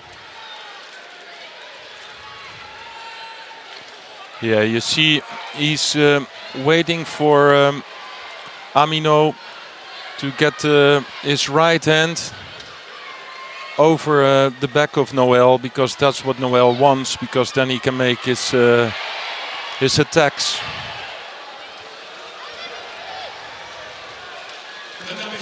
Very nice bit of This was Niwaza there. really nice, Niwaza. Yeah. That was so unusual, wasn't it?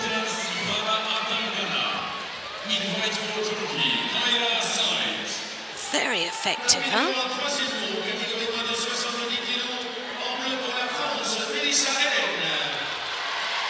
I did not. Well, I didn't see that one coming, to be No, honest. me I was neither. It looking for was the like turnover and maybe even a mate, but I didn't see the danger that the unorthodox. Frenchman was in. But you saw. Well, we can see it here as a repeat, haven't we? Really nice. He had the leg behind the back of the head and his hands were in the front. And as he rotated, he used his leg as the vice as much as the arms. That was really unusual. Yeah, and he could get a lot of power out of his hands, and he had the side of his arm, you know, because there's like where the Hadaka bone Jimmy, is. wasn't it? Hadaka Jimmy, but then in a really unorthodox way. It looked like the Sangaku Jimmy turnover, the Sangaku Gatame, with the Hadaka as well thrown in the mix. That was really unusual.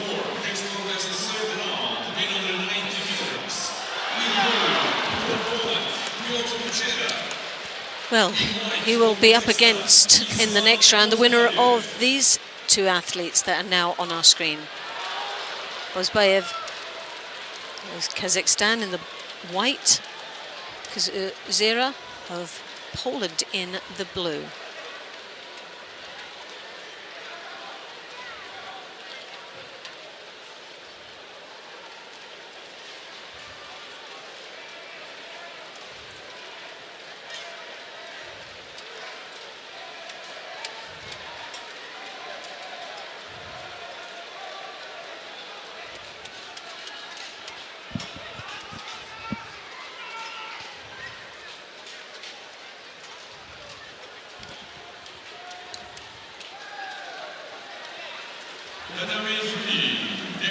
Well, as expected, a little bit apprehensive with both athletes as they engage the first opening minutes of this contest.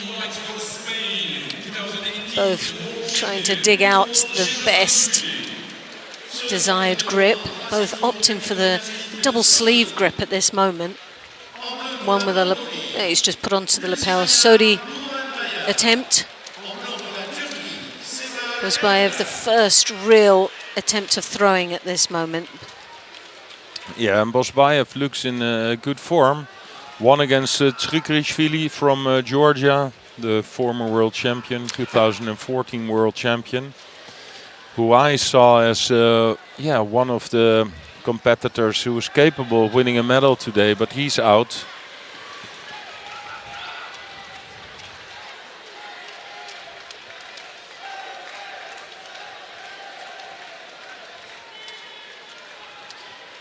Lovely Uchimata, still persevering with it, good control, then looks for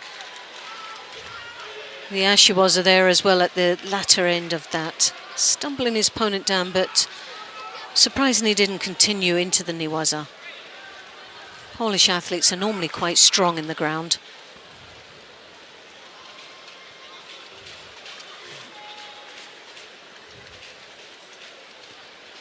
Kazakhstan looking for that lapel grip. Takes it from across there, switches it to a more traditional style of gripping, but as you can see, Polish coming over the top, that left hand drawing down on the back of the neck. Sutemiwaza attempt, and good effort there. Well, Kuchera, you can see he has a strong left Uchimata. Bozbayev needs to push him away with the right hand. Gets a penalty now.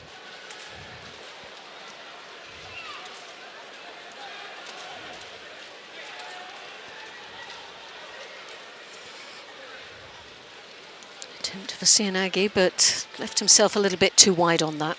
Yeah, the gap is really big, but you can see Kuchera also. Uchimata once more, that you said that Kuchera can demonstrate well.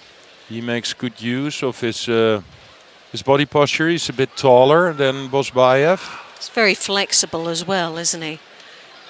Quite a wide range that he has that when he brings the leg through.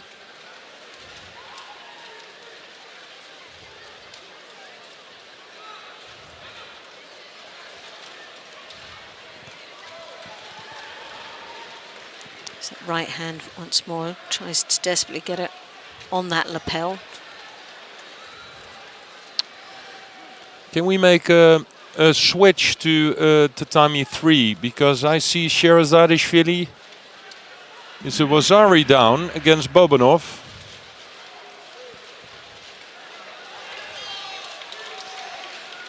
He's not really had a great day at the office so far. He's had to dig in deep every contest, and yeah, and with 2 Shidos on the board, another Shido for Bobanov. So now Sherazadishvili has to make up his mind. What is he going to do in this last minute? Is he trying to get the 3rd Shido on the board, or will he try to make a score? And you know, if you make like a big attempt, that also gives you the risk that you come into a Newaza situation and you lose like 20 seconds in it. Exactly. The tactics have to be just spot on right now, don't they? Bobanov has given him a little bit of ammunition there, because there was a Cianagi just seconds before that it was there was a nice Ashiwaza stumbling. Yeah, but now he's in trouble. He's in trouble, trying to defend, but he tries to keep him down in the Newaza. If you can control the kumikata now with his left hand on the sleeve of Bobanov. But this was he moved him, and it was enough. But to the frustration of the Spaniard, he's chasing him. Comes deeper on the back there. He has to make it count. Yes, and here it is. You know, this was for him. Yeah, this is the danger. And 12 seconds. That's not much. The time is not on his side, really, is it?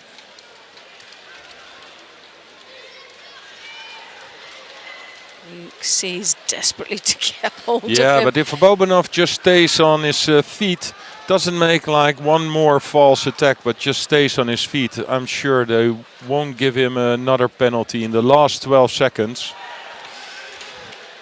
Well, he's defending there. He's defending badly. Oh, he is defending so badly. He's got to give him that last Shido. And here it is. Oh. With 4 seconds on the clock. Goodness me.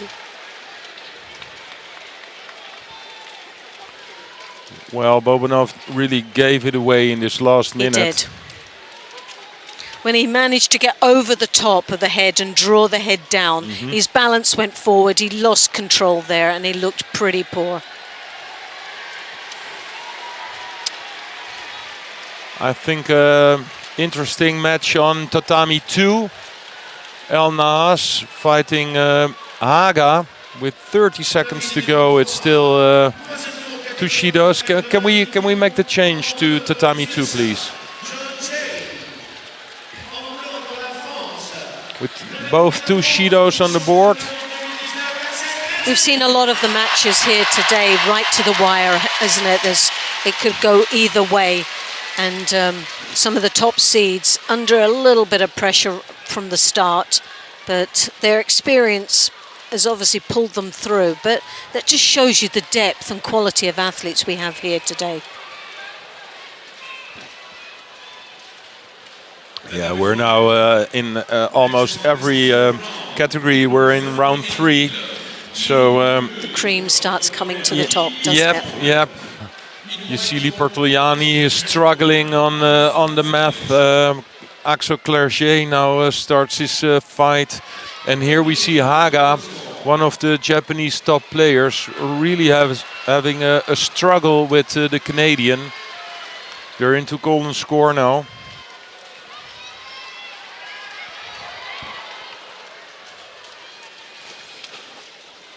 And you can see for Haga it's really difficult because El Naas is also a left-handed player, and Haga is famous for his left Uchimata, but for him it's easier to launch this left Uchimata against a right-handed player. There's a real clash there, isn't there? El Naas throws that arm over. He's very strong when he gets connected, doesn't he? Yeah, he Towers over his opponent and switches both ways. Oh, this is a Wazari. That was a Wazari, definitely. So it's over. Haga is out. Goodness. He just fell over. But he was piling the pressure on when he threw that arm over the top. Then he switched to the opposite direction. Haga was just going backwards and his balance had just rocked. I think Haga had all the time to just defend from this attack, but he just roll over like some sort of Newaza situation, but they were still in Tachiwaza, so Haga lost and is out.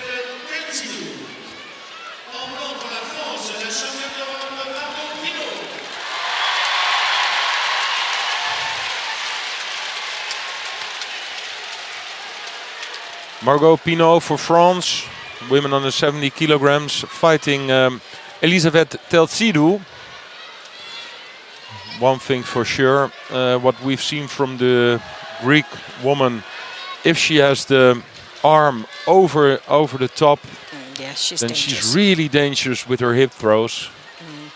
And very, very powerful young lady. when she arrived at the international scene, she won a lot of fights with that because people did not know that she was so strong with this technique. And now you see, of course, everybody is doing their homework. That's right. So they know, okay, this is where you don't want her to be on with the hand on your back. For sure, Pinot knows this.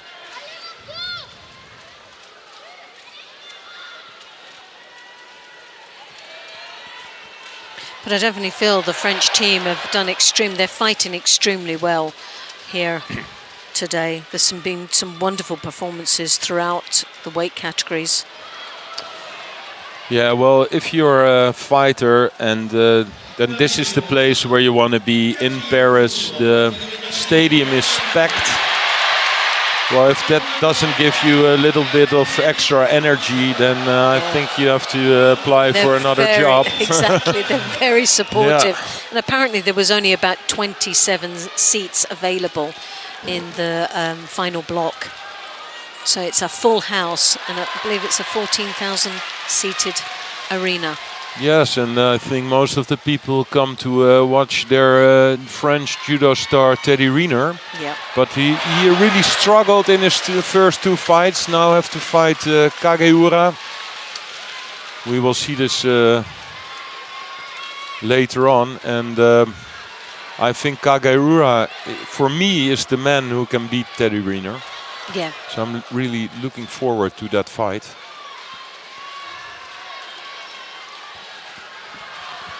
Also, won his fights really easy, while Teddy Riner already had to suffer for two golden scores.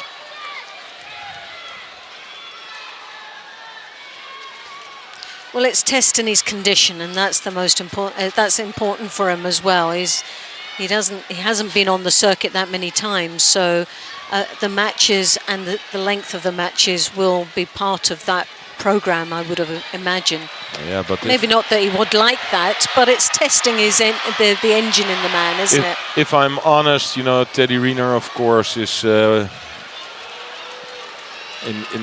course, an excellent judoka with so much medals he won, but he doesn't look as fit as I've seen him before. I think he's maybe 20 kilos, and that sounds strange, because he's a heavyweight player, so there is no maximum. You can weigh whatever you want, but I think he's like 20 kilos too heavy. Yeah. Yeah, for his judo. Yeah, it makes him not as movable as he was before. He isn't looking as sharp as we have seen him, and obviously if that's the weight difference, that will play a major part in it. And I also think that he's not match fit, he's not competition fit. He's not been on the circuit enough, and areas that can be worked through in the build up to the Olympic Games. But this is a real battle that's going on. There's no score at the moment. There's 2 Shidos apiece, and we're down to the last minute and 10 seconds here. But for me, Telsido's looking strong. Yeah, it's Pinot who continuously is trying to defend against strong left hand from Telsidou, because she knows when this left hand is over, then she's in danger. But that's because of this tactical plan. It also makes your own plan, your own techniques, it makes it more difficult for you.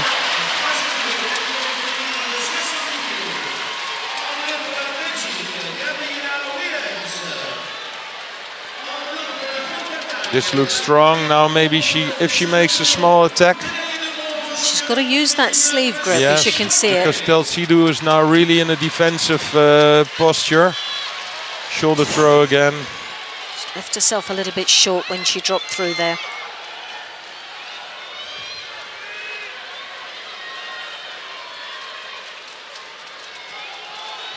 Well, I think they're really looking at trying to hand out that third and final Shido to either one of them at this moment, so any minor mistake will cost them dearly in a place in the next round. That looked a deliberate push, wasn't it? Yeah, what? Now will they class it as a I would have thought, hey, stepping off the mat. Well, for me, you could have given that either way, I think. You know, if it's not that clear for me, of course, Telsidou was pushing. Pinot had all the time to circle around. Yep, because her angle of where she was, there was a lot of space between her and her opponent, wasn't there? If it's not that clear, maybe I think the right decision, 2 seconds before Golden scored, just let it go and just continue. Yeah, I think that was quite a harsh one. If we could go across to mat number 4, we have the Olympic bronze medalist and world bronze medalist Sally Conway, and she's up against a very strong opponent from Belgium, a youngster, Williams of Belgium, in the blue. Fantastic Uchimata, very, very strong. But this is where Conway is in her forte, in the Niwaza. She's very, very sharp in the ground, and this is where I think she was looking to capture Williams. Yeah, and this leg is almost out because Willems is not controlling it in the right way. She has her legs the other way around, so it's quite easy to... Now she has the leg in a better way, but good control.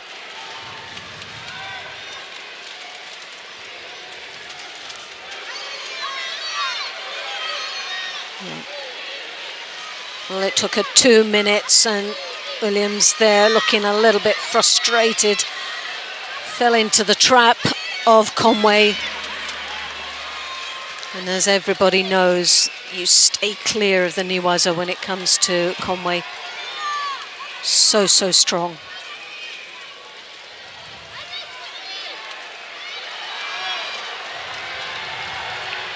Well, something we've seen yesterday and also today, some good Niwaza.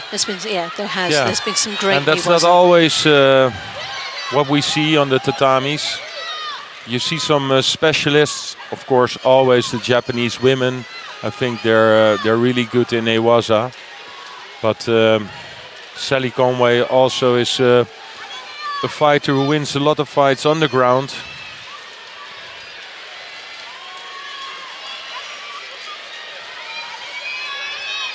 Well, we've got Yoko Ono now, and the winner of this match will meet Sally Conway in the next round at the quarter-final stage. Temazova of Russia and Ono of Japan. Number 4. Next contest, third round, women under 70 kilo. In blue for Russia, Martina Daimazawa. In white for Japan, Ono Yoko.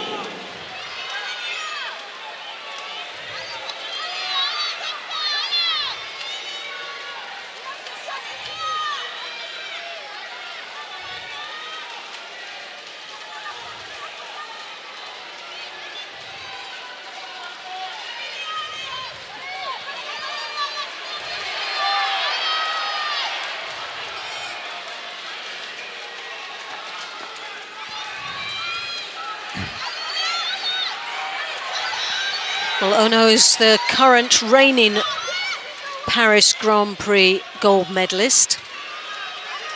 Grand Slam. Grand Slam, so. Yeah, and I think she's always like capable of winning medals.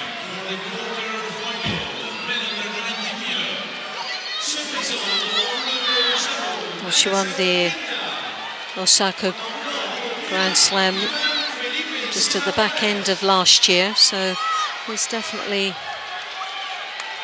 used to being on that top spot of a podium.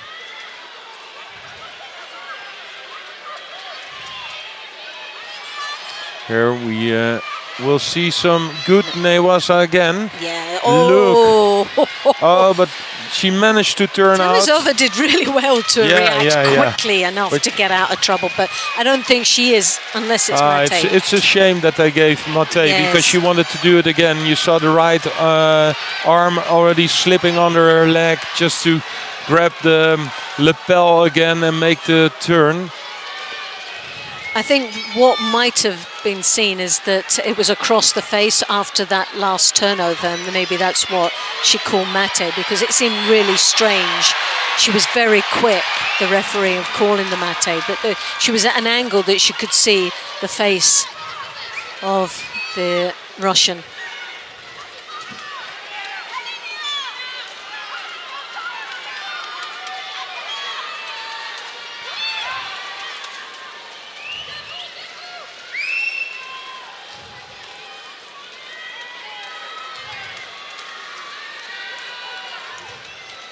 Ono inside on that lapel, trying to hunt out for that sleeve grip.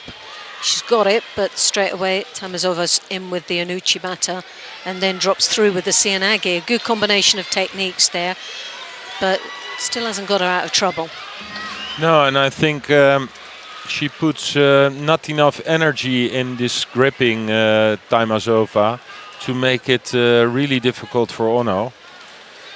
It's she can get her grip too easy, the left hand here on the lapel, and you see that Tamizova is not really pulling with the right hand. She just... It's like taking second best and then working with second best, so...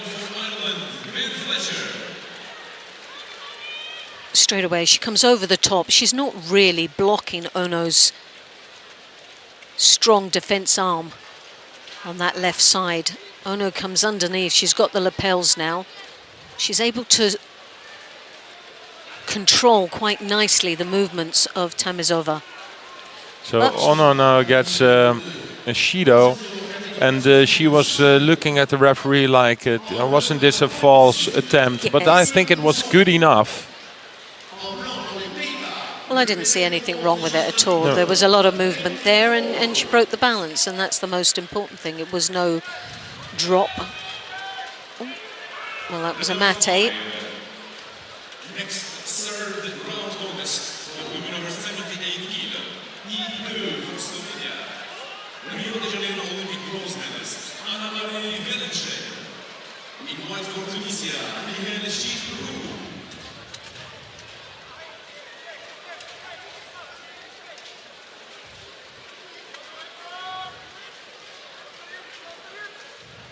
Not quite sure what the pause is.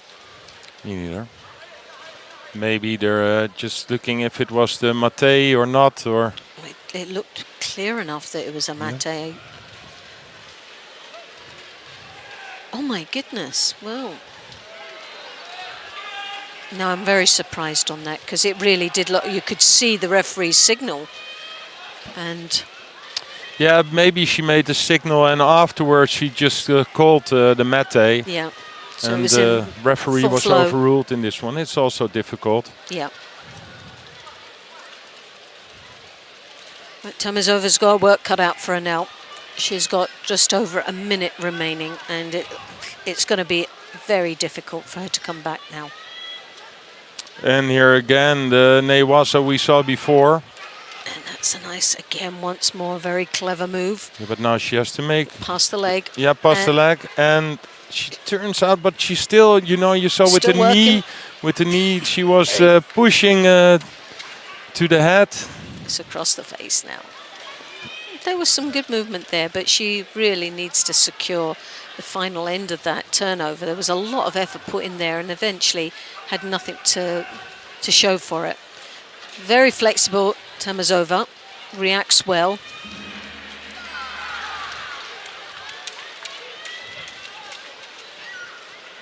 Well, I think she's walked straight onto Shimiwaza there. Yeah. Yeah, definitely. You can see it doesn't look like it's under the chin. She's in trouble. Yes. And time is also ticking away. So it's Ippon. Good win by Yoko Ono. And Yoko Ono will go on to meet Sally Conway in the quarterfinal stage.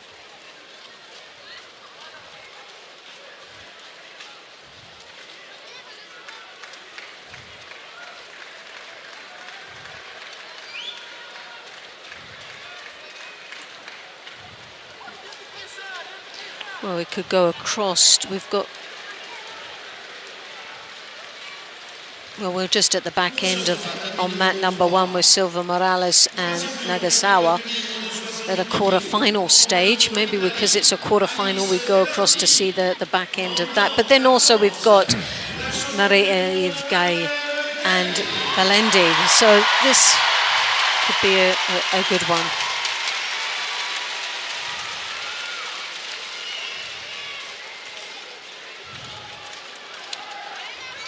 Round 3, now men over 100 kilograms. Tazoyev against Yusupov. Tazoyev for me, one of the heavyweights. I expect a lot from him. It's been a while that there is a really good Russian heavyweight again after Tumenov, Mikhailin.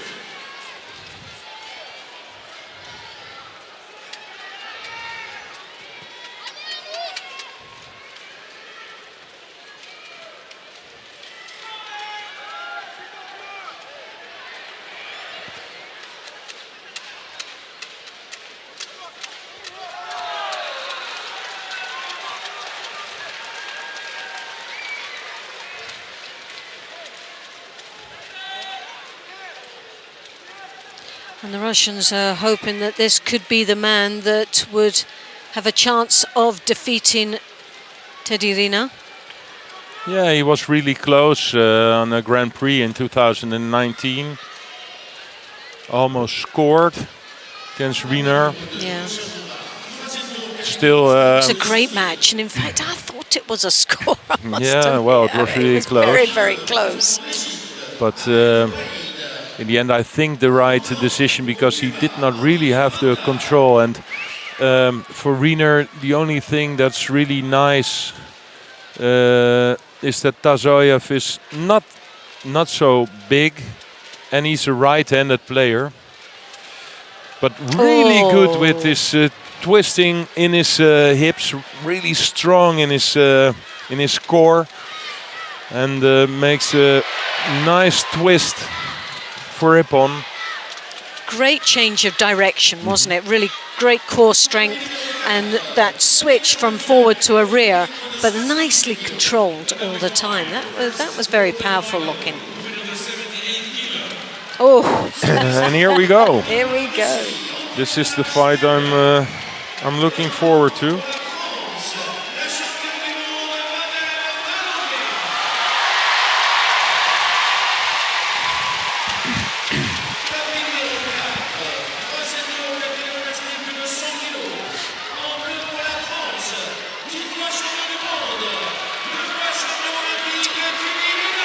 So what I've said before, if there's for me one heavyweight who is capable of beating Teddy Riner, it's Kokoro Kageura. Yes. Last time they thought it was like 10 minutes, 5 minutes into golden score.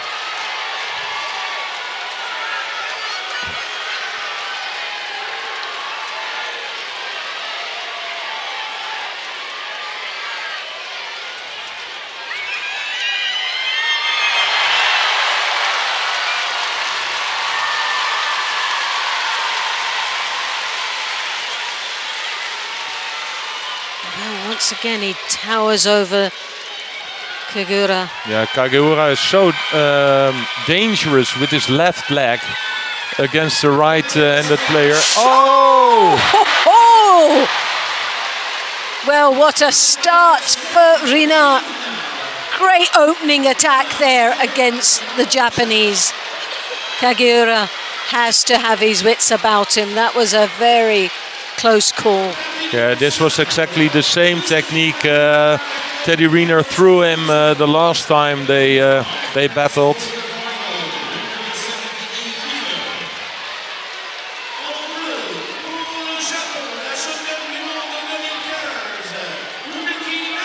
Kageura really is playing a bit of a pitter-patter here with the grips, trying to get his desired Tommy there. Yeah, but Teddy you is see just Teddy Riner is tactical kumikata. Yeah. He's trying to break the left hand grip of Kageura.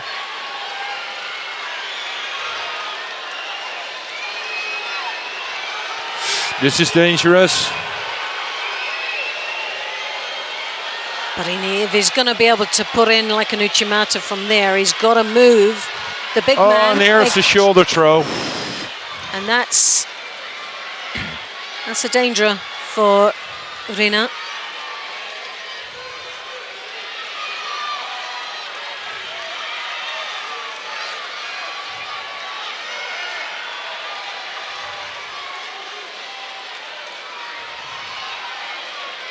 Takes his time. A few more breaths. Definitely take every opportunity you can get. Well, when you look at the size difference between these two athletes. Yeah, but that's something you see many All the times. throws Here he is- comes with the sumigashi, but of course Kageura. He left himself a little bit unguarded there, didn't he? Had no hands on, Rina.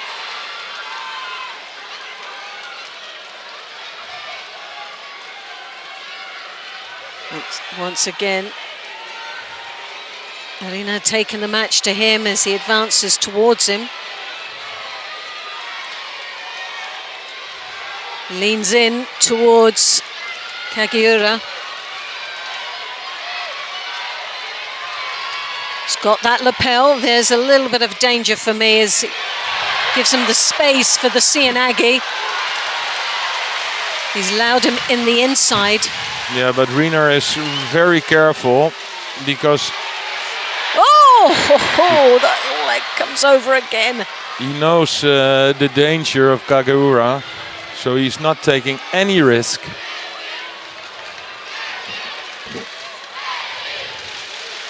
Well, this crowd now start to warm up.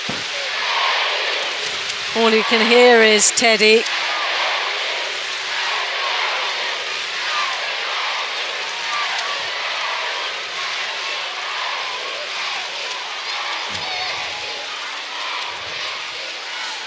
Throws out a big arm over the top. Yep. Pressurizes him down in the Niwaza. Looks Oh. well, I don't think his forte is the Niwaza somehow.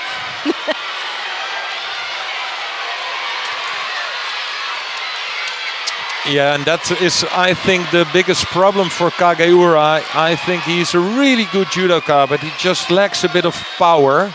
He's not as strong as, for example, Harasawa, the other Japanese top player.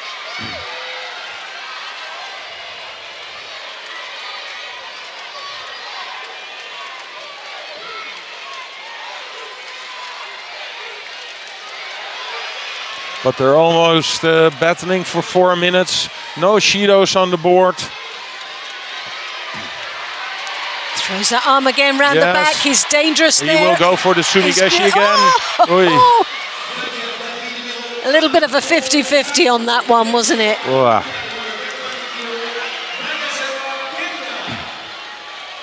One thing's for sure, Teddy knows it will have to come out of his toes today. Definitely. 7 seconds remaining before we go into golden score. But what's refreshing here, no Shidos on the board. Both have been fully engaged in this contest, showing some glimmer of excellence and opportunities that have been given for both athletes. You couldn't write either one of them off at this particular stage. I think more of the chances have come for Teddy.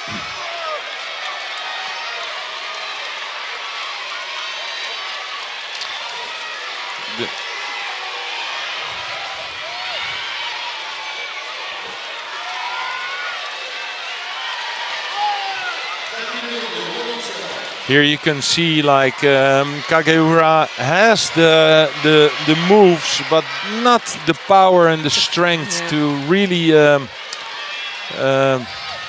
finish it. Unbalance, really, to unbalance Riener enough. Oh, here it is. It's over. It's over. Done. History is made. That's what I said. This is the man who could do it, and he did. Hey, goodness me. Well, that is definitely a crowd stopper.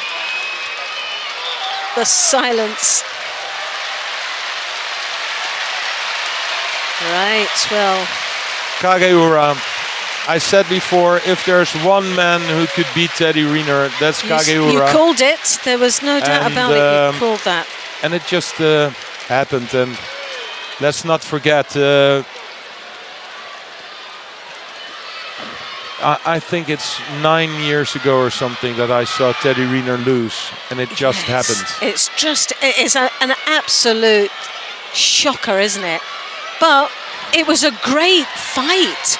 A great fight, and can't take it away from Kageura. Sidestepped the technique and finished him. So that's Riener out because he didn't get to the quarter-final stage.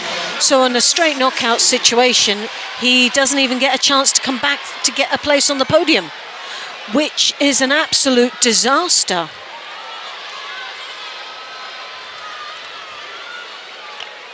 Yes, well,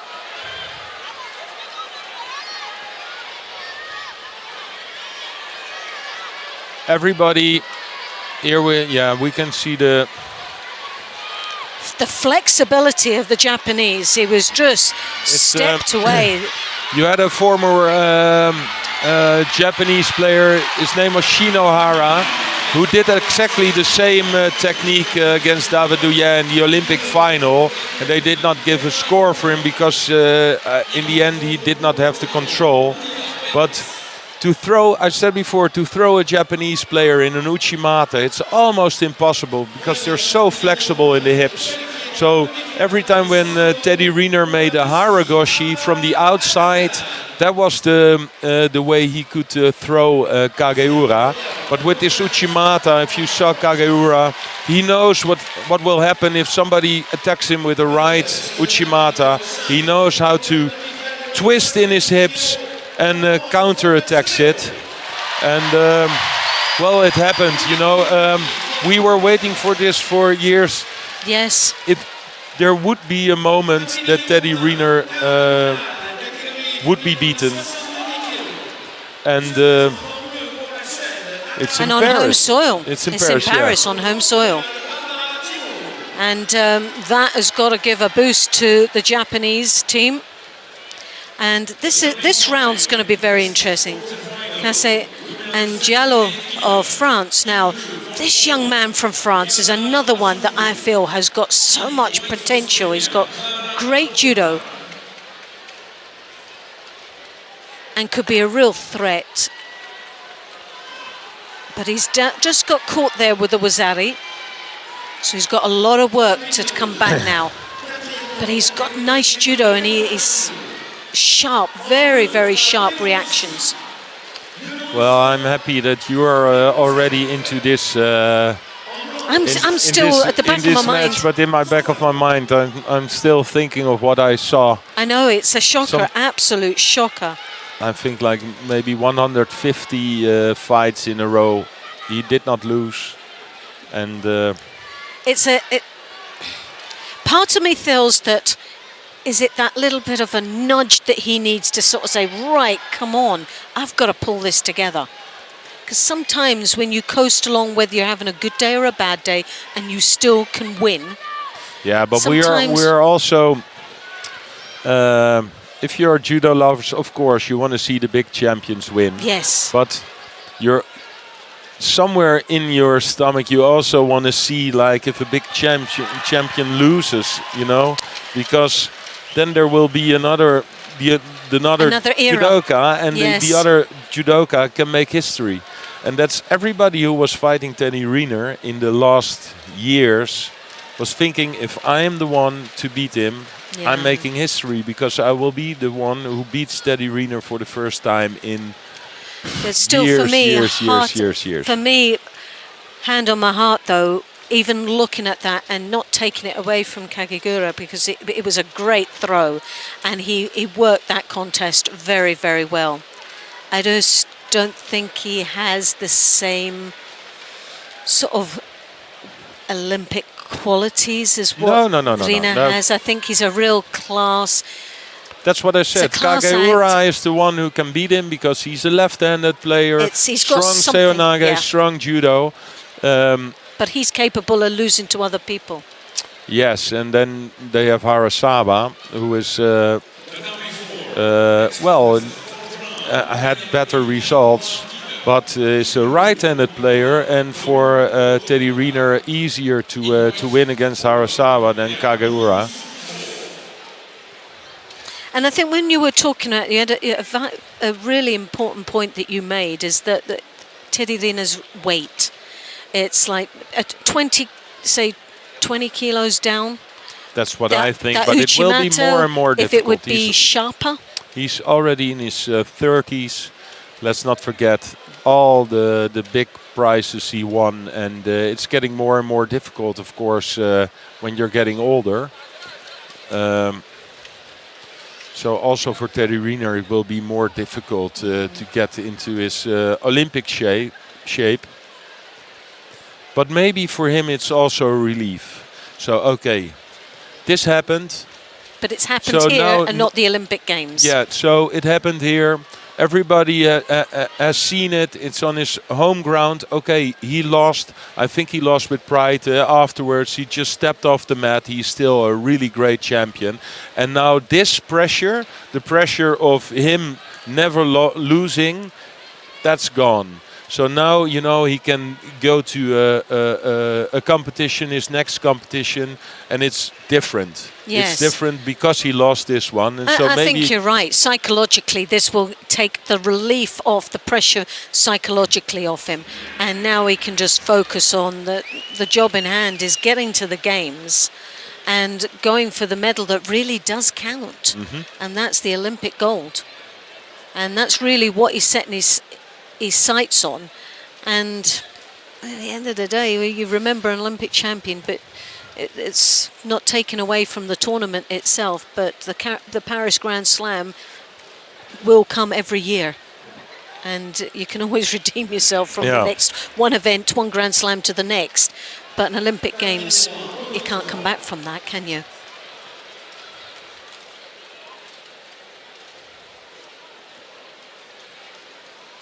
big shock for the crowd here. In my stomach, I feel it's a bit of sadness as well. Yeah. It is. I feel slightly flat after seeing that. Can we make a change to tatami 3, please? You want to build yourself up again here, and Roy Meyer. Well, it opens up the possibilities for a lot of heavyweights to win the Paris Grand Slam. And not everybody saying afterwards like, yeah, okay, you won the Paris Grand Slam, but Teddy Riner wasn't competing there. Yeah. No, if you're the winner today, then you're the winner also with Teddy Riner on the contest sheet.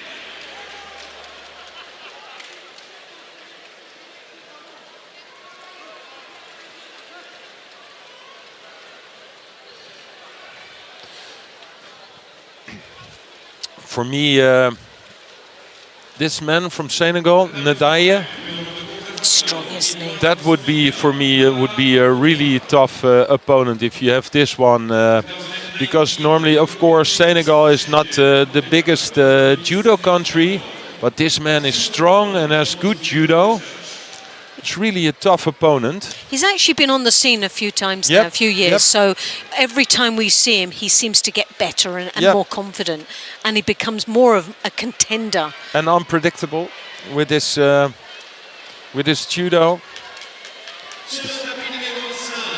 It's not a fight that you easily win. And everybody's seen this. They've seen that Teddy Riner is out now.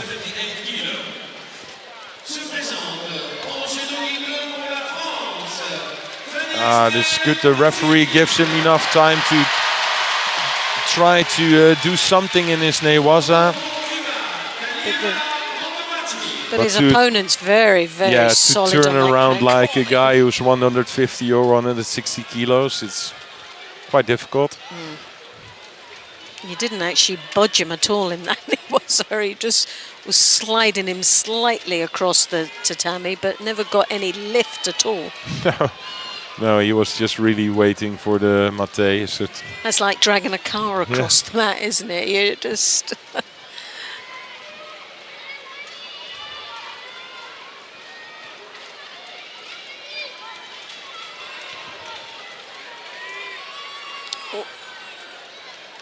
It goes through just that little bit too deep. Needs to pull it back slightly. Would get him square on and be able to bump him over. Well, that's something, of course, I follow Roy Meyer already for years. Of course, my interest is with the Dutch players. Physically very strong.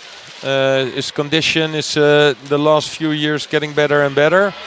Sometimes he jumps in perfectly timed with the shoulder throws, but sometimes also he just jumps underneath, and then his timing is not the best timing.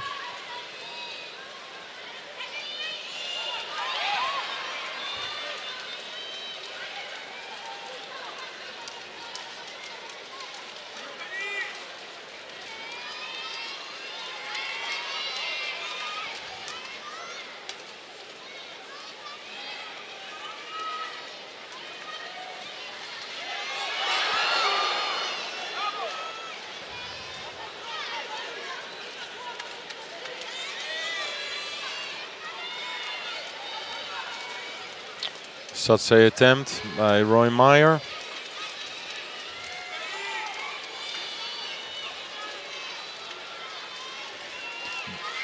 And there the shoulder throw. This was better timed. And now maybe he can do something in the newaza, but good defense by Nadaye. He's trying to get under his core there to get more of a roll leverage. him over. He's And a big man to lever, but he's getting there. He's getting there closer and closer, but The leverage on the belt was helping, and that foot underneath. yeah, and Nadaye had the chance of putting his legs really wide open, so that it gets more and more difficult to turn him around.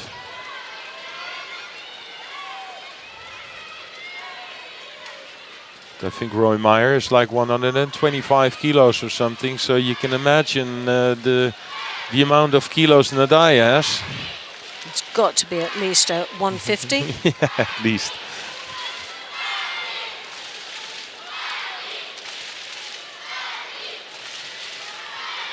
Straight away, what came in wouldn't like to be feeding them.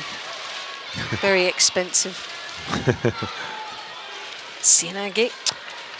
Yeah, a little bit too far out. That's more, but Yeah, but I think this is the right decision, not because in the end it's Roy Meyer who actually tries to do some judo. That's right. I did not see Nadaya make one attack. Oh, And again the shoulder throw, Nadaya falls over on the other side, so there was no control anymore. But I think he's really close to a third Judo, because if there's one man in this round who's trying to make a score, or at least trying to do something in judo. Yes, and here it is, the third Judo.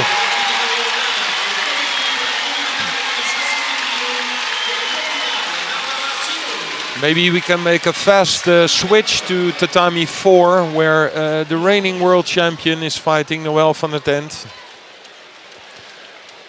I'm sorry that we have a small Dutch streak. well, you're doing very well, I must admit. And also, as far as a good streak of luck here with and it looks at the same again. Really good newaza again from Noël from Tent. We saw this the fight before. Kuchera's. It is a very clever move, isn't it? Yeah, sometimes if you make a strangle like that, it starts like on the chin of your opponent, but it just slides under if you have enough pulling power. It's not the position you want to be in if you're the on the receiving half of it.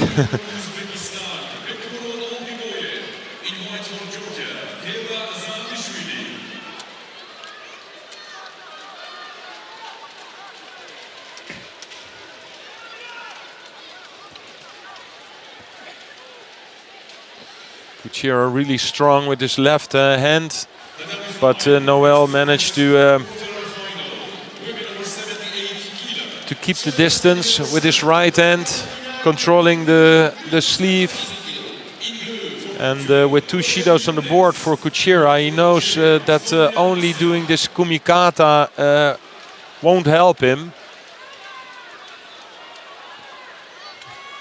And nice. That's a real nice. That's lovely.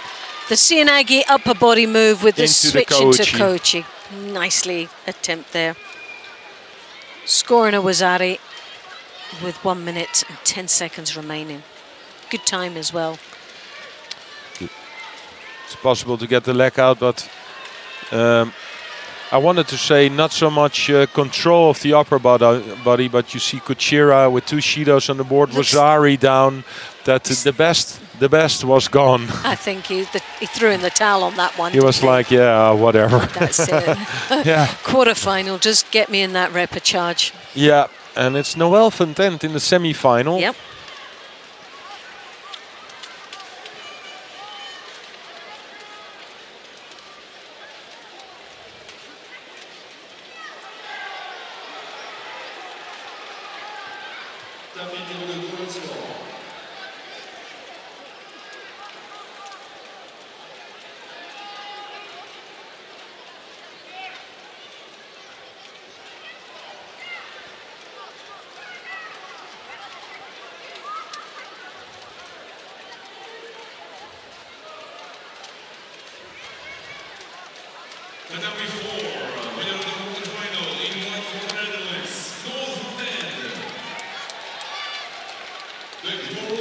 So we should have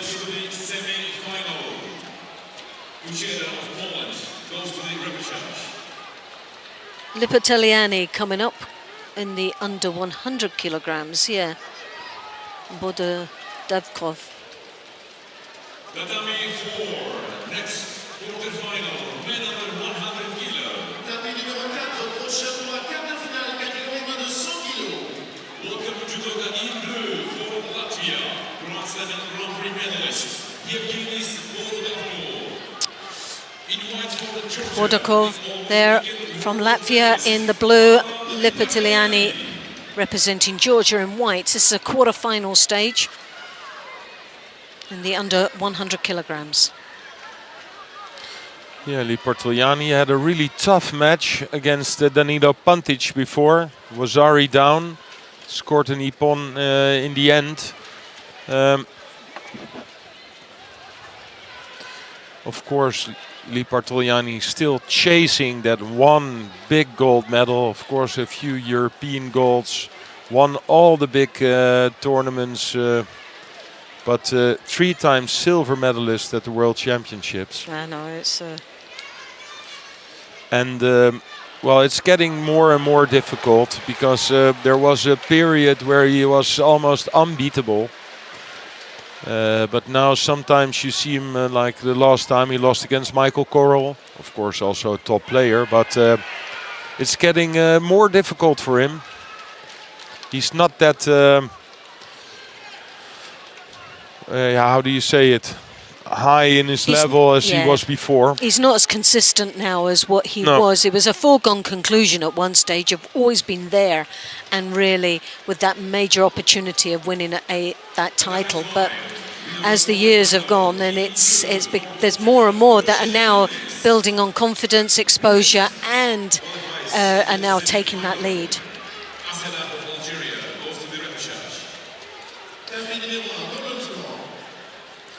Well, I've never fought Borodavko, but every time when I see him fighting, I think that he's one of the strongest in this category. Maybe not the best judo player, but really strong in his grip. And he gets that hand over the back there, as you can see, that right hand digs in. The grip that he has on his opponent draws him in, but it doesn't seem to have a lot to follow through on that. No.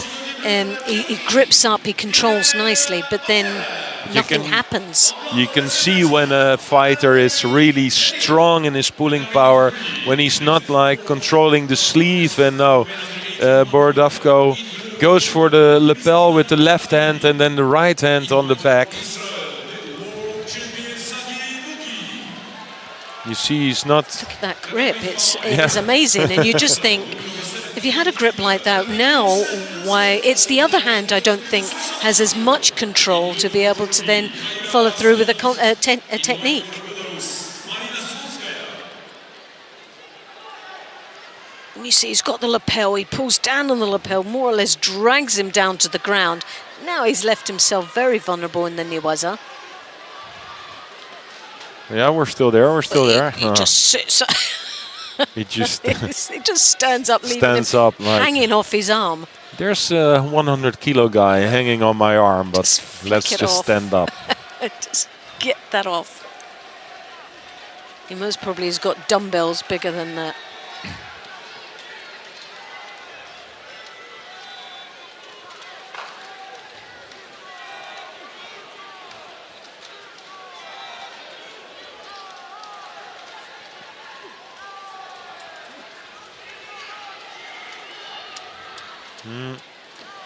Almost counter-attacked. This was the Uchimata that we know from Bartoliani. Just turns himself into his opponent. Sometimes it takes a few seconds and then they roll over for Wazzari. But this is exactly what I mean, that like 2 or 3 years ago when Bartoliani had the chance of launching this Uchimata, then most of the time it was a score. And now it's getting more and more easy for his opponents to defend against this Uchimata. He just looks, the Latvian just looks so dangerous when he connects with that grip. It's quite disappointing because someone who can grip so strong like that has not yet even shown any potential of throwing. No, and now you see that after a few minutes, Borodavko, of course, is also getting tired, and it's getting less easy for him to get the right hand over the back of Bartoliani, because Bartoliani now can control the sleeve. Oh, really nice. Nice Sasai attempt there, beautifully done. But exactly what you were saying, the arms are starting to become very heavy. The lactic acid is building up in the arms. He's used his power for so long that now he's starting to burn out.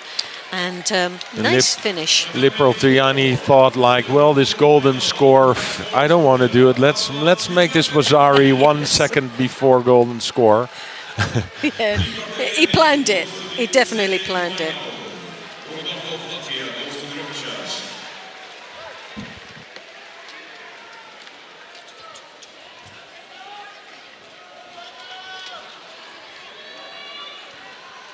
Now we come up to the under 70 kilo quarter-final stage, and this is between Sally Conway of Great Britain in the white and Yoko Ono of Japan in the blue. Well, this is going to be a very interesting but very challenging match for Sally, but also for Ono, because it is a tie.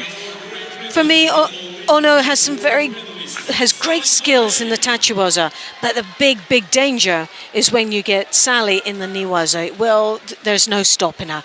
Her forte is the ground, and she is disposed of every top opponent in the world with her niwaza.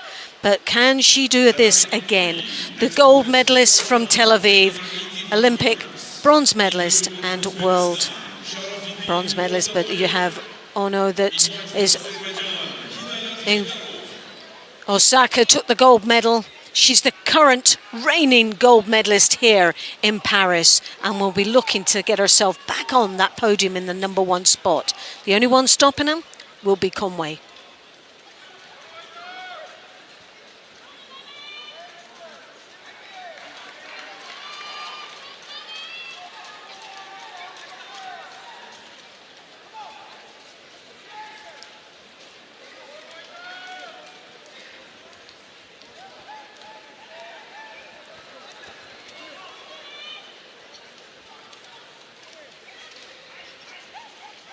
Both gripping up. Conway trying to break free of that left hand that was on the lapel there. Wasn't happy with that at all. And Conway starts to try and reverse it, gets her hand in on the lapel, but only for a brief moment as Ono ruffles around a little bit, trying to create a space between herself and Conway, creating some sort of opportunity. The ashiwazas are very strong for Ono, and she also has that uchimata that can be very dangerous indeed. Conway picks up Ashido, but also Ono, both looking very physical, but without attempting or committing themselves for what is really important, the next move, and that's the throw.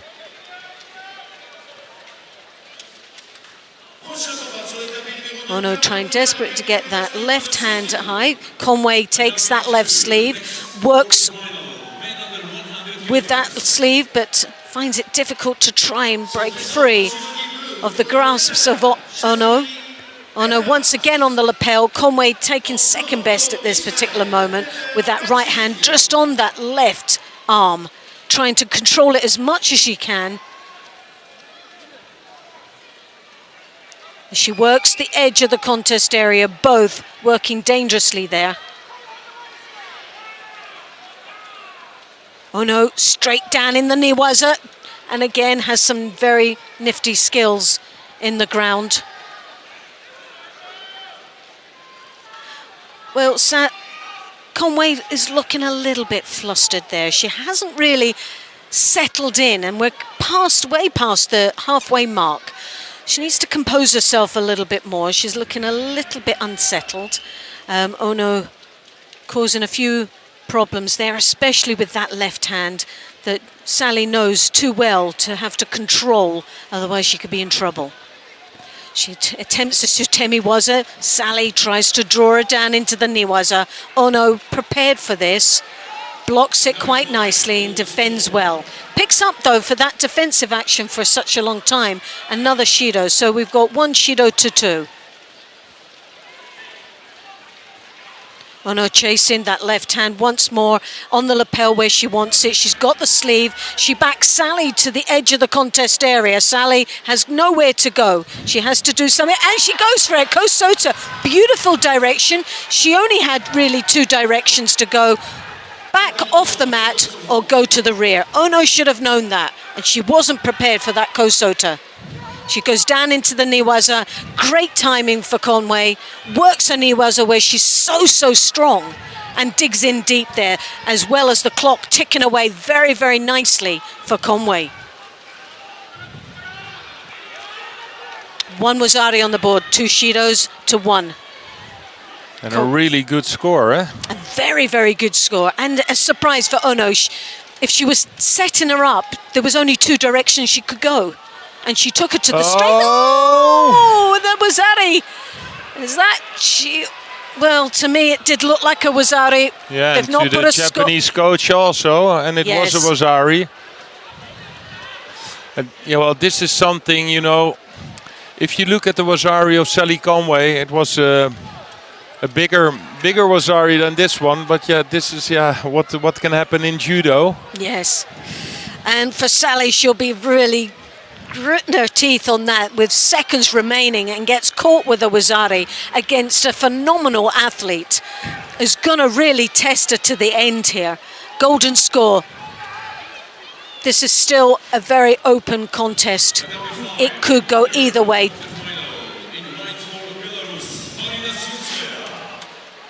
Conway gets in, but she has to control that left hand. It was the left she let go, the left But that this caught. is not good for Sally Conway because the Uchimata, she can make the Uchimata again. She has the Yoko Ono, has the grip she wants. Oh, and a lovely Uchimata attempt there for Sally. We don't see that one very often. She got her up onto her toes. Ono works that left hand in the inside. She's very, very dangerous with the Uchimata. Conway knows it. She's done well up until now to try and control that left. It's been really difficult for her.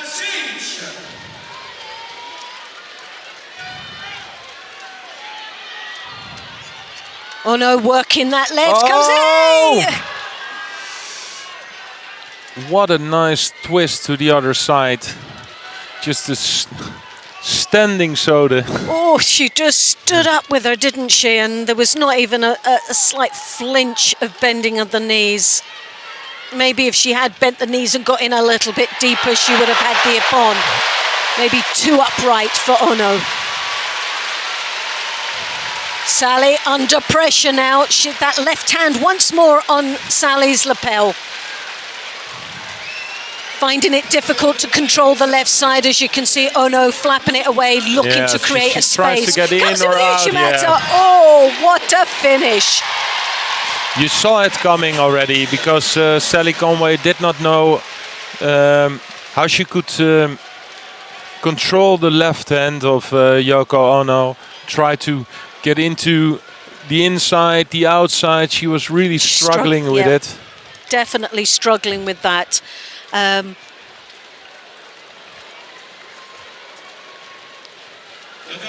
Great fight though. It was a great, interesting fight, but then when you look at the skills that Ono, she throws at will, doesn't she? All she was looking was to create the space, get the left hand on and create space. She got that at the end as the contest went on and on. The time, obviously, the power wasn't as generated as much. The defenses were starting to weaken from Conway. you saw what happened after the Wasari, that Conway scored, that she just geared up. Yep, stepped it up. Yep. So the quarterfinal, and not the quarterfinal, a lot of people here in the stadium wanted to see, because it's Tazoyev from Russia against Kageura. Kageura, who won against Teddy Riner. And broke the unbeatable record of Teddy Riner for all those years. Yeah.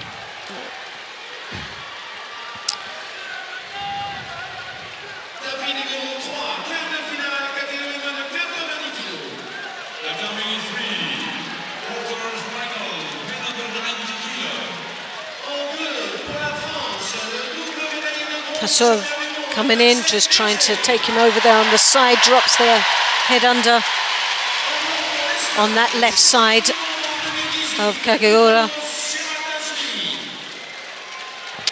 They had a few interesting battles the last few months, Kageura and Tazoyev. Both won a fight. The last time Kageura really made a good foot sweep against Tazoyev. Yes, that was absolutely brilliant. That was amazing. And, that was definitely a highlight package one, wasn't it? And that's also what I said, what also for Riner was really difficult. Because if you're a right-handed player, you can be really strong, and then out of nothing, Kageura still is capable of scoring. Especially with his left leg.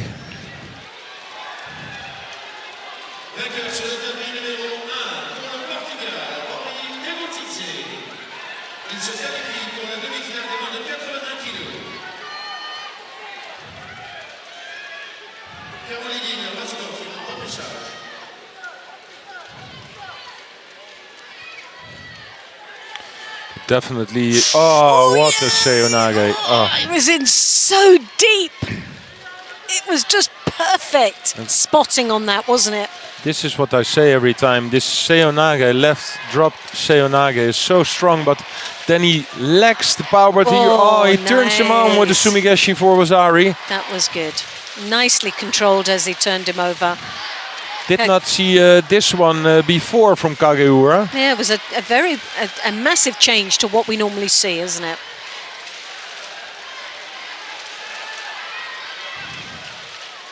But in the heavyweight men category, this pool, I think it's pool C, was way the strongest on paper, with Tazayev, with Kageura, with Teddy Riner. Oh! Hegge as well from Austria. He's a very strong athlete, and you've also it was a very strong lineup.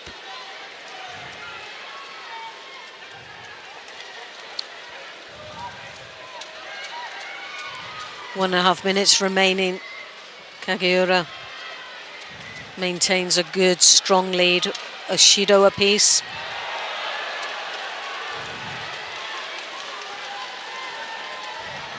Yeah, what can Tazayev do? He knows the right Uchimata for Kageura is quite easy to defend. He's so good in his, again, this Seoinage drops in. That's what it is. He just lacks the power to finish stand up again. Yeah, he needed a little bit of a bump up, and he would have had that. Ooh, this is dangerous. Oh, crikey. Absolutely, two top players in this category. It's a brilliant match. Fighting each other here in the quarterfinal. Does it make you feel like you want to come out of retirement? Not really. Maybe in theory. Yeah. All in dreams, isn't it? All in dreams. Oh, he throws that out. Always dangerous when he gets onto that belt, isn't he? You have a sense of... Yeah, but he doesn't have the time for it. It's 28 seconds. Kageura can get another penalty. So Tazayev really needs to make one more attempt. It needs to count, doesn't it? Yeah, I think he has to hook something like that. A Kage, something. Yeah, this is stupid. He shouldn't have done that. No. He shouldn't have done that. He just should have got back up onto his feet. They could have maybe even given him a penalty for that. So the Japanese will be prepared for one final. Oh, yeah, but he knows he can get this another second, this another penalty. Oh. It's Kageura in the semi-final. Well, after defeating the big man here, he defeats another big man.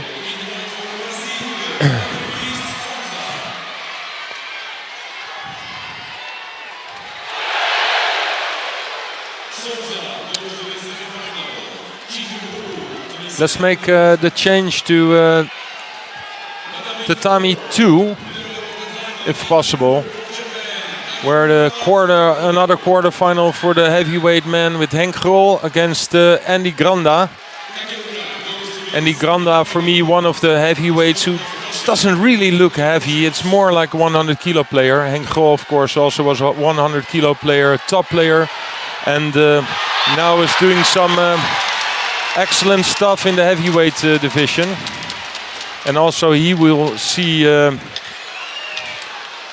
he's seen, of course, Teddy Riner losing, so I know Henk good enough that he knows, hey, this is a chance to show something good here in Paris. Well, for a lot of these heavyweights, there is a great opportunity now, isn't there, for them? Yeah, in a quarterfinal, of course, I don't want to say that Andy Granda is not a good judoka, but if you see Tazayev, Kageura, Riner in one pool, I think the people in this pool are happy about that. Oh, yeah.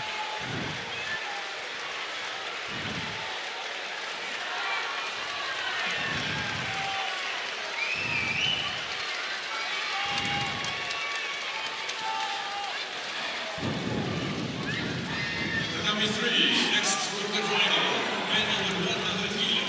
Catégorie 3, prochain quart de finale, catégorie masculine moins de 100 kg. In blue for Austria, Ludwig Judo.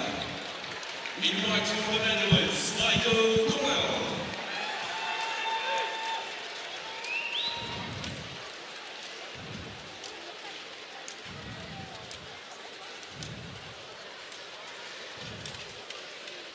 So another Shido for Andy Granda, and that's already 2 Shidos on the board in 2 minutes.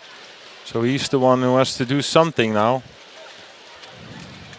Henk Grol looking for his Kouchigari. I think this is the best. He's got a good positioning for it, hasn't he, with that arm round the back. Of course, Granda knows it. Good Ouchigari though. A return there from Granda. That's why he keeps his right leg to the back.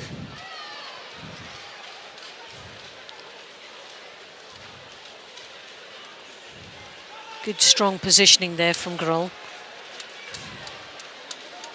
Totally dismissing that last exchange from Granda.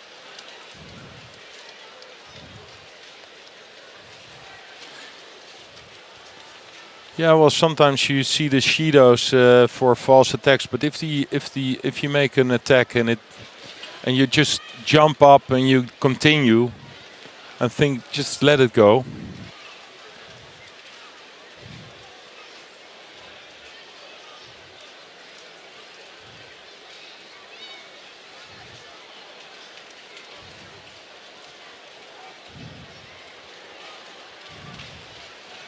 And go really controlling with a really strong grip.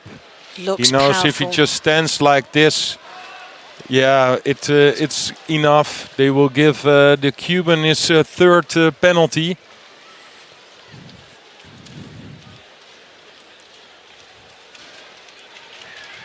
So it's Henk in the semi-final with a really decent win. And who is he up against? Well, there? that's Meyer or Zalishvili. So Zalishvili, has that not been fought yet? Just double check. So there's a chance of 2 Dutch fighters in the semi-final. They did not fight each other before. Well, a good test, isn't it, for towards the Olympics?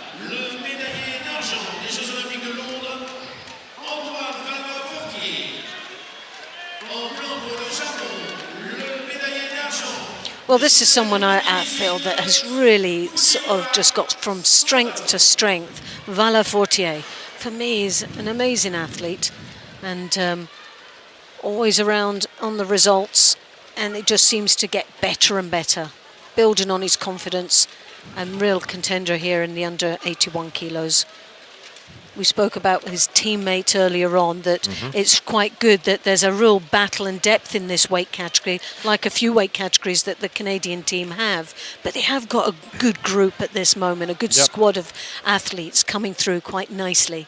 Yeah, and Vala Fortier is one that we already see winning medals for a long period. 3rd at the Olympics, already 3 medals at the World Championships. So I think one of the first Canadians that won medals at big championships around this group, and afterwards you see this group growing and growing. It gives a group of judoka also confidence. If you have one of your colleagues, if you see him win medals at the Olympics, at the Worlds, and you're fighting with him every day, you're training with him every day, it will give you some extra energy. Like, okay, so it is possible. Yeah.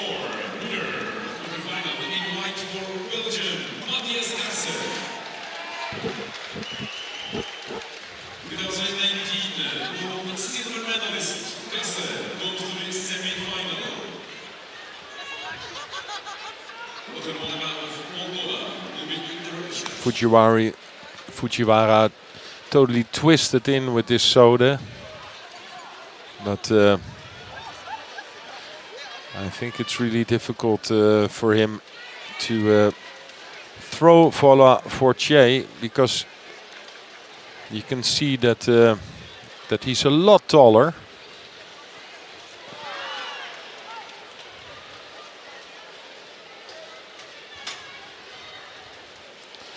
Long arms, knows how to keep the distance. Now Fujiwara has the grip he wants, I think. So let's see what he can do with it. And I think this is Wasari. And with 1 minute, just gone past the halfway mark on that. Fujiwara taking the lead. Yeah, that was the first time in the fight that he really had the right grip. And Vola Fortier could not break the grip. Then you see that if you give the Japanese a few seconds. Only needs that slip up, doesn't it? Give him an inch. That's enough. I think that's also something you have to work on when you're a judoka, because the kumikata is so important that you don't get the kumikata you want so often in a fight. And if you have it, then you also have to be capable of scoring. Cianagi. And the thing now is Vola Fortier has got to open up a little bit more to come back from being down a Wasari, so more mistakes will be made, more opportunities for Fujiwara to capitalize on and maybe finish him off for Ippon. For the Canadian, it's all or nothing. Now he's coming into the last minute. He's got plenty of time to come back, but he really has to dig in deep.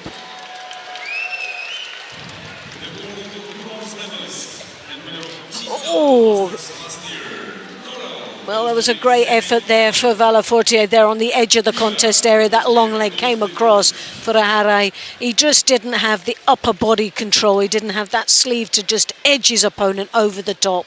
And falling flat on his face now, finding himself in a bit of a predicament in the Niwaza, where Fujiwara is going to capitalize because obviously the clock's ticking away and it'll be in his favor. You know that phrase like look busy? Look busy. I used to do that all the time as an athlete. Well, that's what Fujiwara was doing there in the Newaza. It's a great tactic. Nodding his head and just look busy and doing nothing. No, trying to get a few more seconds closer to the win. Oh, crikey. Well, Vola Fortier was right off the hajime there, and Fujiwara was actually doing his belt up at the time. He got a bit of a fright there at that moment, but he picks up a Shido. Yeah, well, he can have another one. He can have another one if he wants. Well, Vola Fortier will pick up one as well. Just totally misjudged that. I don't know what he was thinking, but yeah, but I think he just threw in the towel on that one. So Vola Fortier will go down into the repechage, and Fujiwara will go into the semi-final, the 81 kilos.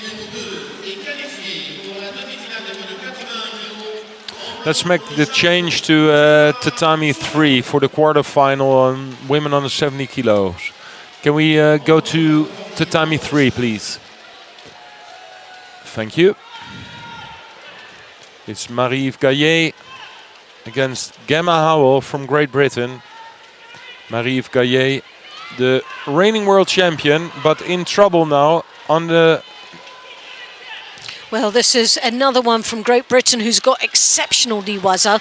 And when we're talking about depth in judo, this is where we've got the head-to-head as well at home soil with Sally Conway and Gemma Howell, both been battling away towards Olympic qualification, which has given their real strength and that consistency on the world tour. But Gai is really dragging her over there at the moment, steps across. That was a really easy given Wasari. But the niwaza there for Howell. Yeah, but not enough control. Now, Guy, he's got to be very careful in the ground.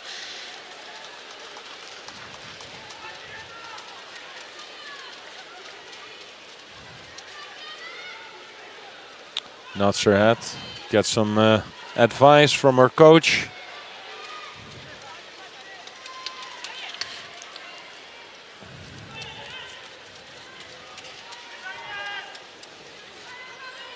Fights herself in. Oh, yeah. that's straight in. That was like having your Christmas and your birthday presents all wrapped up into one, wasn't it? Thank you. Okay, but she managed to grab the leg.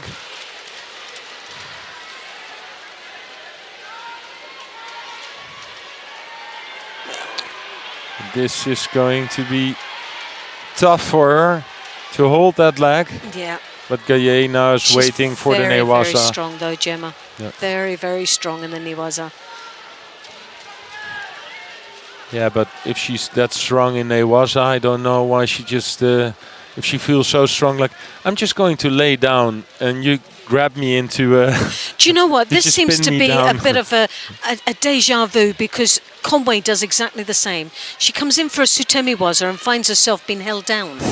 It was what actually, in a way, what's won her Olympic bronze medal for Conway. She was actually being thrown all over like a rag doll. And she was being held down and managed to bridge out, turn it over, and then secure the hold down herself. Well, But that's what really good, but... scary to do it. Yeah, to see that as one of your... You wouldn't want to have that as one of your best moves. expertise. No. Definitely not. It's the most scariest time you see them. And I think so poorly timed, but their keenness to get into the Newaza sometimes puts them in such terrible predicaments in the ground. And that is just another example of it. But Gemma Howell is really fighting hard to get the right hand over the head of Gaye. Here it is again. Comes in with the Osota, but really didn't have any upper body control there. You can see for Gaye it's like this is what she can do all day. But I think Gemma Howell thinks that this is the only way to beat Gaye. Because now she's... Well, here she did it again. Just falls flat on her back, but managed to get something out of it. The one thing you cannot fault with Gemma Howell is that she really gives 110%. Her condition is and her strengths is her forte. There's no doubt about it. She really is a powerful young lady in this weight category. And very erratic at time, but she's busy, but really doesn't get the same impact, but has to work so much harder to get what she wants. Yeah, She's and got that Sianagi movement from there. She grabs over the top, capturing the arm of Gaye, but runs out of space. But it's too easy for Gaye to break the grip. Yeah.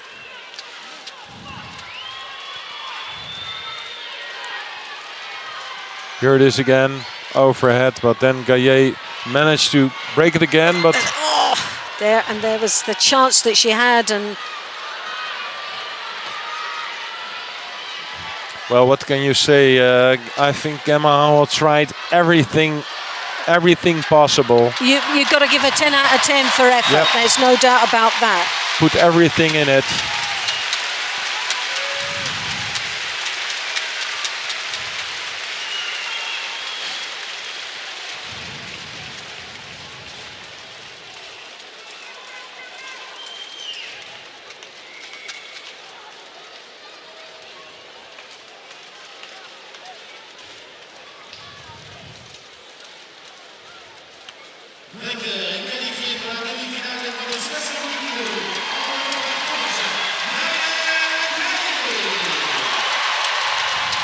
So both British athletes will find themselves now in the repechage of the under 70 kilos, both Gemma Howell and Sally Conway. But here we have the quarterfinals now for Roy Meyer and against Zalishvili from Georgia, the former world champion juniors. The number 2 in Georgia, of course, the number 1, Tushishvili, but he's not here. And the one who wins this this quarterfinal will fight Henk Grol later on.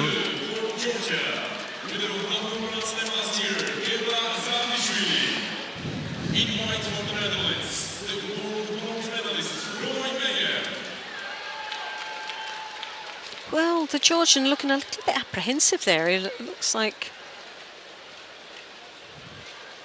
a little bit unsure when he came into this first exchange. Can also be his tactic.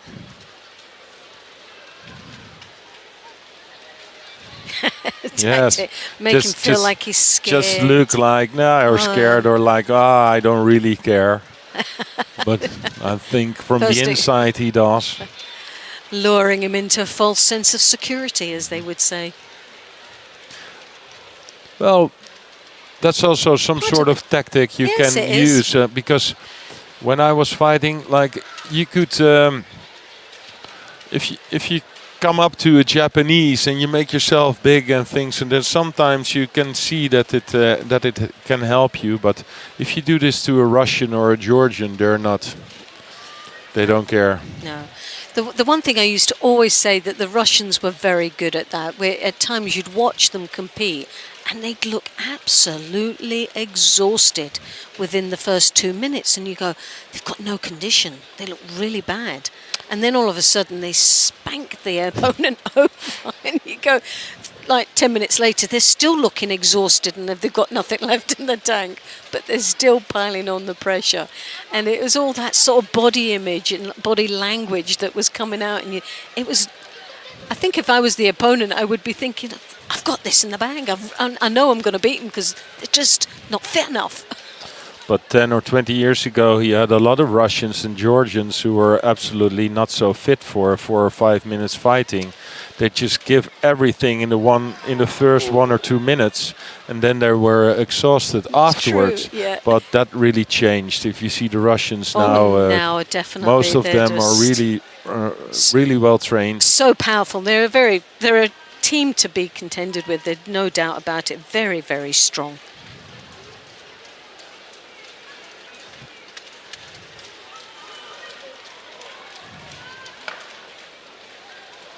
Well, we're just coming up to the halfway mark.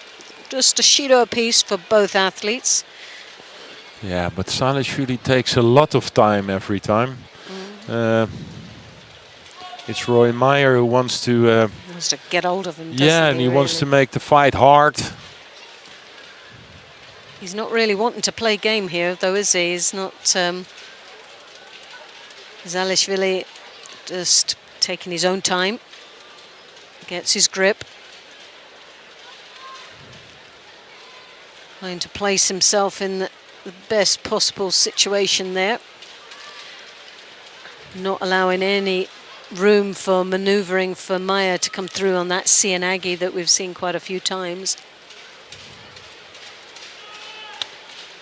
Yeah, he has to fight himself out now. And he does.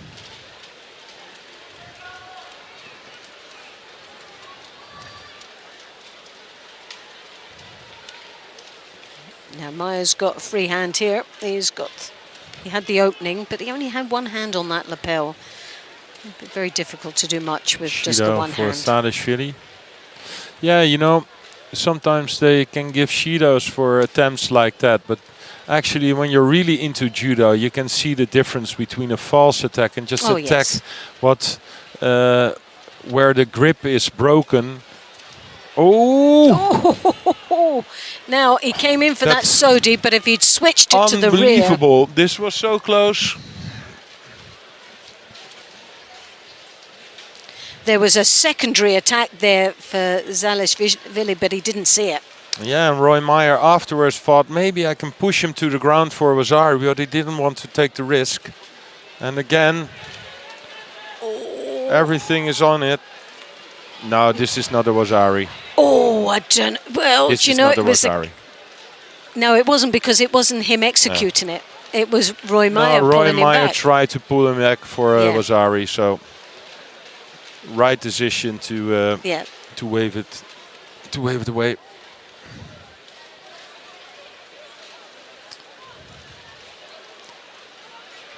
Zalishvili taking his time getting back up onto his feet. Second Shido goes to Meyer for the defense. 2 Shidos now.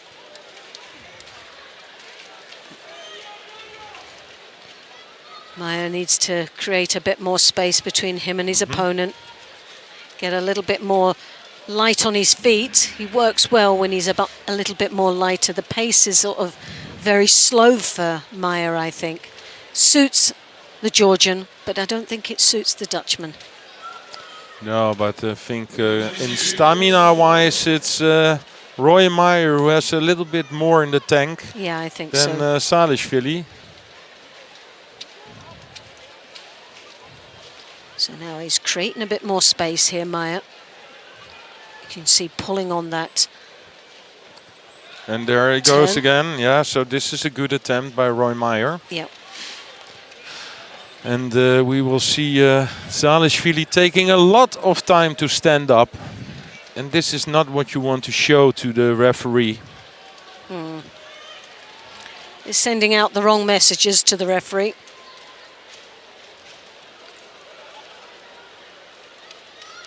Oh.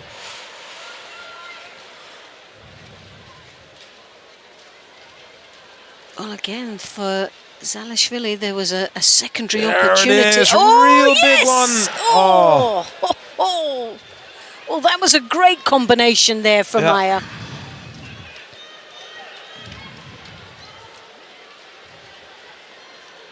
I think one more good effort by Roy Yes. Meyer and it's over. And well, this is Annoying, this isn't it? It's is frustrating. annoying. Yeah, it's irritating me. That and he also gets the time because it's just the only thing he wants is just having a few more seconds to breathe. Yeah.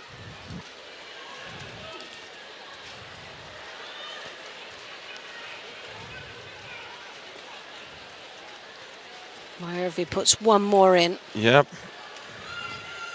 Just go on.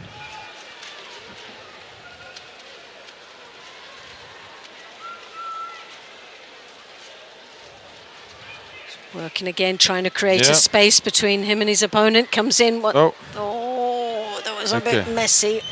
Well, that wasn't good. But I would not give the Judo now because I you wouldn't. saw that he tried to make an attack. And I think this is the I think right that's decision. definitely, that was a good call from the referee. I think that was a... At this moment, there's only one person who tries to make a score, and that's Roy Meyer. Yeah. And again, Salishvili is going to take a lot of time. Please send this man off. I'm done with this. I know it's... and it's not because I'm Dutch. Of course, I want Roy Meyer to win, but I don't like this this style.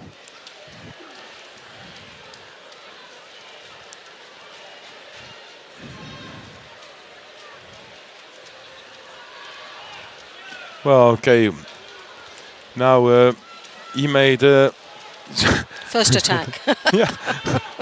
Well, we've seen one before, of course, but now it's going to take him another 20 minutes to get back up onto his feet. yeah, this is also a thing in judo. You know, And the long you way have to round. fight for minutes, and you need this condition. If you don't have it, go and. Meyer's got an opportunity. Oh, no, well, this is him just trying to steal it. He's trying to steal it. All Yeah, he did yeah, was yeah, trying yeah, to yeah, show yeah. the referee Yeah. he's just done a drop. But he's making the effort. Roy Meyer is putting the attacks in. Oh. Oh, God, now he's becoming a little bit clumsy. But I think they have to give the Judo to Salishvili Yeah. now, please.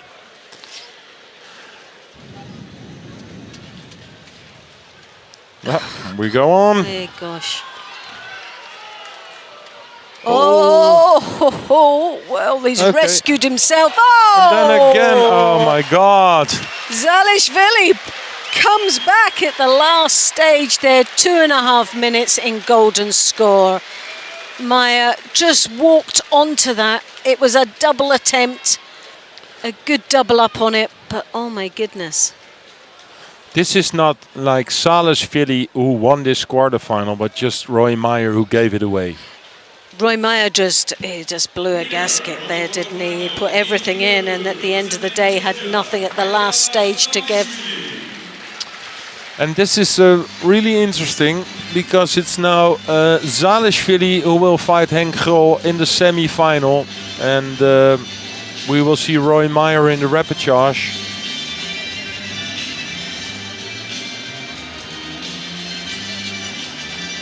So Roy Meyer is the bronze medalist at the World Championships, but Henk Grol with the bronze medal at the Masters. It doesn't make it easier for the Dutch Federation.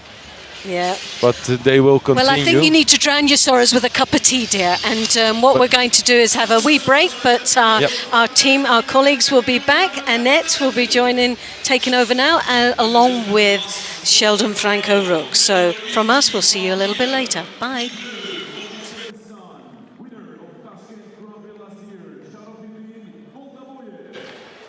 Well, when we came in, we handed over to Dennis van der Geest. It was all going very well. We gave him Noel van ter End, you know, and at the end he had Roy Meyer. He could. What happened then? You can't win them all. Oh my goodness. Sagimuki of Israel goes up against Sharafidin Boltaboyev of Uzbekistan. It's Muki in the white judagi, Boltaboyev in blue. And poor old Dennis, he didn't even stay for a chat, did he? You know, he was just off. Yes. He handed me the headphones. He didn't even look at me. And he was gone. He's still got a smile on his face, which is more than I could say for Roy Meyer. Yeah. He was just breathing out of every nostril and mouth. Yeah. Okay. Last of the quarterfinals, our stadium announcer said, and it looks as though we'll have that little bit of a break before we get underway.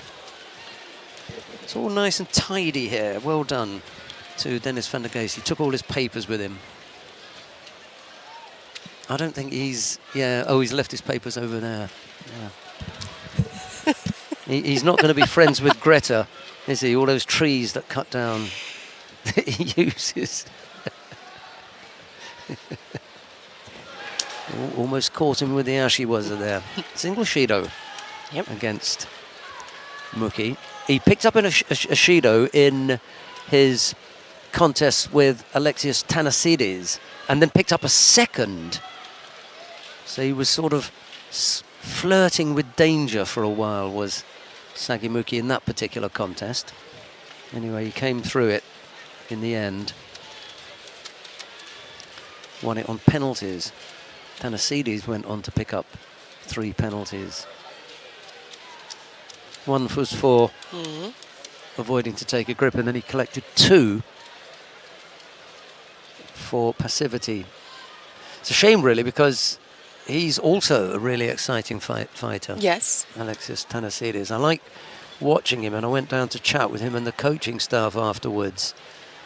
But they were less than receptive, let's put it that way. They were less than welcoming. Nice words when I turned up. You always use for this. To describe it, Sheldon. I would react in a different way. Yeah, but for me, as a German, you know, yes, I would use our words. But that's why I like to work with you. Good. Okay, that's great. Okay. It was Boltaboyev that picks up a penalty. Yeah. Arm around the waist there for the hip. Just threatened for a moment to go right-sided, did Sagimuki. Both fighters bent over and looking slightly defensive. Sagimuki drawing some breath there as he thinks about where to find the chink in the armour of the Uzbek fighter, who continues to stay bent over. There's a little think about it, and then it's almost like a reset, and then they get going again.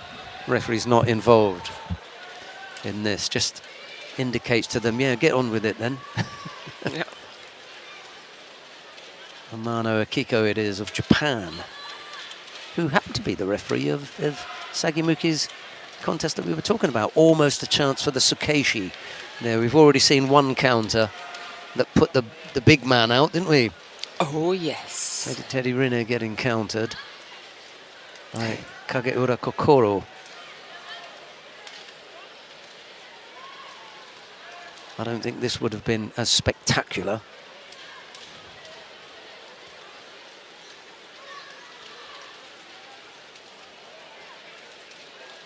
Just looking for the sleeve, Sagimuki. Both fighters penalized for just avoiding to take a grip. One hand on, hiding one side. And now they both got 2 penalties as normal time expires. Well, not yet. Ooh, Sagimuki had one last stab at a big Osodagari. He was way off the target area. But sometimes you can get in there and hop. Yes. And take that through. Sagimuki again with a good position here. Boltaboyev looking for the pickup, but Muki was just that bit more. Yeah, his defense was that little bit better than Boltaboyev was able to deal with.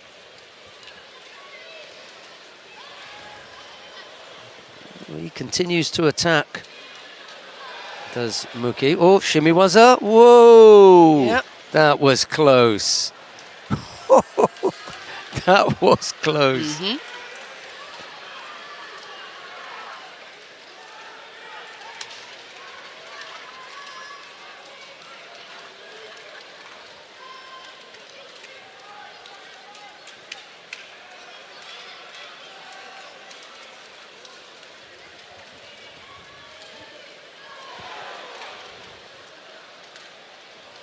He's looking nice and sharp, Boltaboyev.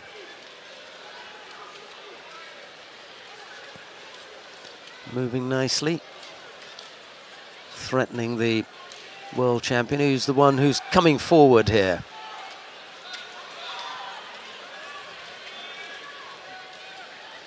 Slightly desperate lunge. Oh, God. Wow. Goodness me. Yes. He got caught. Absolutely.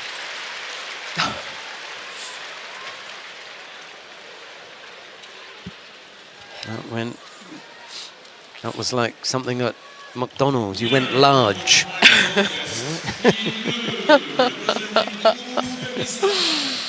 Oy, oy, oy. But really, that was brilliant. He really caught him in the right moment. That was beautiful. Well, he'd been looking to attack, hadn't he, Sagimuki? He wasn't at all defensive. He was trying to find an opening. He was off balance 2 or 3 times when he was attacking. Yeah. And in that last one, I'm sure if you saw that it would also be the case where he was attacking. Anyway, we have a short break. It gives us a chance to just recap a little bit on some of the action that has taken place today. Yeah. Some of the names who are in and some of the names who are out. Right. Okay. So let's start with the women then. In the under 70 kilo category, who is it that we still have in? We began with the current world champion Marie-Yves Gahi of France, the number 1 seed. She is still in. She's made her way to the semi-final. She had a close thing in that quarter-final, I think, against Gemma Howell, but she came out on top. She faces Nizoi Saki of Japan. And in the second semi-final, it's Ono Yoko of Japan, and she faces Barbara Timo of Portugal. Now, correct me if I'm wrong, but did I not say this morning that there were 2 people in the weight category who I thought were very underrated? Yeah, you mean the Japanese? The 2 Japanese who are now in the semi-final? And they're in the semi-final. I can't correct you because you're right. Well, yes, you're what right. we've had is we had the double world champion, Arai Chizuru from Japan, who I think outshone these 2. Kind of put these 2 in the background. But I've always felt that their judo is better than we've come to Yeah. give them credit for. Yeah. And now we come to one of the biggest events of the year, the Paris Grand Slam.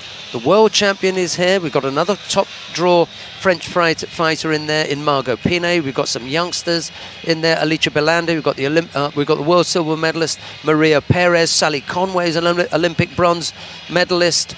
There are a lot of people in there who could give them some trouble.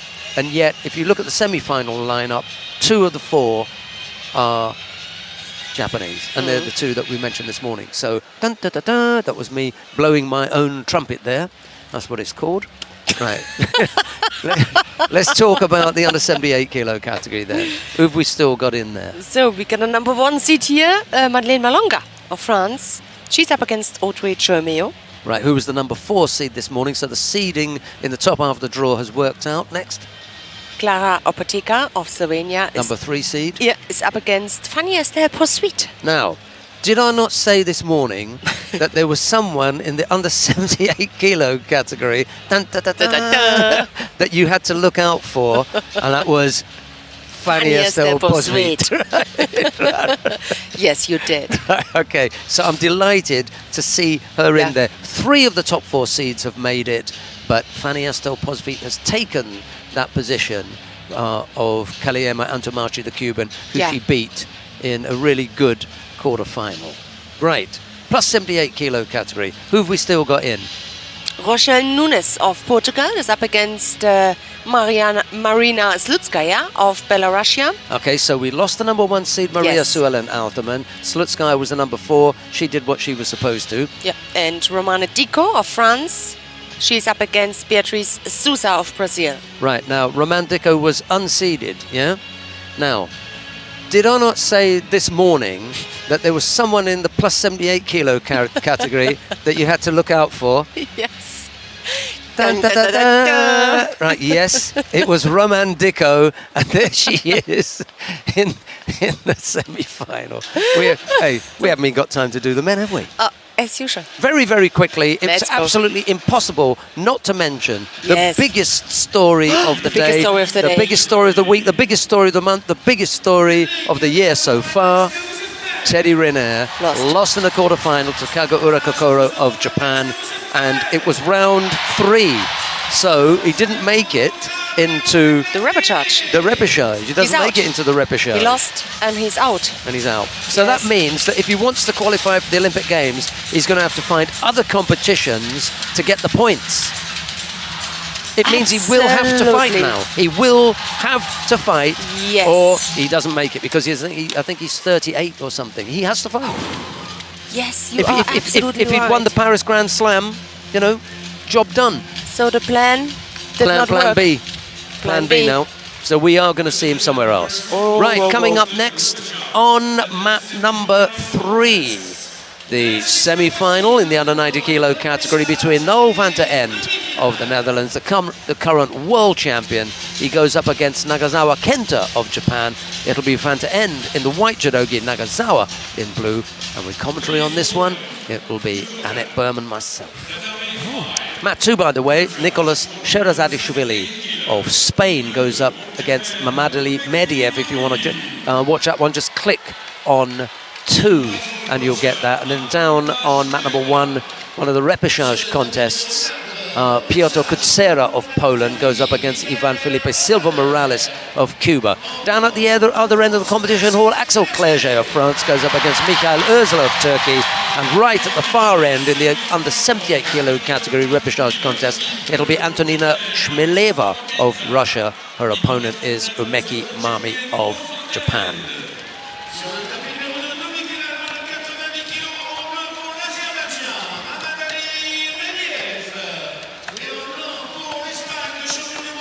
We're ready to go here. Noel van der End is going to kick things off, if you like to use that football metaphor. And we've got Valam Lepetiliani and Arman Adamian to follow.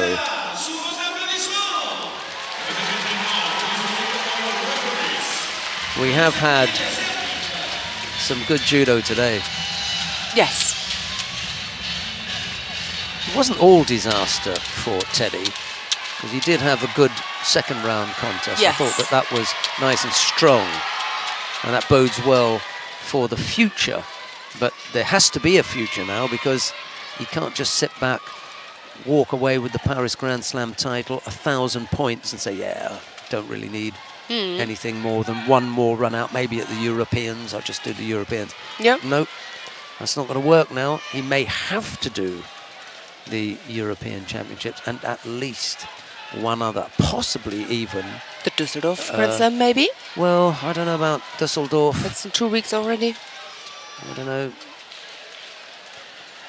The Masters. I mean, He may have to do that anyway. many points. Yeah, missed with the Sumigeshi Yeah. there, and now Van to end trying to open Nagasawa up. Didn't happen.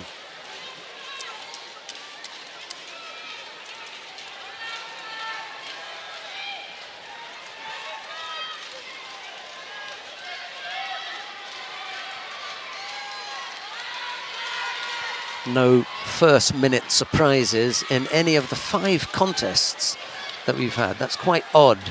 They've all gone in to a second minute. Once in a while you'll get something that happens in the first few seconds. Not now. It's all very tight here as we come to the back end of the preliminaries. Both fighters pick up penalties.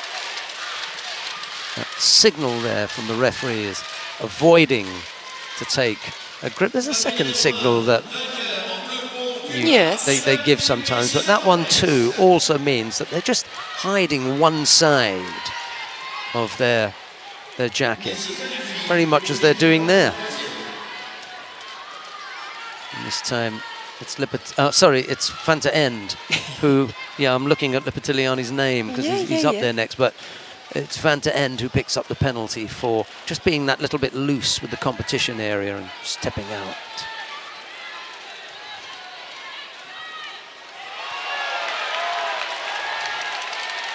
He got a good grip now. Let's see if he can use it.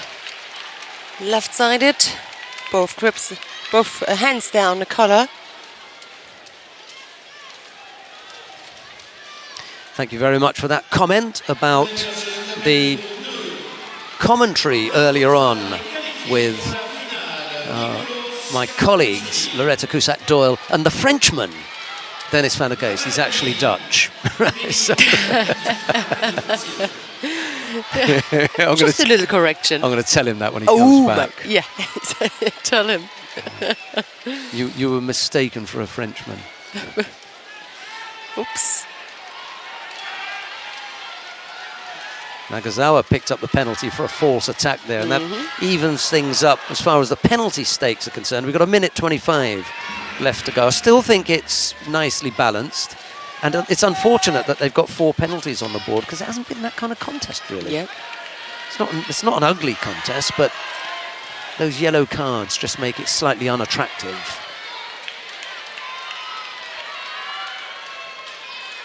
Can't afford to get backed up in that corner. Tries the left-sided standing Seonagi, but Nagasawa manages to block that. Umeki has won a contest against Shmileva.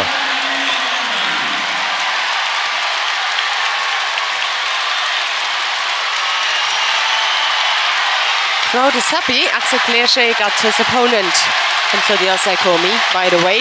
If you're wondering why it's so loud now.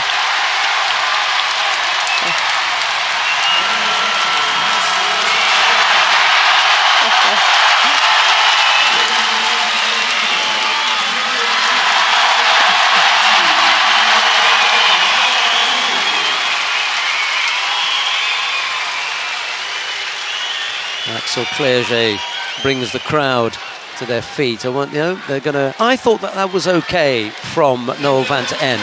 It wasn't the best attack, but he did get the top half in, and he tried to pull. The fact that his legs were lazy, okay, but I didn't think it was that bad.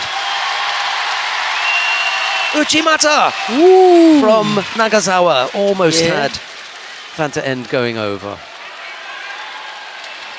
Best bit of excitement in the contest so far. Nice entry from Nagasawa. Left-sided effort from Van to End, and Nagasawa manages to block that again.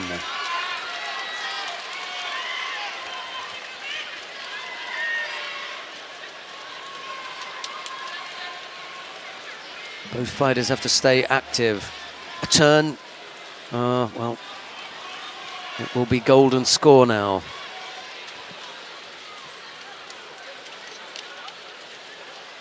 Annette Berm doing a great job with the contest sheets. Luckily, they're all filled in. We've got some updated and printed ones. Yeah. It's almost Nagasawa shaping for a huge Morote Seoinage there. It collapsed, and now a chance for Van to End to work something on the ground. Nagasawa defending strongly and not really going anywhere. So the referee calls mate. We've had 21 seconds of golden score so far.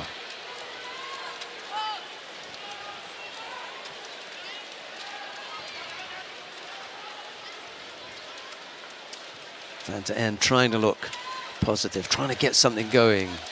Ooh, but he gets attacked and attacked, so it's getting harder and harder for him. And also to defend every time costs so much energy. Well, this is what all those hours of training are for, to prepare for moments like this. You need to get out of there. That corner is just the wrong place to be. Yep. And if your only out is that low drop Seoinage, you are running the risk of picking up a penalty for a false attack. I think he's going to get called there. Yeah. Could be the third. Oh, can be lucky. Got away with it. Oh, yep. Well, I wouldn't have looked to cancel it if it had been given. And, you know, I'm sorry, but yeah, but you need to stay in there. You know that. You know that that is the tactic. Yes. You know that's the tactic. There wasn't a push. No. I'm really sorry. It wasn't a push from Nagasawa. Yeah. You get guided to the edge of the competition area, and it's up to you to stay strong and stay in. Absolutely. World champion, he knows that.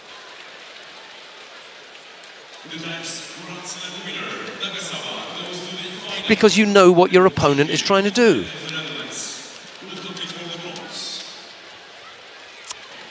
We are going to stay here. There's still a fight going on. So. But is the next one coming right away, or are they going to wait? So what did they do yesterday then? We also had this. What, did we have to wait yesterday? No, they came straight away. There was a little break. That is a good question. Huh?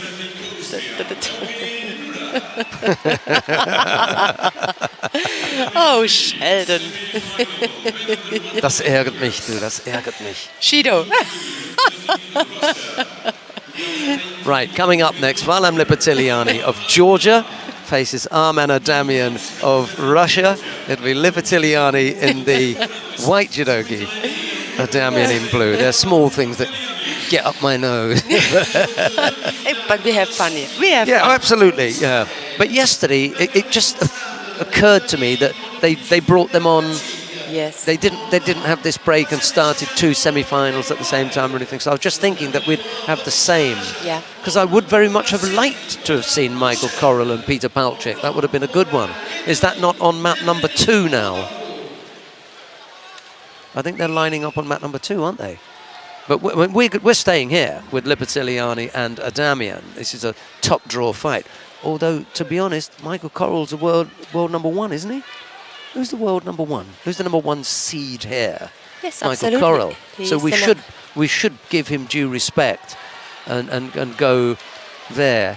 However, I think that Lipatiliani and Adamian is going to give us excitement. They're both going to be exciting contests, really. Okay.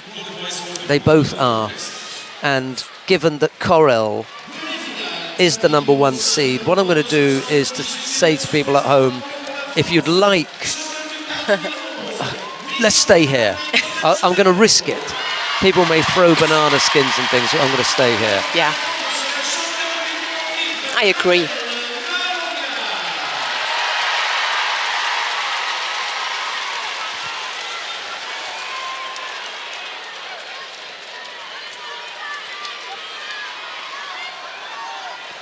And then down on mat number 5, we've got Madeleine Malonga and Audrey Chermio. Lipitiliani just got penalised there.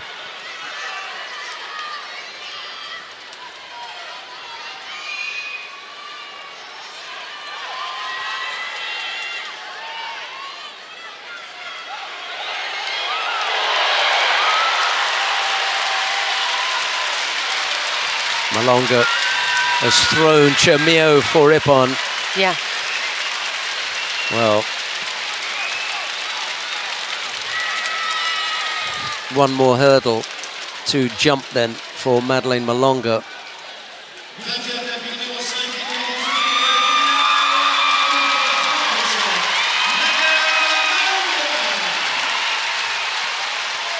Malonga makes her way into the final of the under 78 kilo category. Meanwhile, we've got Lipitiliani under Damian still battling it away.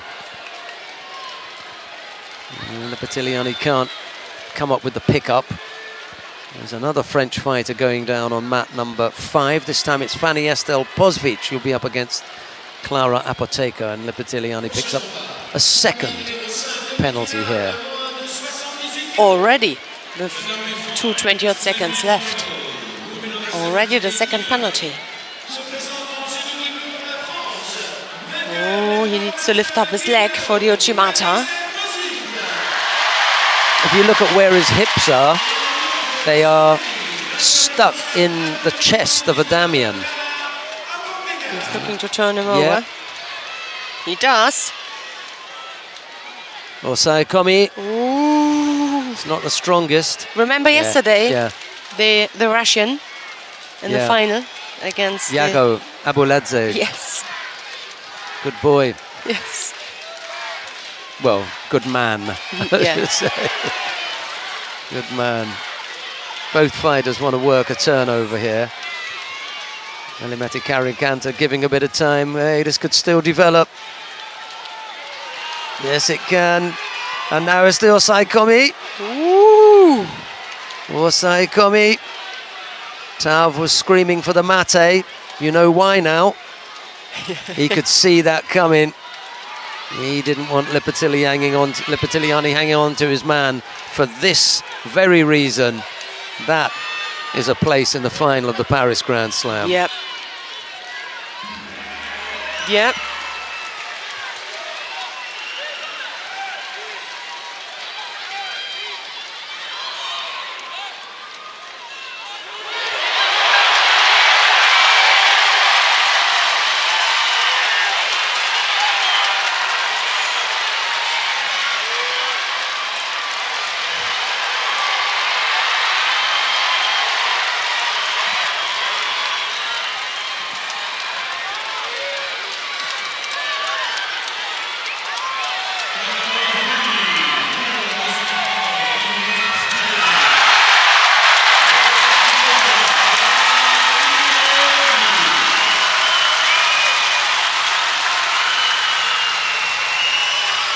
Risky, very Absolutely. risky. Absolutely. Right, so Varlam Lipitiliani makes his way into the final. We'll see the exciting Arman Adamian again, but it will be in the bronze medal contest. Yep. We can have a look at the semi-final on mat number 2 now between Michael Korel of the Netherlands. He's up against Peter Palchik of Israel. We've got 10 seconds left in normal time. It's Korel in the white judogi, Palchik in blue. No score in this one yet. Both fighters have picked up a penalty each, penalty apiece. Yeah, it could have been.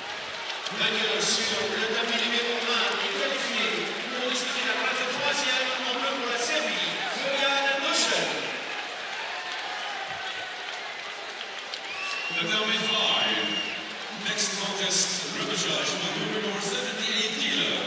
Numéro 5, repêchage, catégorie plus de 78 kg. Yeah. Palchik is going to have to be careful here when he puts pressure on that arm after that turn. It's the second time that he's gone over there. He's not catching Coral, but if he does, he could do some damage. Just have to be careful with that.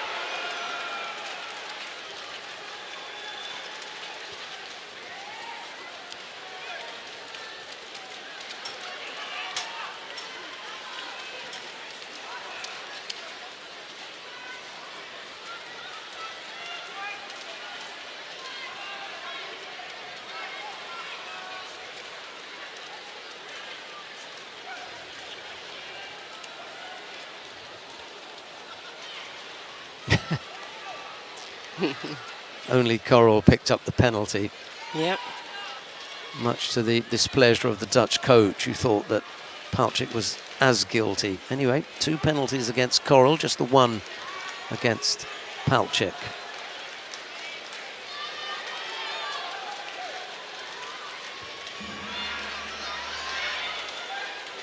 Good strong effort from Coral, and yet Palchik was almost able to take it over, dealt with the defence well, and then looked to take it over.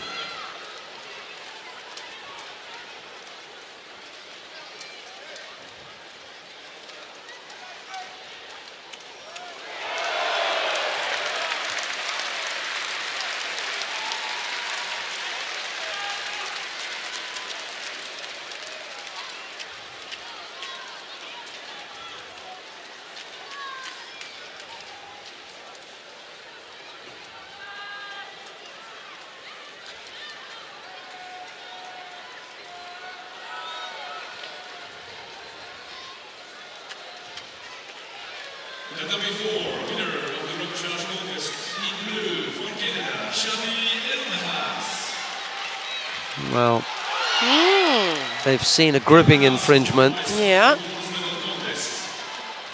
And a 3rd penalty against Michael Coral, a really unfortunate way.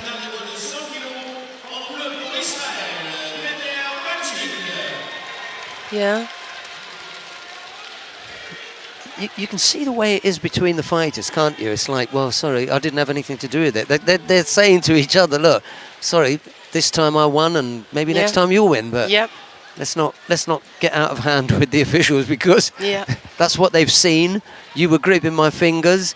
That's an offence punishable by Judo. So, unfortunately, you just have to take that. Right, who have we got coming onto the mat now then? The current world champion, Marie-Eve Gahi of France, goes up against Nizoi Saki of Japan. It'll be Gahi in the white judogi, Nizoi in blue. On mat 3, Ono Yoko of Japan faces Barbara Timo of Portugal. We're going to stick here on mat 2, Marie-Eve Gahi and Nizoi Saki.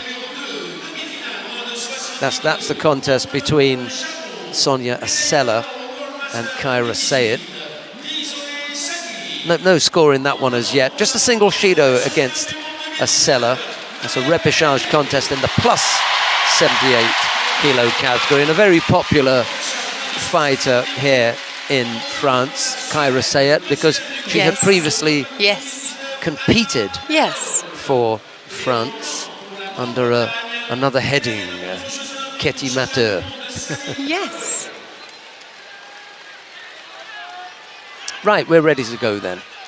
It'll be Marie-Eve Gahi in the white judogi and Nizoi Saki in blue.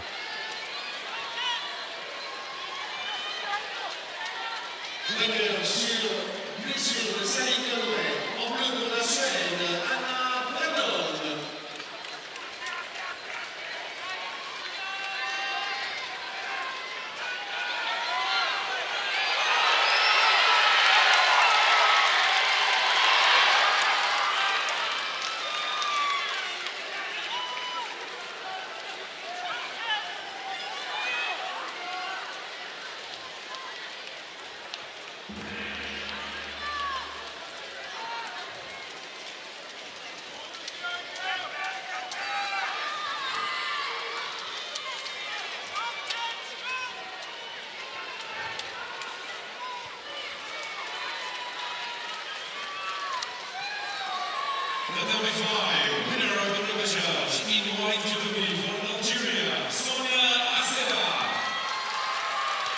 Sonia Asela of Algeria beat Kyra Sayed. Well, Yeah. Tasoyev and Ulzibaya down on mat number 1. Oh, yeah. Gemma Howell and Elisabeth Sudu in a repechage contest on mat 4, the heavyweight, the plus 78 kilo category for women. That repechage contest. Larissa Cherit of Bosnia-Herzegovina up against Nihal Chekrahu of Tunisia.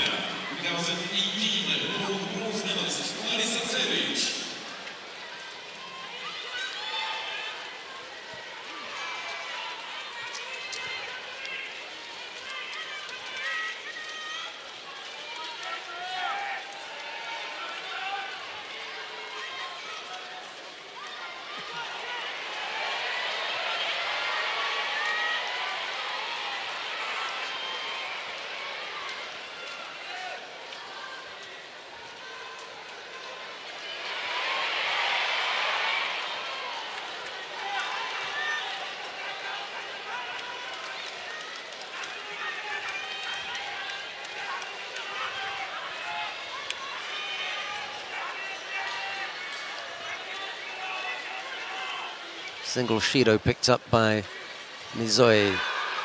Thought about threatening on that left side, possibly with Harai Goshi, looked like it.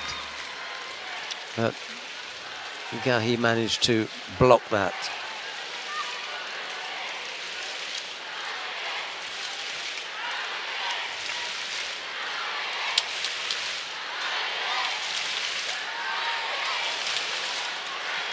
Slightly untidy entry.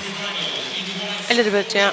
Yeah, it looked like a cross between a sit-down Ko Sotogaki and maybe Tani Otoshi going around the back, but wasn't one or the other. Wazari on the board for Nizoi Saki.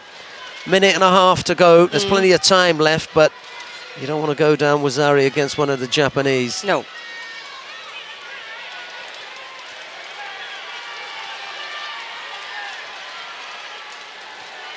So,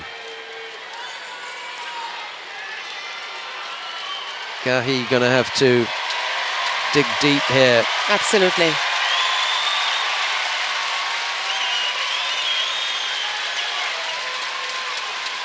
Back up on her feet now. Doesn't look 100%, does she? No.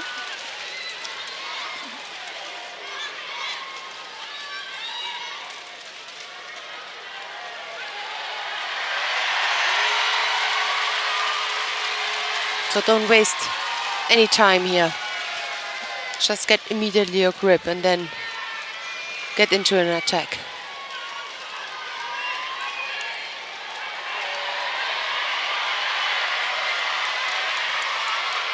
Oh, brilliant. Nizoi Saki. So. Throwing the world champion for Ippon in Paris. That is painful. Yeah, it is definitely. She's not 100% physically, Marie-Yves Gahi. You can see that she's ailing from something. I don't know what has slowed her up, but that was a little bit of a struggle. Nizoi Saki of Japan in the final. What happened on the adjoining mat with Ono Yoko? Just watching quickly the repechage contest with Gemma Howell and Elisabeth Sidu.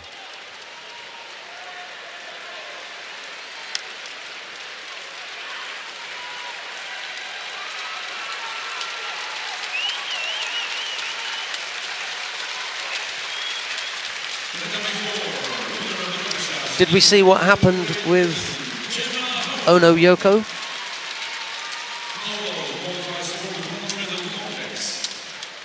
The other semi-final in the under 70 kilo category.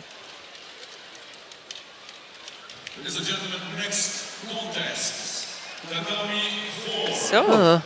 Uh-huh.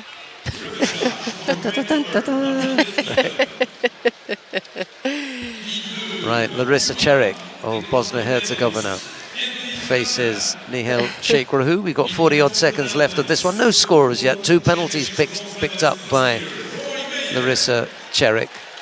1 by Nihal Čekrahu, and the other fighters are making their way into the arena very quickly. We're going to have I'll tell you quickly that Inal Tasoyev will be down on mat number 4. The Russian goes up against Ulzibaya Durenbaya of Mongolia in a repechage contest in the plus 100 kilo category. And we're really the choice that we've got, because either side of mat 2 and 3 will have Roy Meyer of the Netherlands going up against Andy Grander. That's the other repechage contest in the plus 100 kilo category. But our semi-final choices: on mat number 2, Gela Zalishvili of Georgia goes up against Henk Grol of the Netherlands, and it will be Kageura Kokoro of Japan to go up against Rafael Silva of Brazil. I think we're going to have to go with the man who downed Teddy Riner, Kageura Kokoro. We're going to watch him. He's going to be on mat 3 and offer you up the option to look at Zalashvili and Grol on the adjoining mat. That is mat 2. Kageura in the white judogi, Silva in blue, and here is Annette Böhm. I haven't seen Rafael Silva all day, He's not to be honest. difficult to miss, to be honest. That is right. But still, I haven't...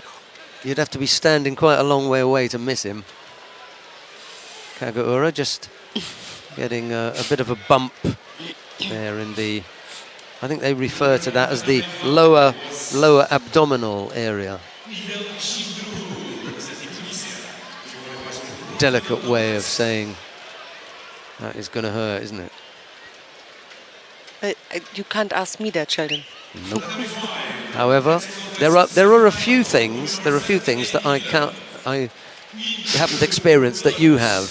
You know, in Olympic Games, or World Championships, all those, you know, big events, and all those feelings that you often remind me of. That I've never had. And now the you come with experience of. now However, you come with another example. I can't. I can tell you one. I can sympathise with Kageura. I've been there. Kageura's got his hands full here because Silva is a mountain. Yeah. Huge. I had a photograph taken with him once. We needed the wide-angle lens to get him in it. That's a tall guy. Yep. Big round of applause went up as Andy Grander got rid of Roy Meyer. The number 1 seed won't be on the podium. You have to be on the podium if you're the number 1 seed. Anything other than a podium finish when you're the number 1 seed is fail. So sorry about that, but number 1 seed at the Paris Grand Slam, no medal. Not even a medal fight. Single Shido against Rafael Silva as he battles away with who I guess will always now be known as the conqueror of Teddy Riner. Whatever Kageura Kokoro does, he'll always be able to put that one on his CV. I beat Teddy Riner. Yes. He wrote history. He did indeed. Broke the big man's 10-year, pretty much 10 years unbeaten run. 10 years. Imagine, this is incredible. Last time he lost was in Tokyo in 2010 at the World Championships in the open weight to another K. Maybe K is not his lucky letter. Yeah. It's an unlucky letter. Kamikawa Daiki of Japan, it was, who beat him in 2010. Now Kageura Kokoro. Wow.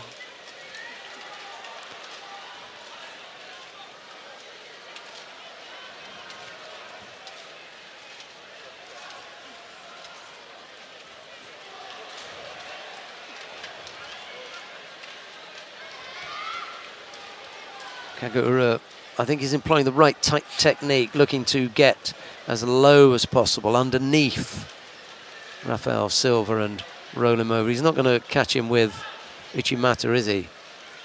Oh, no, he tries really to over-rotate him. Yes.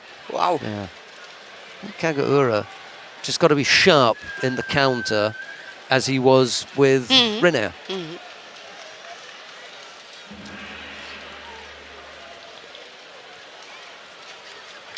Slutskaya has made her way into the final of the plus 78 kilo category after defeating Rochelle Nunes of Portugal.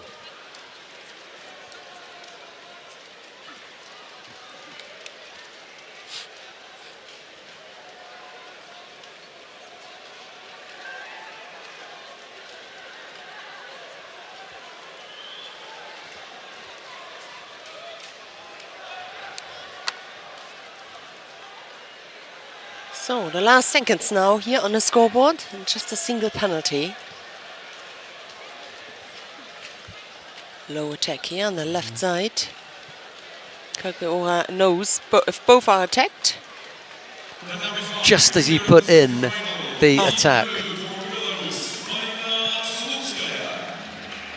Slightly unlucky, isn't it, that he was calling the mate. Yep. Just as Kagaura went in for a genuine attack on the left side with that low Morote Tsuanagi. Just left it a second too long, I think.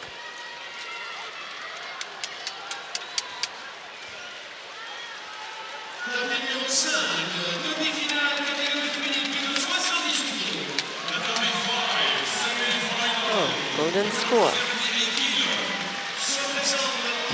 Not enough movement. Almost the same thing. A little bit more in front of him. Didn't stop. Yeah. Incredible. And you know, he's showing today that he can also throw really the big ones. The really big ones. So Kagaura sends over another big man. My feeling was that just took a little bit too long. Yes, you're right. Yep. This time it was a little bit too long. Exactly. Yep. They decide to give it to him. No, they decide to give it to him. My feeling was that it was a little bit too long. My too. That wasn't a break. It was a little bit too long, and just a feeling. But if the rule is that there is no break, there wasn't a break. Yeah. So. And he took that. Let's have a quick look at what's happening down on mat number 5 then. Romain Dicot of France is up against Beatrice Souza of Brazil. Where was Beatrice Souza seeded this morning then? Where was she at the beginning of the day? Let's have a quick look. So Maria Suellen Altherman was the #1 seed. Slutskaya was the #4. Larissa Cherik was the #2. Beatrice Souza was the #3 seed. So Romain Dicot, unseeded, up against the #3 seed here. We will go to one of the semi-finals when the chief says there's a semi-final on. If they're walking out there, then we'll do that.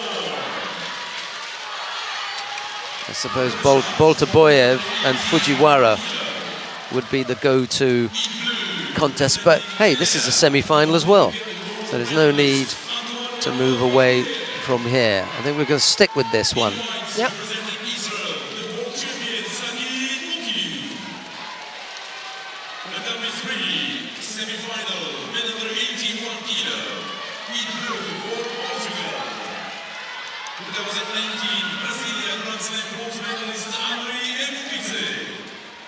In white for Belgium, the world silver medalist, Flavia Skasse. La numéro 2, demi-finale, catégorie de 85 kg. En bleu pour le Japon, vice-champion du monde en 2018, Fujiwara Sotaro. En blanc pour l'Ouzbékistan, Shaofidine Boltaboyev. Et enfin sur le tapis numéro 1, repêchage. Just trying to get her hands freed, Dicot, but yeah. It was a negative gripping from Beatrice Souza, and she got penalised for it. So 2 penalties picked up by the Brazilian. That's a good score. Just managing to bring her opponent down. It's away from the referee. He can't see that. If there was anything on the side, then it was away from him. It would have to be his colleagues Yep. who would call it. Yeah, just calm down. Calm down. Yeah. And they've seen enough, and they haven't given a score. So Yep. good call then from John Ramakers of the Netherlands.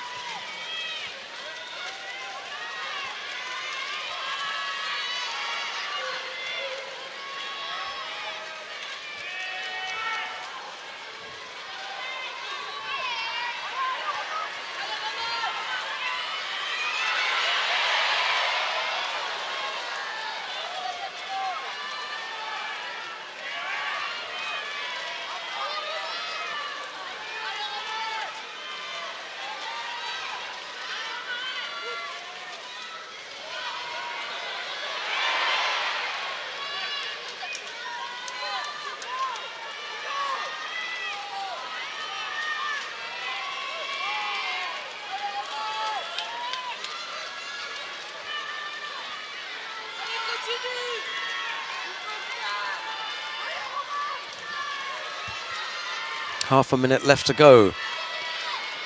Okay. Just Yeah. they're just lingering on that side for a little bit too long. Yep. Yeah. Until that semi-final, until that contest, every contest was easy for her. So from fight to fight, she went through easy. This is, I think, the first one, which is a tough fight against the Brazilian.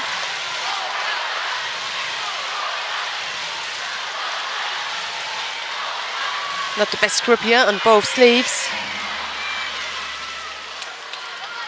Yeah, she hasn't been able to really take command of this Roman Dicko. Yeah.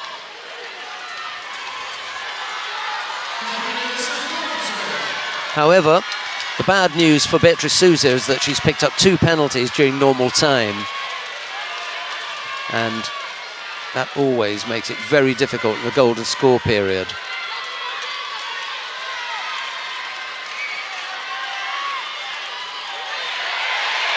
Right against right, so it's always difficult. You got the better control there at the outside. Yes! Yeah. Oh my God, that was incredibly strong. So the initial attack there came from Souza. Good reaction there from Roman Dicko. She just was looking for her grip, got control, and then bam! Ochi, then the outside from the Brazilian, and then she just turned right into good rotation with her body. One of the nicest fighters on the circuit, Beatriz Souza. Absolutely lovely girl, really lovely. Going over heavily to one of the most promising heavyweights in women's judo, Roman Dicko, who makes her way into the final. Madeleine Malonga in the in the under 78, Roman Dicko in the plus 78. There are chances for the French as far as gold medals are concerned. Matthias Casse of Belgium, by the way. Matthias has won his contest down on mat tour. I love saying that. I love to hear that Matthias has won a contest at the Paris Grand Slam. And this time he makes his way into the semi-final. We're watching the semi-final, the other semi-final in the under 81 kilo category. Sharafidin Boltaboyev of Uzbekistan up against Fujiwara Sotaro of Japan. Both fighters have picked up 2 penalties apiece. We've got 37 seconds left in the contest. There is no score. Antoine Valois-Fortier, by the way, has defeated Sagimuki by Ippon on mat number 4. That is, and we're watching mat number 2.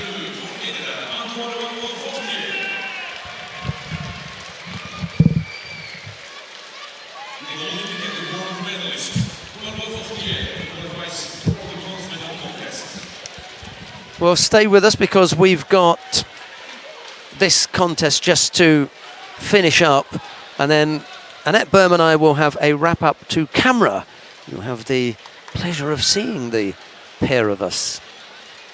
Oh, and Mr. Kano, we get him over here. Get him there. 20-odd seconds left to go. No score as yet. Okay.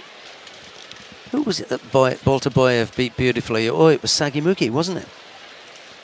Came up with a really big win. And the third penalty. Fujiwara doesn't look too impressed, does he? Boltaboyev, however, celebrating all the way to the warm-up area via the arms of Iliadis. Right, okay, we are going to have a little bit of a roundup just to make sure that we've got everything. And it doesn't matter if we've missed one or two because we couldn't keep up with all of them. There are just so many of them.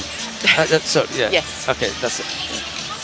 Right, so here's a wrap-up then on day 2. The end of the preliminaries. Annette Berm, I think, is going to take control of this one. What's happened today, Annette? Fill us in. Shall we start with women under 70 kilos? So let's have a look who is in the final. It is an all-Japanese final. It is a final between Nisoi Saki and Ono Yoko. Now, who would have guessed that? Yeah. I guess you. Yeah, the two Japanese made it until the final. No, but in all seriousness, yeah. All jokes aside, these are two fighters who quite often go under the radar. They go missed. There are bigger stars in the weight category. There are bigger achievers, people who have done a lot more than Ono and Nizoi, but I've seen them over quite a period of time, and I just had the feeling that given the way that the weight category was working out, and okay, there was a lot of pressure on Marie-Eve Gahi. She is the current world champion fighting at home, but you've got two top quality Japanese in there. That's going to be hard to beat, and so it turned out to be. We're going to see them in an all-Japan final. Yeah. Shall we stay with the finals in each category? Yeah, why not? Yeah. So, under 78 kilo category, we're going to have an all-French final. It will be between Madeleine Malonga and Fanny Estelle Posuit. Right, so you win some, you lose some. Yeah. No French in the final of the under 70 kilo category, but you got two French in the under 78 kilo category. And again, if you really, look at things and look at the background and the way things are working out, we said this morning, despite the fact that she was not one of the top seeded, not the top 4, Fanny Estelle Posuit. Nice and free, and she showed that in her judo. There was a real possibility that Fanny Estelle Posuit could do something today, and so it turned out to be. Came through the bottom half of the draw, and that's another thing. The top half of the draw, for me, was harder with Umeki Mami, Audrey Chermio, Madeleine Malonga, and even Shmileva. There were some toughies in there. I'm not saying that she had it, easy or all her own way, but I think that Posuit could manage the lower half of the draw, and so it turned out. And I think she's hungry for more, so for sure that's going to be an interesting and exciting final. Well, here is the dilemma for the French. I think we've just seen today the answer to the Chermio question. Is she up for it? Does she have it? Well, she's not in and amongst the medals there, is she? Defeated by Madeleine Malonga along the way as well, which is another nail in the proverbial coffin, isn't it? Whereas someone like Posuit, who wasn't even in the ballpark, they weren't even looking at her. All of a sudden, if she knocks off, two things can happen. Well, three. One, you beat the world champion. Yep. Two, you beat one of your teammates. And the third thing is you win a Paris Grand Slam gold medal. Anybody going to their national federation and saying, I beat the world champion, or I beat the number one in my country, or I won a gold medal at the Paris Grand Slam, any one of those things that you put on the table in front of your national federation is going to look good. Yeah. Marie-Yves Gahy could do all three of them in one contest. That's a big thing. Yeah, Right, absolutely. okay. Plus 78. Plus 78. Fine, will be between. In the end, you got no hair left, so be careful. and the final will be Marina Slutskaya of Belarus and Romana Diko of France. Okay, again, maybe it's France, isn't it? There's a real, talk here about what happened. Okay, in the 70 kilos, it fell flat because there was no Marie-Yves Gahy. But then we came back strongly. The French came back strongly in the under 78, and now there's an opportunity for them to come back in the plus 78 kilo category, because for the last 4 years, really, they've been looking for someone to take over the mantle of Emily Andiol, if she really had the mantle, because it was Olympic champion rather than Grand Slam gold medal winner, world champion. She hit the nail on the head on that one big tournament, took the Olympic gold medal, and then the French began to think, well, who else could we put in there? Yes. And Fatoumata Mbairo, maybe she had a bit of a stab at it, but I don't think she's in the same class as Romane Diko. And we've seen that today. Romane Diko, remember, is still coming back from injury. Exactly. She's not that absolutely long. fully fit. Go on the mat, right. So I think that when she gets fully fit, there's going to be a real danger for the other heavyweights in there, especially when she gets her feet moving. A little bit flat-footed at times, and she kind of, steps into throws rather than explodes into throws. And I think coaches like to see you, banging your opponent over rather than just rolling them. And she could do with a little bit of that, but we won't push her too hard because she's in the final of the Paris Grand Slam. So what can you say? Yes. So let's have a look then to men. That was the last category we have seen, and I think it was Matthias Kass. He's in the final. And the other semi-final was Boltabayev against Fujiwara. And we saw Boltabayev celebrating when Fujiwara was given the third Shido. I am definitely against that kind of celebration. Yes. I can understand it because you're really, really happy, but you are celebrating a negative. The negative is the Shido. That's a negative thing. If you celebrate your score, I step even further back and allow you even more of a celebration. And if it's a real shocker and you had absolutely no chance and you come up with a big score, then we can accept that you will do something like a somersault or something. Okay. But to celebrate Shidas, I think it's a little bit... Better celebrate when you throw. Yeah. Better to celebrate when you throw. Yes. Where that one is going, I have no idea. But Boltabayev has looked dangerous, especially by... he destroyed Sagimuki, didn't he? Oh, yes. Absolutely planted him. So Matthias Kasser of Belgium will have his hands full in the final of the under 81 kilo category. Yeah. So in the under 90 kilo category, it's the number 1 seed, Nicolas Sherazadishvili of Spain, and he's up against Nagasawa Kenta of Japan. Yeah, we lost Noel van ter End. We will see him in a bronze medal contest going up against Axel Clerget. Yeah. But Nagasawa is the one who's come through. He was not one of the top 4 seeds. He was in the top 8. Yep. I think that's going to make for a good final against Sherazadishvili. The thing that Nagasawa will have to take into consideration, here is a Japanese in the final of the Paris Grand Slam. He's fighting the former world champion. Sherazadishvili is a useful fighter. And he had a good day so far. That'd be tricky. It's not only by luck, no, he had good fights, strong fights, and he bet Axel Clerget, he bet Medvedev. We will see. And we're going to have 2 categories left. Under 100 kilo category, we're going to have Peter Palchik of Israel. He's up against Valam Lepateliani. Had a toughie, Palchik, against Michael Corral. It wasn't the best way of ending things. And as you saw, there was no big celebration from Palcic when it was on Judo's. Exactly. You know, that's the way to take it. In fact, he was there consoling him. Not running off, jumping into the arms of his coach. Yeah. Palcic knows that sometimes it goes your way and at other times it doesn't. So as the number 4 seed, he has made his way into the final.